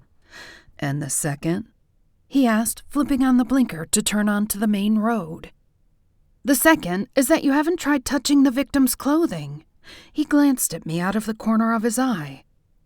"I've got to admit, I'm a little embarrassed I didn't think of that before." "Then let's stop at my office before we do anything else. We have their clothes in lockup." We drove for a few minutes in silence, both of us lost in thought. "I've been giving a lot of thought to your idea that maybe we already have our killer," I said. "It's a possibility, but I'm not banking on it until we find out who he is at least, especially considering your experience last night." "Yeah, but to be fair, we do have a hardy werewolf population around here. It could have just been somebody out for a run," I said, running the possibility through my mind. It would explain why he didn't attack. I fired off a text to Sully, asking if he'd heard anything back about the victim. He hadn't, but said he hadn't heard back from everybody yet. We were almost to the courthouse when my phone rang, and when I saw the caller ID, my heart stuttered a little. It was the internal number from the sheriff's office. As soon as I answered, Ms. Ellen said without preamble, "There's a woman been here for the last half hour waiting on you. Says she won't talk to nobody but you, and her knickers are all in a twist. She wanted your personal cell, but I told her you were on your way. You are on your way, right?" "I am. Did she give you a name?" "Nope, but she's insistent. Says she ain't leaving till she sees you." I chewed my lip. "What's she look like?" Ms. Ellen huffed out a breath. "She looks like a woman. Middle-aged, if I'd had to guess. Mousy hair, average build. Clothes clean, but old. Her shirt's been mended, and her shoes are from the Walmart." I racked my brain, but she just described half the women in the county. "I'll be right there," I said. "We're only about 3 minutes away." "Weird," I said. Alex shook his head. "Not really. Remember, nothing happens in a vacuum. Somewhere, somebody knows both the latest victim and the killer, even if they don't know for sure he's a killer." As promised, we pulled into the courthouse lot 3 minutes later, and I jumped, or tried to jump, out of the seat of his car. As soon as I twisted around, I realized my mistake when pain shot through my hip. It wasn't as bad as it had been even that morning, but it still wasn't a tickle. I sucked in a breath, and Alex reached for my hand. I shook my head. I couldn't look weak. I'd popped a few Advil on our way there, and as fast as my metabolism was, it was already starting to kick in. Unfortunately, that same fast metabolism would also process it in a couple of hours, and I'd be hurting again. At any rate, I climbed out of the car, gritting my teeth to keep from grimacing, then walked gingerly up the steps to the back entrance, thankful there was nobody around to see the slight hitch in my gait. Using my key card, I got us into the inner sanctum and through to my office. Once I was situated in my chair, I rang up and told Ms. Ellen I was there. It wasn't 15 seconds before a woman burst through my door, streaks of mascara running down her face. She swiped at tears, then pulled a baggie out of her purse and handed it to me, her hand shaking. She slid into the chair across from my desk and plucked at the lace at the bottom of her peasant's blouse. Realizing what she was doing, she folded her hands in her lap. There were 2 items in the baggie. One was an expensive-looking gold necklace with the letter V swinging from it, and the other was a cell phone. When I hit the power button, nothing happened, but I'd lay money once we fired it up, it belonged to Victoria. "I found those in my husband's truck in the glove box," she said. "First things first," Alex said. "What's your name?" "Mary Ellen," she said. "Mary Ellen James." I drew my brows together, trying to put my finger on where I knew the name from. "James. You live on the other side of the lake, right? Moved here a year or so ago?" She nodded, chewing on her lip. "That's right. From Kentucky. It was too hot. I still have family there, but Papa—" She cut herself off. "I'm rambling. What I'm trying to tell you is I found that stuff, and he ain't come home in 2 days. I heard somebody else was killed yesterday, and I'm afraid—" She looked at her lap, going silent. "You're afraid it was him," I finished for her. She nodded. "Or that he's the one that done the killing." Her voice was barely above a whisper, and fresh tears started to flow. This time, she let them fall. I glanced at Alex, who sat down beside her and placed his hand on her shoulder. She glanced sideways at him. "Why would you think that?" he asked, his voice gentle. Her voice hitched. "'Cause he don't never not come home, and he's been acting weird, agitated for the last week or so." "Weird how?" I asked. She waved a hand. "Just weird. I'll explain, but first I gotta say we're wolves." Nodding, I said, "I know. You called and let me know you'd moved in." We did, but I didn't reckon you'd remembered me. I imagine you get a lot of calls." I gave her a brief half-smile. "I do, but I try to remember names. I stopped out by your place to introduce myself a couple times, but you weren't home." "We ran into you here later, or at least Roy did. Somebody broke into our barn 3 times and killed some of our chickens. Adam, he reckoned it was a fox." "Ah, that rang a bell. It was a fox. A shifter. She shot an accusing glance at me." "You didn't do nothing about it. We had to buy more chickens." I furrowed my brow. "I did do something about it. I worked with the local fox den and found out it was a couple of kids. They were supposed to make restitution. Promised they did. Said they fixed up your barn and made your coop more secure." She drew in a deep breath and let it out again. "They never said that's what they was doing. They brought peach and blackberry pies their mama made and helped fix some stuff up around the house when they saw what condition it was in, too. Wouldn't take no money for it. We just thought they was being neighborly." That was my fault.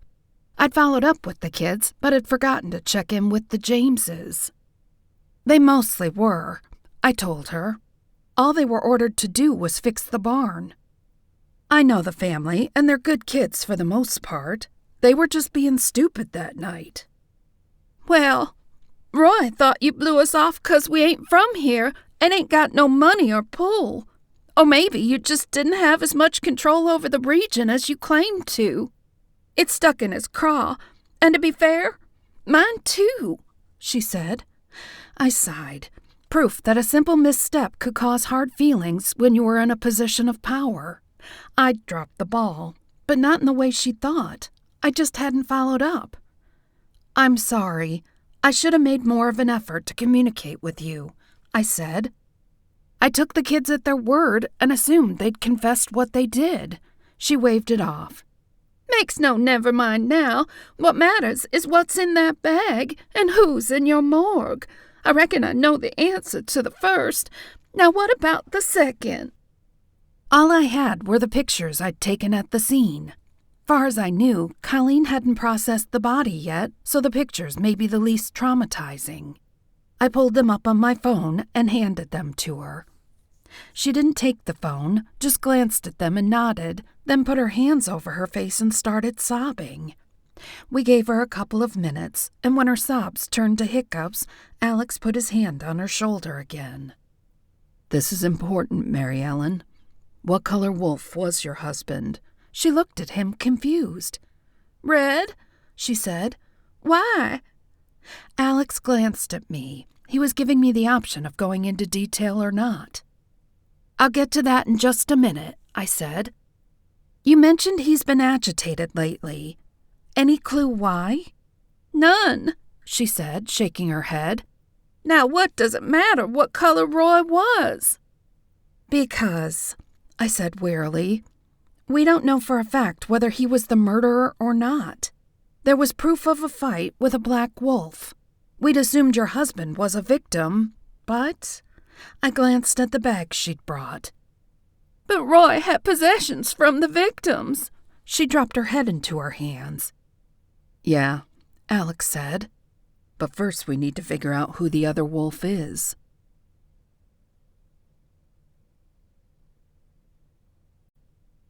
Chapter 28. As soon as she left, Alex picked up the bag and pulled the necklace out. Closing his fist around it, he shut his eyes and concentrated. He flinched a few times, then opened his eyes. "Anything useful?" I asked. "Maybe." He paused, then picked up Victoria's phone and did the same thing. He furrowed his brow. "That's odd. From the necklace, all I got was fear, pain, thoughts of a cat, weirdly enough." "What about the phone?" "I didn't get much of anything off of it.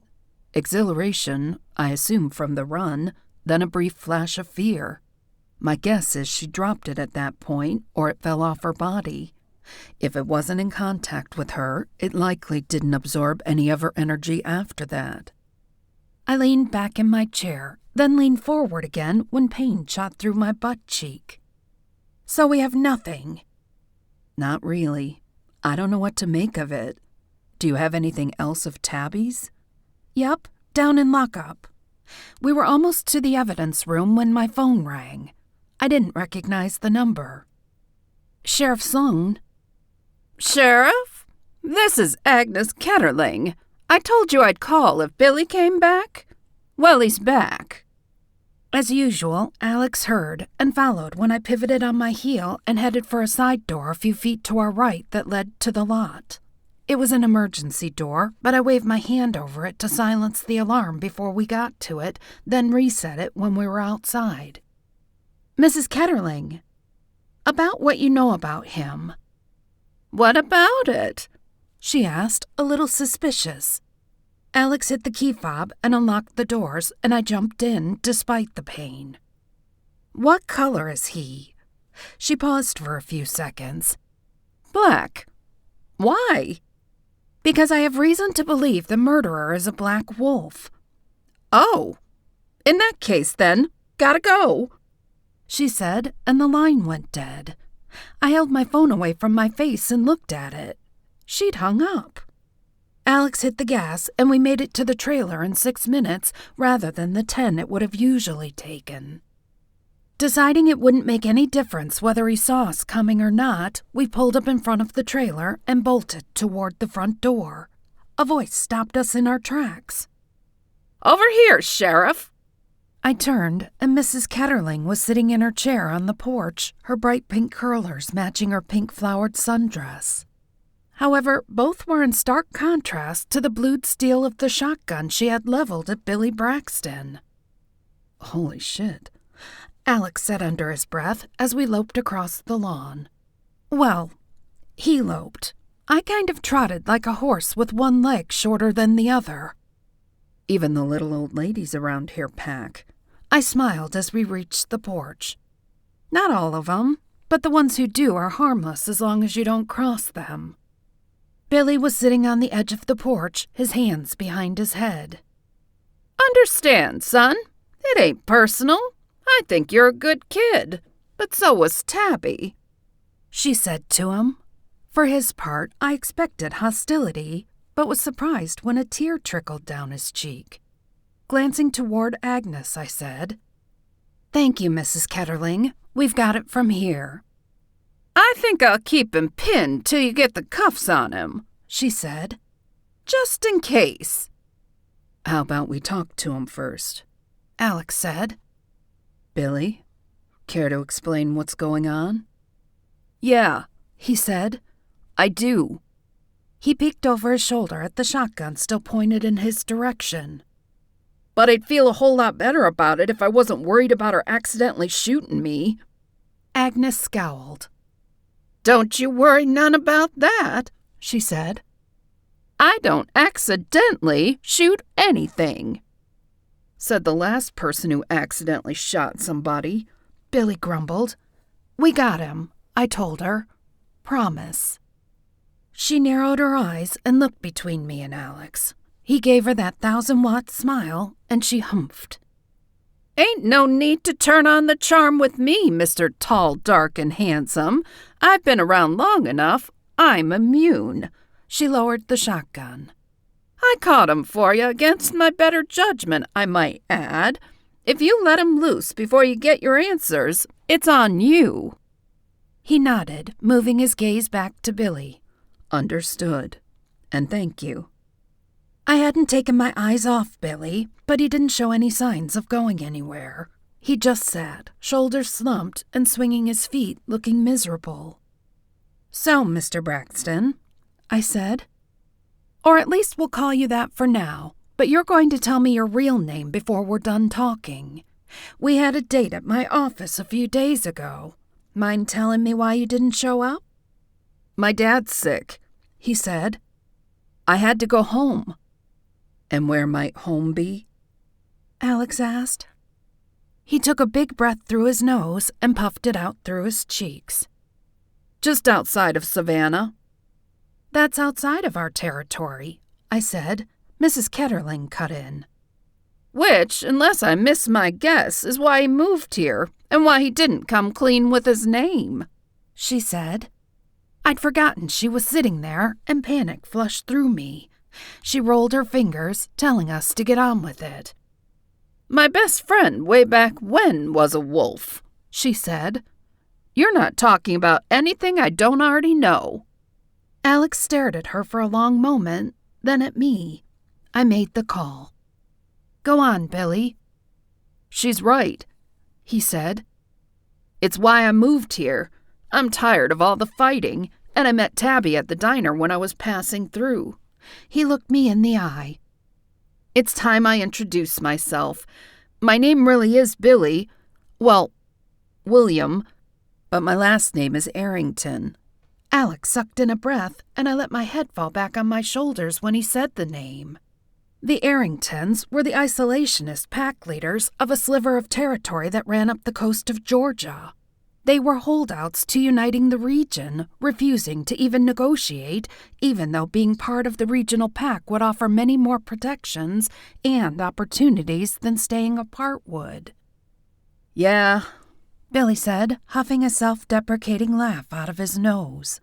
Now you understand why I wouldn't tell you who I was.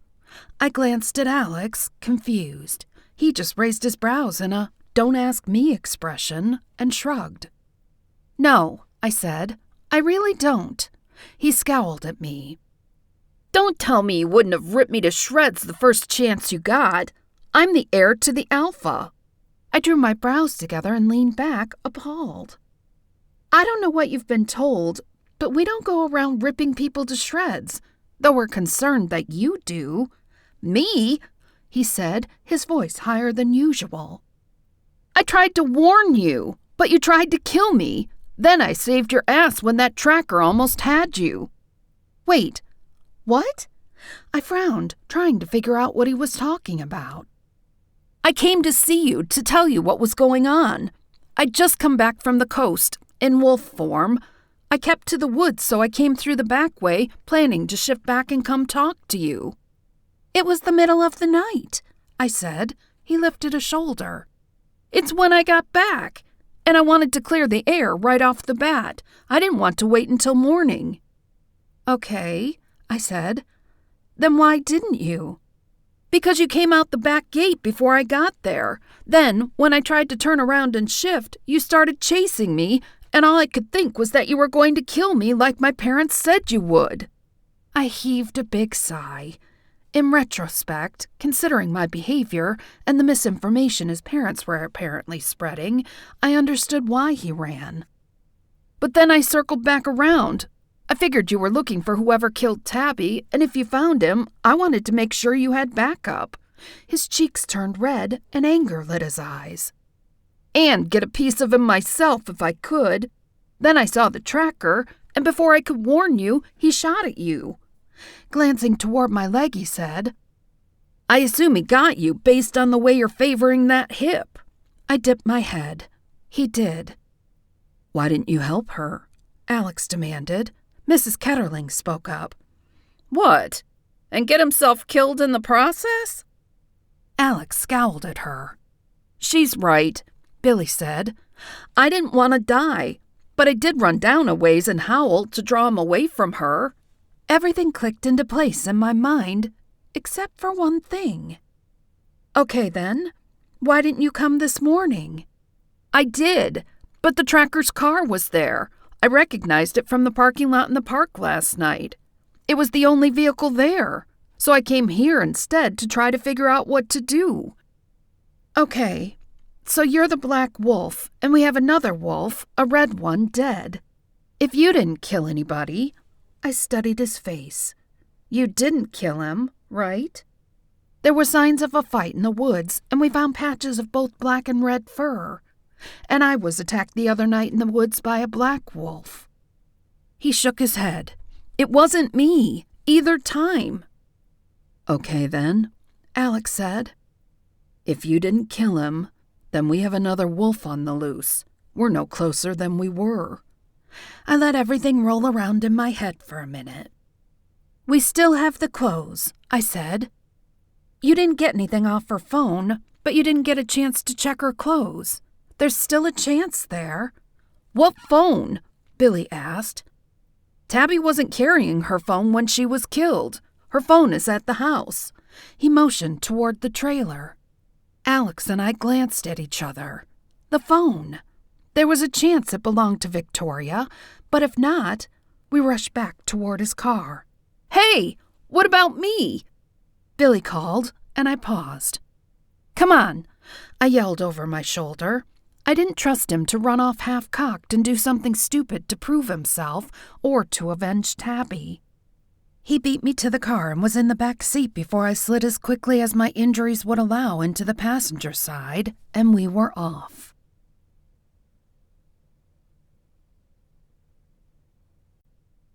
Chapter 29.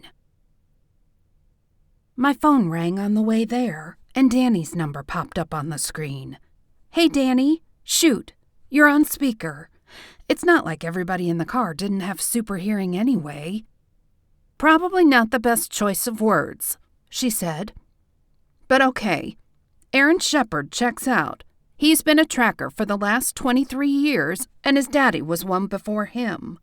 He only partnered up with Zach a year or so ago, though. Both parents are dead. No siblings." "Wait, 23 years? The guy we met this morning is at most in his mid-30s. How old was he when he started?" "Maybe they started training young." I heard the clacking of keys. "Says here he became a full-fledged member when he was 20, she said. "Let me send you a pic." My phone blipped, notifying me of an incoming image, and when I pulled it up, a bearded man with a stern expression popped up. And it was definitely not the Shep we'd met that morning. "Yeah," I said into the phone, "that's definitely not the same guy. We'll get back to you." "Wait," she said. "Before you hang up, I decided to run a first-name search on all the wolves in the state who would be in the age range of your Billy Braxton. The only one who matched the search probably isn't your kid. He's one of the Arringtons, the heir to be exact." "Then I'm going to surprise you," I said. "He's exactly our kid. He's with me now, and it's a long story, but I'd appreciate it if you kept it to yourself for now." "Of course," she said. "Lips are sealed. But Cori?" "Yeah?" "Be careful. The last thing we need is a pack war, and they've been threatening a revolution over the past few months. The only thing that's stopped them is the old man's not doing too well." I glanced over my shoulder to Billy in the back seat. He was studying his hands, which were folded in his lap. "Somehow, I get the feeling the picture my family's painted of your pack isn't exactly dead on," he said. "Yeah," Alex said, looking at him in the rearview mirror. "I get the feeling you're right."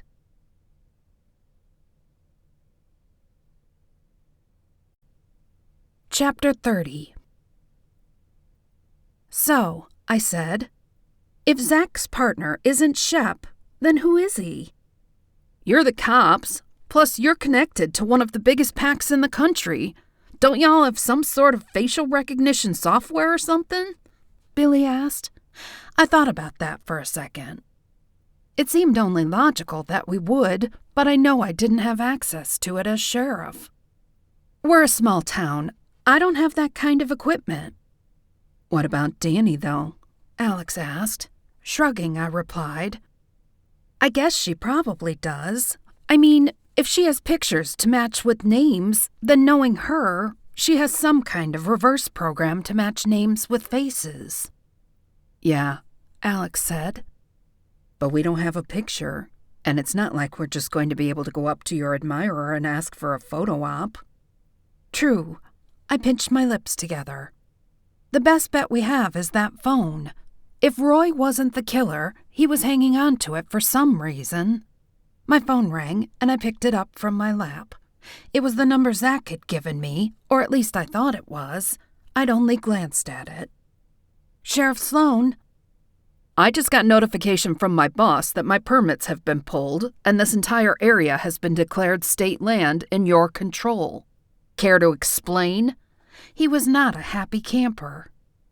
"Sounds pretty self-explanatory to me," I said, wondering if Sean had known they were trackers when he pulled the strings. Likely not. Trackers were a werewolf thing, and I just mentioned that I needed him out of my hair. Sounds fishy to me, he said. I tried to work with you, Cori, but all bets are off. Yeah, I said. You did, but you weren't exactly straight up with me, were you? I don't know what you're talking about, he said, though his tone was wary. Now he was just pissing me off. You think because we're a podunk little town that I don't have resources, but I do. You're not some wildlife specialist. You're a member of some crackpot vigilante group out hunting fairy tale creatures. I hardly call that competent behavior, and I won't have somebody who believes that people turn into wolves wandering around my jurisdiction shooting at things. He was silent for a minute, then the line went dead. Well, I said, that could have gone better. Billy smothered a laugh. Yeah, but you sure sounded convincing, and it was a much better excuse for pulling his permits than saying you didn't want him killing you or other fairy tale creatures in your jurisdiction. I mean, you gotta protect the unicorn population. I rolled my eyes, but when he put it like that, the nugget of guilt I'd felt at calling Zach a crackpot melted away. We may not have any unicorns, but it would have been my job to protect them if we did, and I'd do whatever was necessary to make it happen. We decided to skip the whole psychic thing with Tabby's clothes until we got a look at the cell phone. As soon as we made it back to my office, I pulled it out of the drawer and plugged it in. Luckily, my charger fit it. Within just a few seconds, I had it on and running, and I opened the photo gallery, mentally crossing my fingers that we'd find something. The first few pictures made me gasp. They were of me, leaning over the body, talking to Zach. There were a couple of me and Zach eating pizza at my house, and one of us walking up the trail after he'd almost caught me. Then the last one of us was the one in the gazebo. Then others were of Zach alone, taking aim at me in my wolf form. That picture was clear as a bell, and I was thankful yet again that I looked more similar to a standard wolf rather than my brothers, who were all humongous. Then there were pictures of Tabby's body, and from the way the light was still a little gray, I'd have bet my bottom dollar that they were taken immediately after she was killed. I did my best to shield them from Billy, but I looked over and saw his jaw and fists were clenched and tears were streaming down his face. She didn't deserve that, he growled. Nobody deserves that. A few more pictures were of Roy and Mary Ellen James smiling.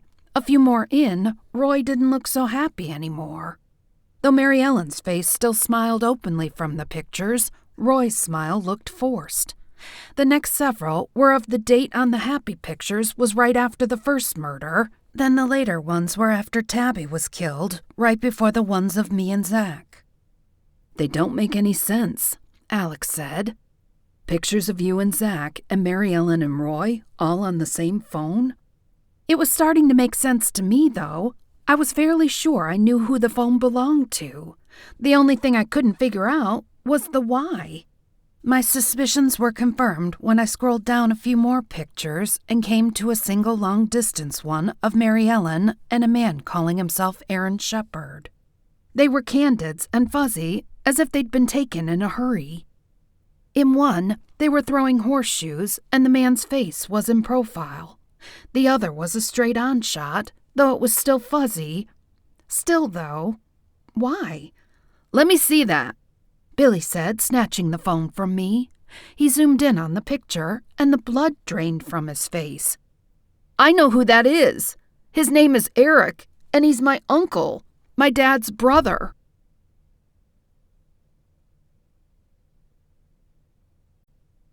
Chapter 31.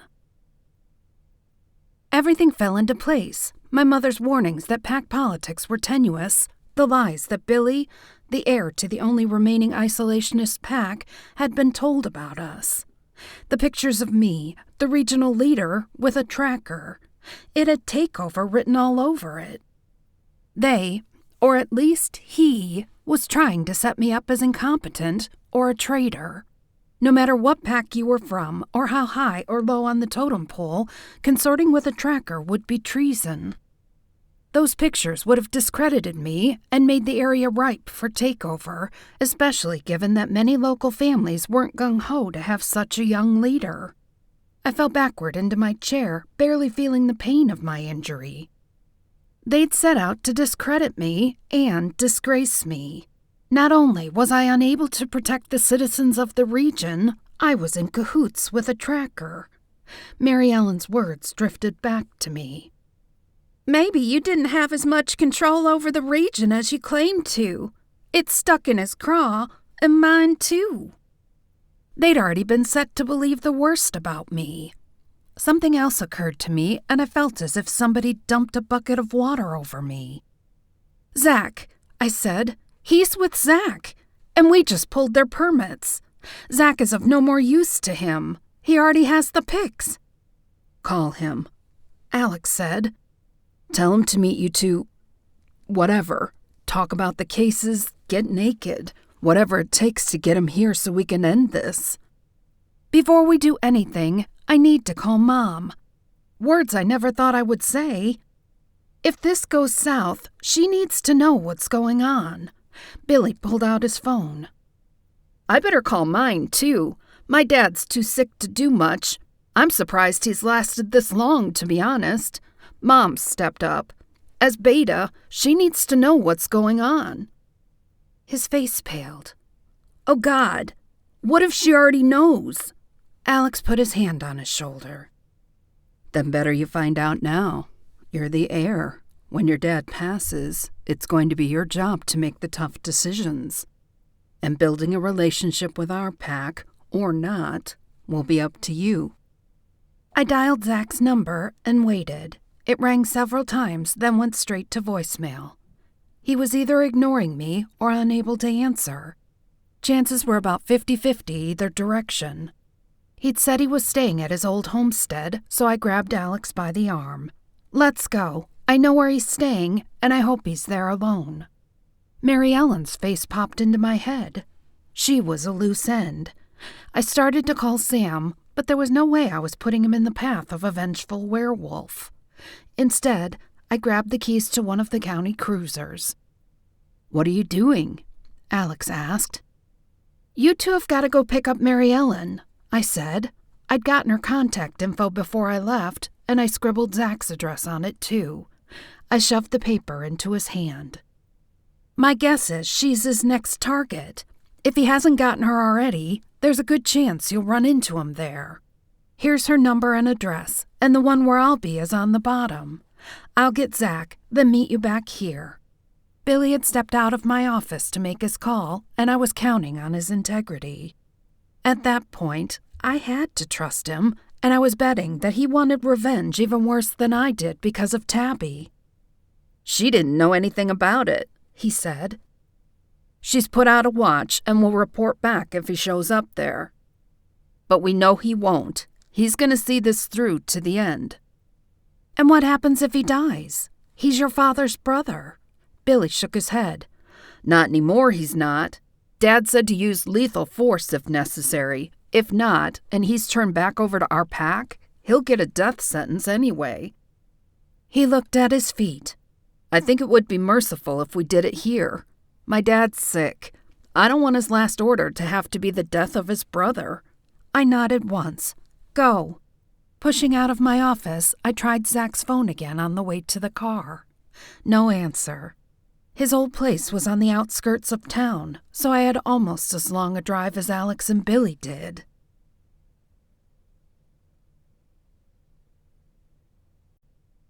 Chapter 32. I got into the car, grateful that my injuries were feeling better already. Thank you, werewolf healing. I drove the few miles to where Zach's old homestead was, almost missing the driveway because it had been years since I'd been there and it was overgrown with weeds. I was surprised he'd kept it. It was a beautiful place, a little 2-story farmhouse nestled among oaks. An old tire swing still hung in the yard, though the rope was black with rot. Zach had been doing some work to the place. The grass was cut, and fresh lumber shone bright where he'd replaced a couple of the steps. There was cardboard over 2 of the windows, but fresh panes leaned against the outside of the house beneath them. His mom had always kept a garden off to the side of the house, but it was overrun with weeds. Still, some of the wildflowers she'd kept were still growing, taking away some of the abandoned look. There was only one car there, the one Zach had been driving, but that didn't mean anything.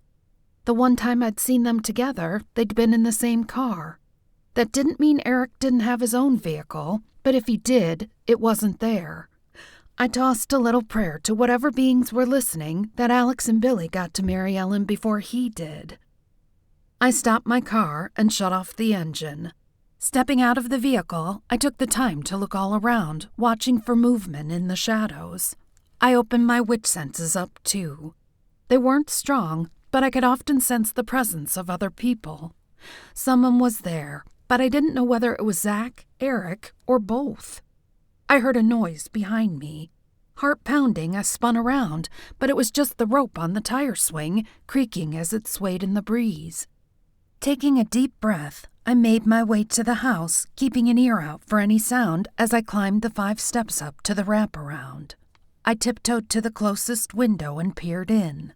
There was a new couch sitting in front of a flat screen and a couple of milk crates overturned with soda cans sitting on them. The place was Spartan, but clean. I wondered if he was planning on staying or if he was fixing it up to sell. I knocked, hoping it was Zach who answered and that he was alone. I flicked the trigger strap open on my holster as footsteps sounded. Zach was coming down the stairs, smiling until he saw it was me. Pulling the door open, he said, "What do you want, Cori?" Huffing out a breath, I said, "Look, Zach, I don't want to be on bad terms with you. I had my reasons for doing things the way I did. I couldn't have you traipsing out in the woods after dark when something was killing people. Let's lay our cards on the table, shall we?" He studied me through slitted eyes for a minute, then stepped back from the door. "Come on in." Stepping inside, I looked through to the kitchen. He was doing more work in there, and I asked the question I'd been wondering about outside. "Are you moving back or getting it ready to sell?" Sighing, he said, "Not that it matters now, since you seem to be with Alex and think I'm a crackpot, but I had planned to move back. I wanted to see if we could work things out." "Oh," I said, feeling awkward. Truthfully, when I'd seen him and when we'd eaten pizza in my kitchen that night, I'd wondered the same thing. But that had kind of flown out the window, what with the whole tracker thing. It was tough enough to maintain a relationship under average circumstances, but when your man would rather shoot your relatives than go to a family reunion with them, well, I didn't see that working out at all. I smiled at the thought, though it really wasn't funny. Alex and I aren't actually seeing each other, though I do have to admit I'm a little concerned about the werewolf thing. When his body went rigid, I said, though not for the reasons you may think. I don't know why I added that, and I hoped he didn't ask me to explain. Luck was with me because he didn't. "So what got you into that job to begin with?" I asked, feeling the urgency to leave, but not sure how to get him to go. He snorted. "What do you care? You think I'm crazy anyway." I lifted a shoulder. Maybe I want to understand. That was the truth. How does a person just become a tracker? And if he was going to live here, I needed to know what motivated him. Maybe I could change it. I knew it was often handed down from father to son, or daughter, I supposed, but I wondered what kept the tradition fed. From all accounts, they weren't that successful. Most of us had integrated into society and were just as law-abiding as the next person. More so in most cases. We didn't want the hassle of dealing with legal issues or pack punishments. Neither tended to be particularly kind to rule breakers. There was a reason crime rates were so low with shifters.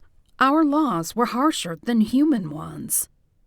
"You wouldn't believe me if I told you," he said. "Why don't you try me? Let's go to Mocha and grab a cup of coffee. I'd like to know the story." He looked at me like I was crazy. "Mocha is all the way in town. I have coffee here if you want a cup." "I have a better idea," Eric said from the top of the stairs. "Why don't you show her your trophy book?" "Trophy book?" I asked, raising my brows. Eric grinned.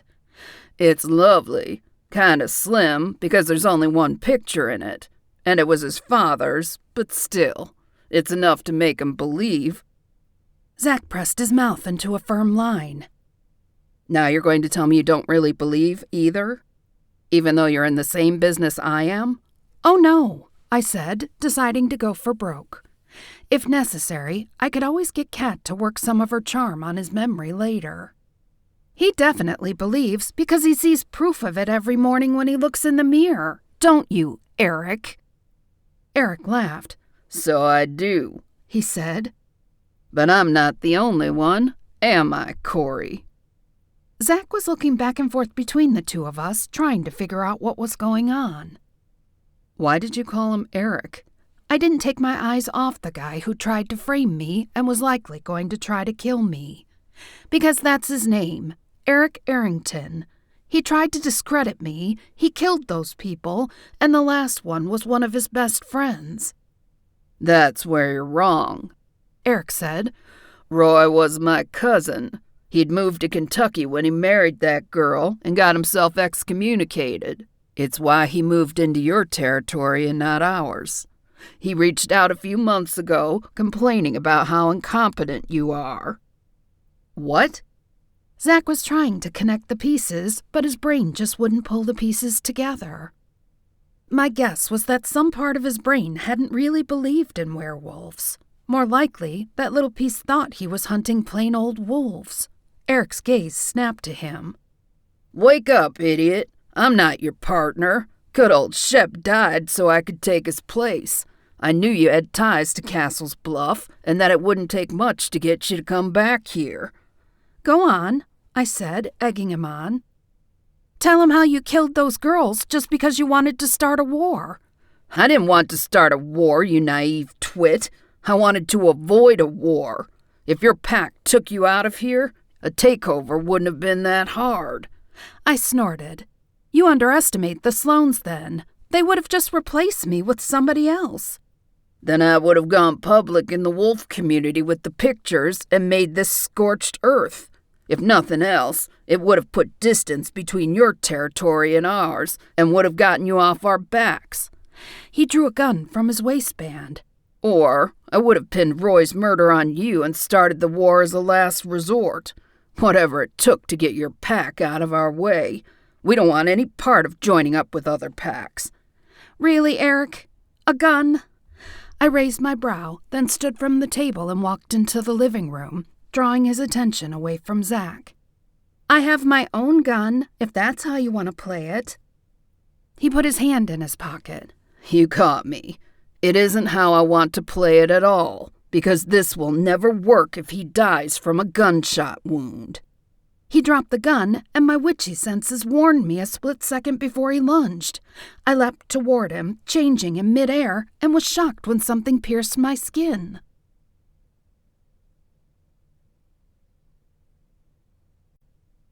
Chapter 33. I yelped as my body began to go numb in sections, and I crashed to the stairs, rolling down them as I struggled to remain conscious. I landed facing Zach, and the look of horror on his face was heartbreaking. I didn't love him anymore, but I didn't want him to die either. Eric skipped the last few steps toward me, shaking his head. I really thought you would be a lot harder to land than this. I'm disappointed, Cori. You walked right into it. I growled as my heart beat wildly. I could feel my body, but I couldn't move. I saw an empty needle lying on the floor a few feet from my face. Lucky for you that I don't want you dead just yet. I growled and tried to shift back. The paralytic had me trapped as a wolf, and I couldn't even summon my magic. Zach, for his part, was terrified. I could see it on his face, and he reached for his hip. He wasn't wearing his gun. Of course he wasn't. He was at home. But why? He asked. Why what? Eric asked. Why kill the girls? Zach shook his head. No. Why stay here now that they know who you are? Who's they?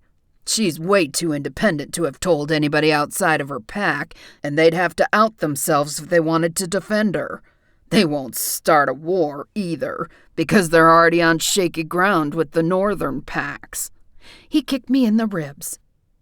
So what's going to happen is that I'm going to kill you, as a wolf, of course. Then she's going to disappear. 4 wolf killings in this span of time. The place will be crawling with trackers.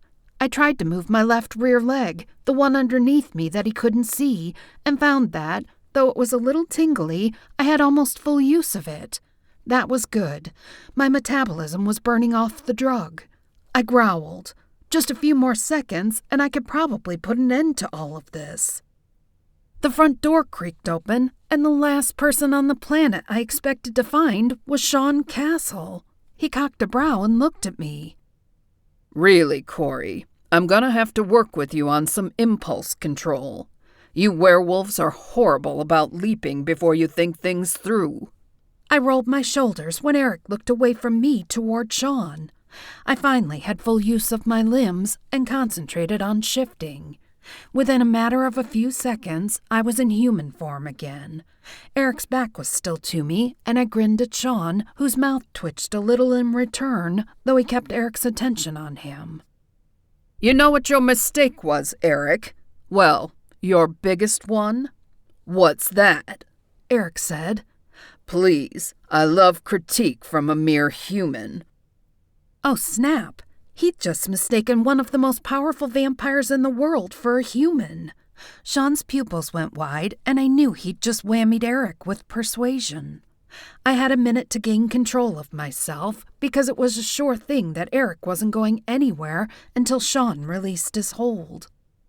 Well, I was going to say you failed to think things through and take her other strengths into consideration, but I've changed my mind. You're just dumb as a rock all the way around, and I trust Cori will choose an apt punishment. I focused my magic, trying to think of what I should do with him, then smiled when it occurred to me. I shot a blast toward him that froze him in place, just like he'd frozen me, except mine wasn't temporary.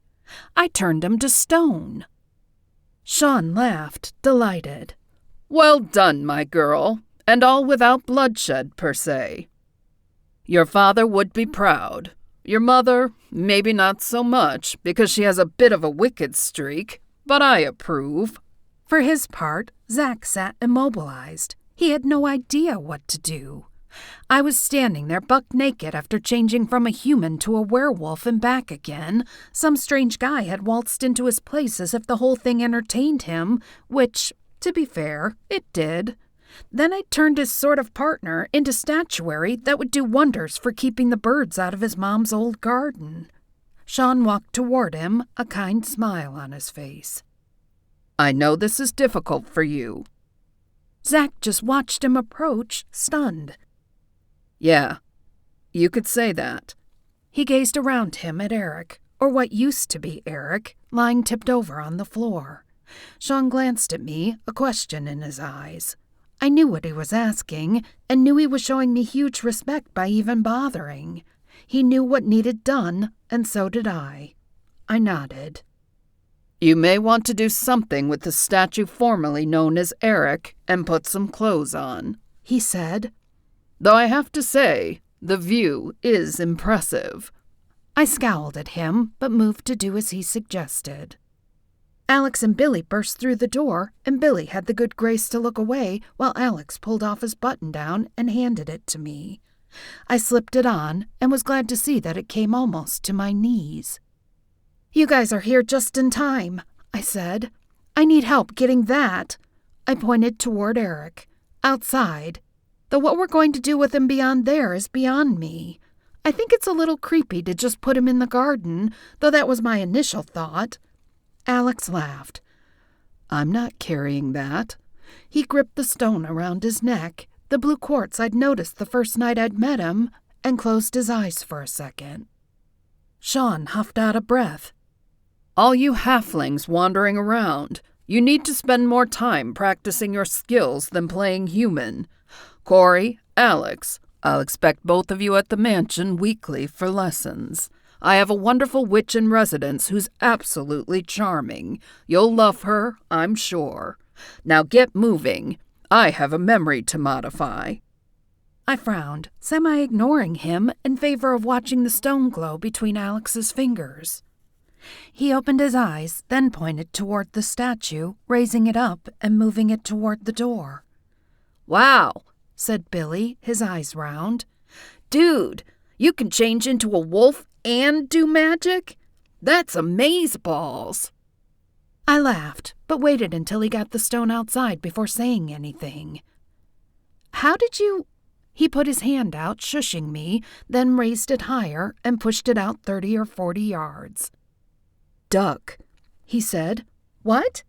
I no sooner got the question out than he opened his fist and the statue exploded into 1,000 pieces.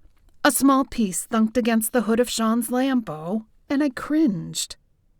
"Maybe we shouldn't mention that," Billy said. "Yeah, maybe not," Alex replied. Alex stopped by his car and popped the trunk. His overnight bag was in there, and he rummaged through and found me a smaller t-shirt and a pair of gym shorts that were big, but not so much that they would fall off. The guys turned their backs while I changed, then Alex slipped his shirt back on, and we headed back to the house.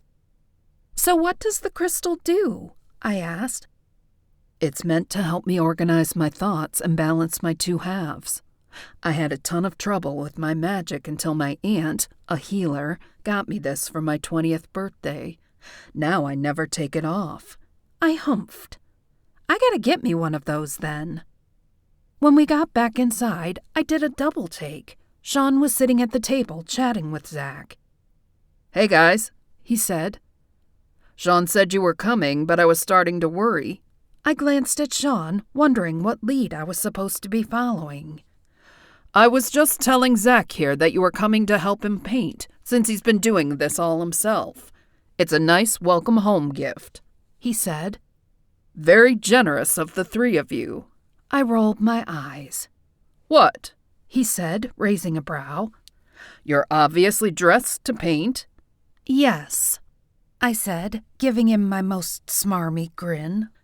"Yes, I am, Zach. Where do you want to start?"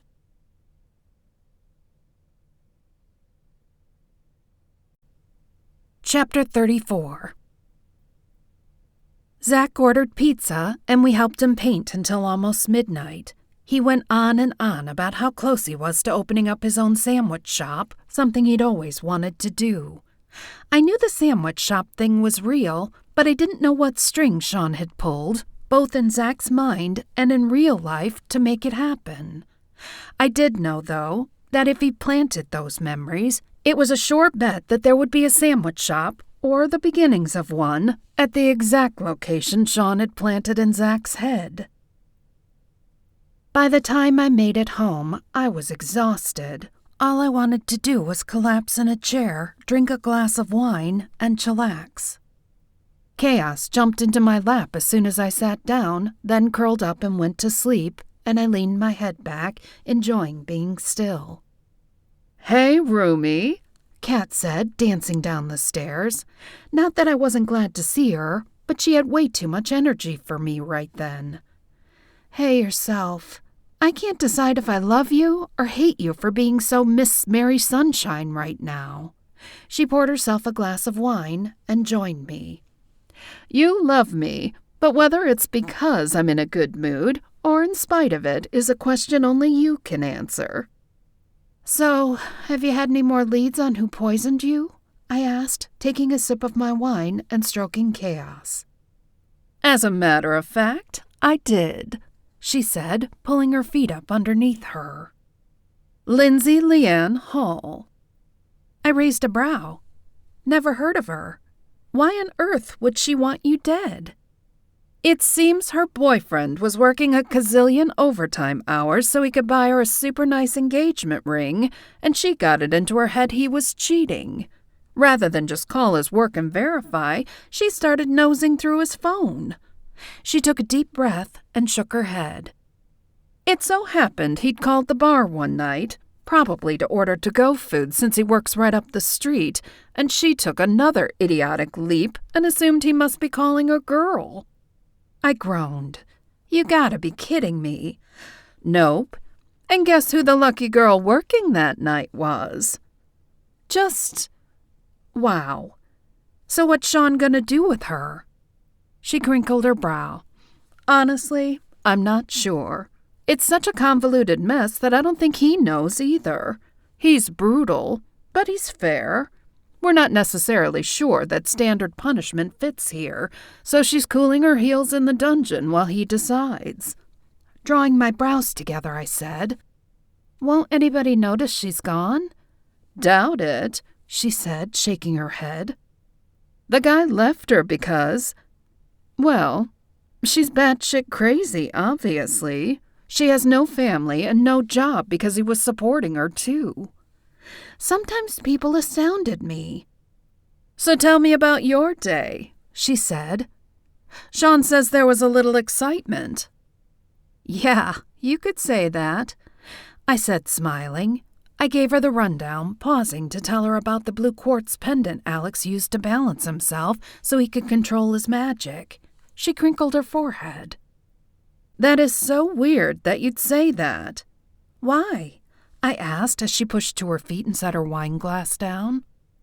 "I'll be right back." When a vampire says that, take them literally.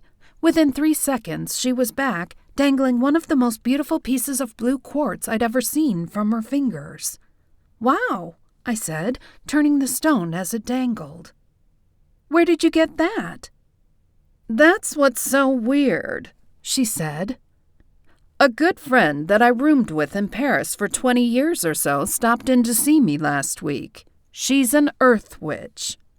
"Yeah, I remember her. Aina, right?" Chaos was focused on the stone, watching as it swung back and forth. "That's right," she said. "You did meet her. Anyway, on her last day here, she gave it to me and told me I'd know what to do with it when the time came. She used to make me crazy talking in riddles like that, but I learned to trust her. So, I think I know what to do with it." She handed it to me. I hesitated. The piece was beautiful. "Kat, are you sure?" "I'm sure," she said, pushing it toward me. "It feels right." Chaos hadn't taken her eyes from it and watched, intent, as I fastened it around my neck. The stone warmed against my neck, and Kat grinned. I looked down and was surprised to see a faint blue glow emanating from inside it, just like Alex's had done. "It was made just for you," Kat said. "Yes, it was," said Chaos, "and it's about time it found you."